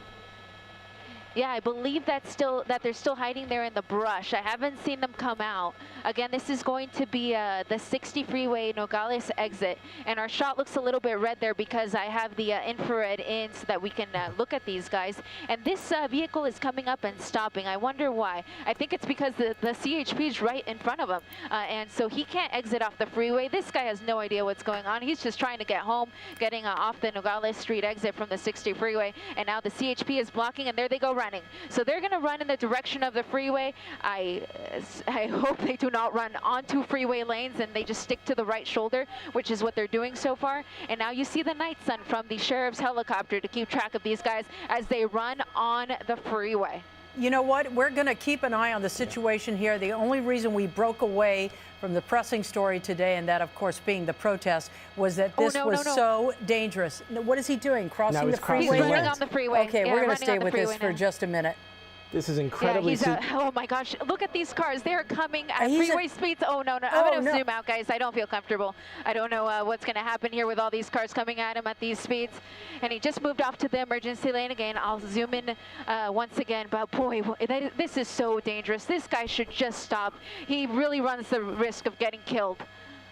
Okay, once again, they were doing 110 miles an hour at one point. The issue was speeding. That was what the warrant was for. They failed to pull over.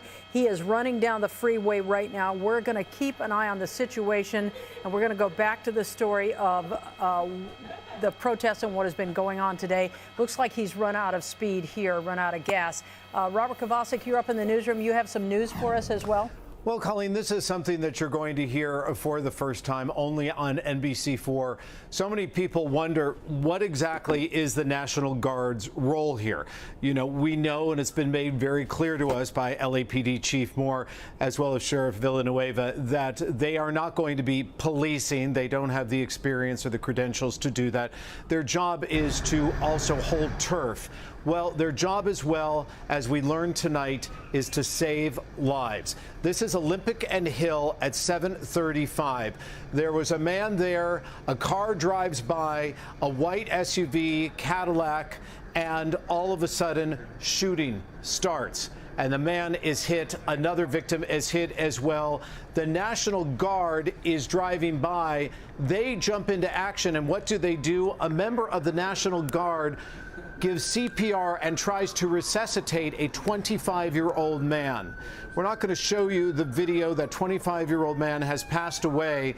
But while they were working on this man, waiting for the LAFD to arrive, when the LAFD did arrive, the National Guard, as you see right there, went into place and tried to protect our firefighters as they went to work trying to save this man. And so that was just one of the heroics that was instituted today by the National Guard, a member there trying to save the life of an Angelino on our streets tonight, again at Olympic and Hill. So that is just one job the National Guard has performed here in downtown Los Angeles.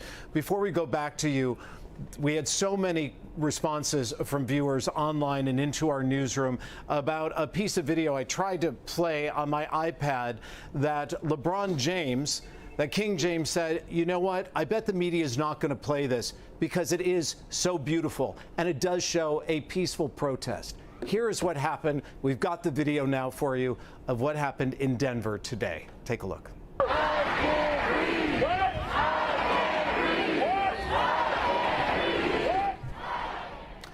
Those are thousands of people lying on their stomachs chanting, I can't breathe. And they did that for 9 minutes, was the time that has been clocked by investigators when George Floyd had a knee against his neck. And that was this afternoon in Denver. King James, we did play it because you asked us to, and we appreciate you drawing our attention to it. That was the scene today in Denver. There's so much going on as well, all across the country, as well as here at home. For that, let's send it back to you guys. Robert, I want to point out that so many of the National Guard are battlefield trained for wounds like that. So it's not surprising at all that they would jump into action and try to save someone's life. This was at Olympic and Hill. Do we have any idea if this had anything to do with any of the protests today? Have they been able to ferret that out yet? You know what? We don't know exactly what happened, but this was sort of a drive-by, if you will. There was something that happened. There was some type of altercation. But you look at these young men and women of the National Guard, and they are suddenly deployed here to Los Angeles in the overnight hours. Remember, they arrived here in the middle of the night. They are told just basically, you got to hold the turf. You got to just sort of help protect us while we try to protect the people of Los Angeles. And what do? You know, they went into action and they did exactly what they're trained to do as much as they could. And they tried to save the life of this guy, this 25-year-old. And they called the LAFD, and the LAFD arrived. And then what do? They form a line around the LAFD, as you see right there, trying to do what they can to protect that young man who unfortunately lost his life. But his family will know, and soon enough, that the National Guard did everything they could there on scene, as well as members of our fire department. And that's what's going on. That you want to remember is that there are so many people that, yes, causing destruction, and there are so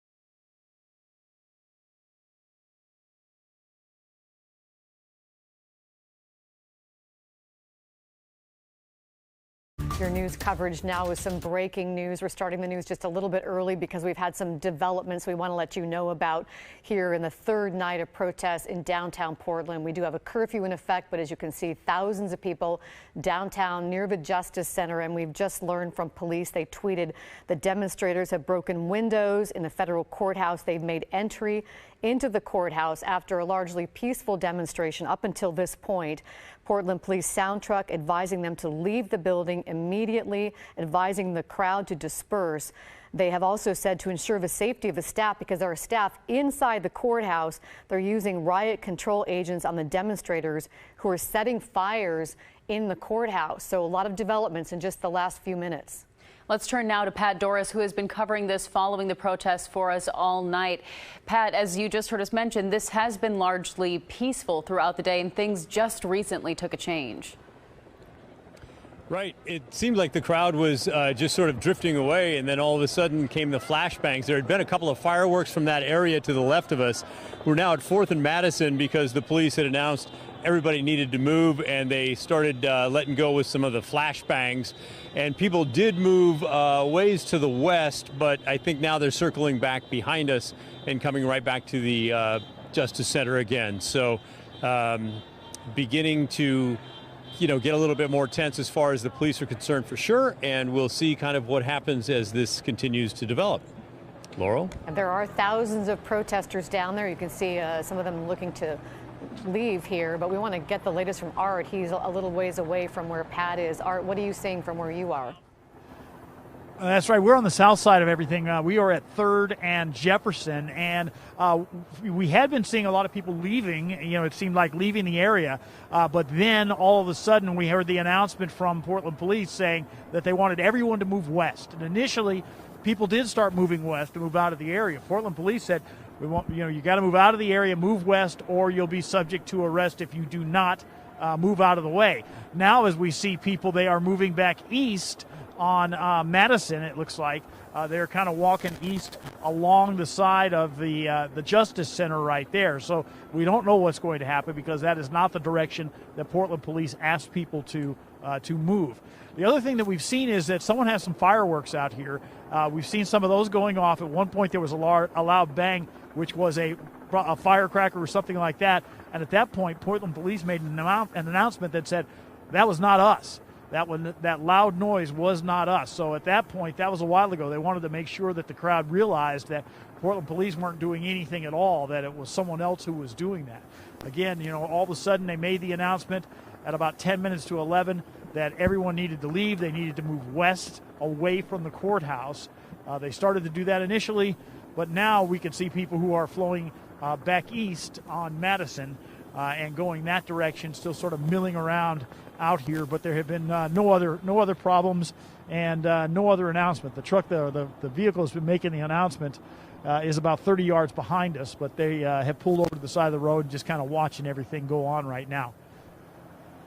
Does it seem like, Art, that there are some people that are leaving the area? As you can see, some of the protesters sticking around. You mentioned moving back east there. Does it look like some of that crowd, though, is starting to disperse and leave, or just come back?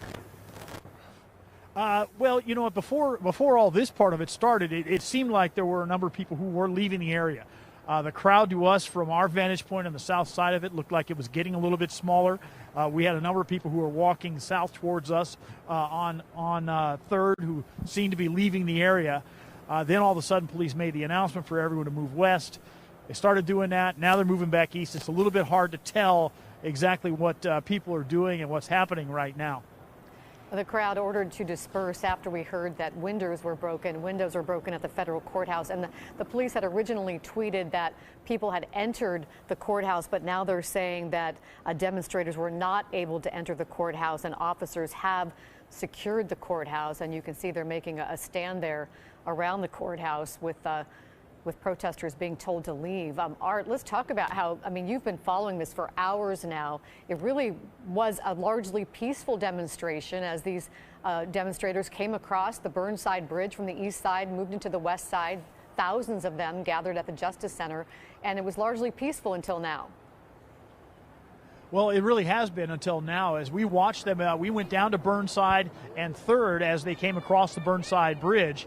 We watched them come across the bridge. We heard police make an announcement saying they wanted to protect everyone's First Amendment rights, that how people conducted themselves was how things would go tonight. They seemed to make it pretty clear that they were willing to allow people to continue to march through Portland as long as there were no problems. They came down 3rd, they came south on 3rd until they got to the federal courthouse and the Justice Center are next to one another on 3rd.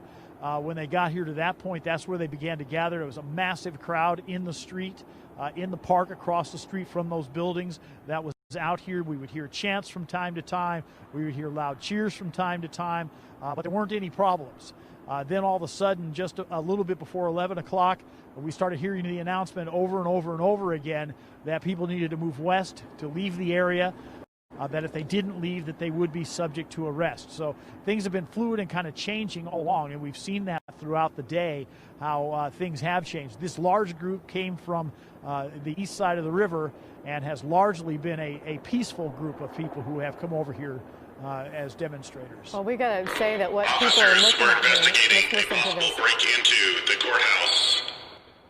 So they did tell us that they had secured that building and people hadn't broken in at that point. But what you're looking at from Sky 8 is a fire. We don't know at this point where that fire is. We'll try to get some information for you. But what had a peaceful demonstration, the vast majority of the people there appeared to be standing in solidarity, demanding justice for George Floyd. But now it has taken a different turn, with the police telling people to disperse. And you can hear that right there in the background. That's what that's saying, especially in that federal courthouse. Let's bring in Pat Doris, who has a different perspective, also in downtown. Pat, what are you hearing from the people around you? Because that looked like earlier that the crowds were moving right around you.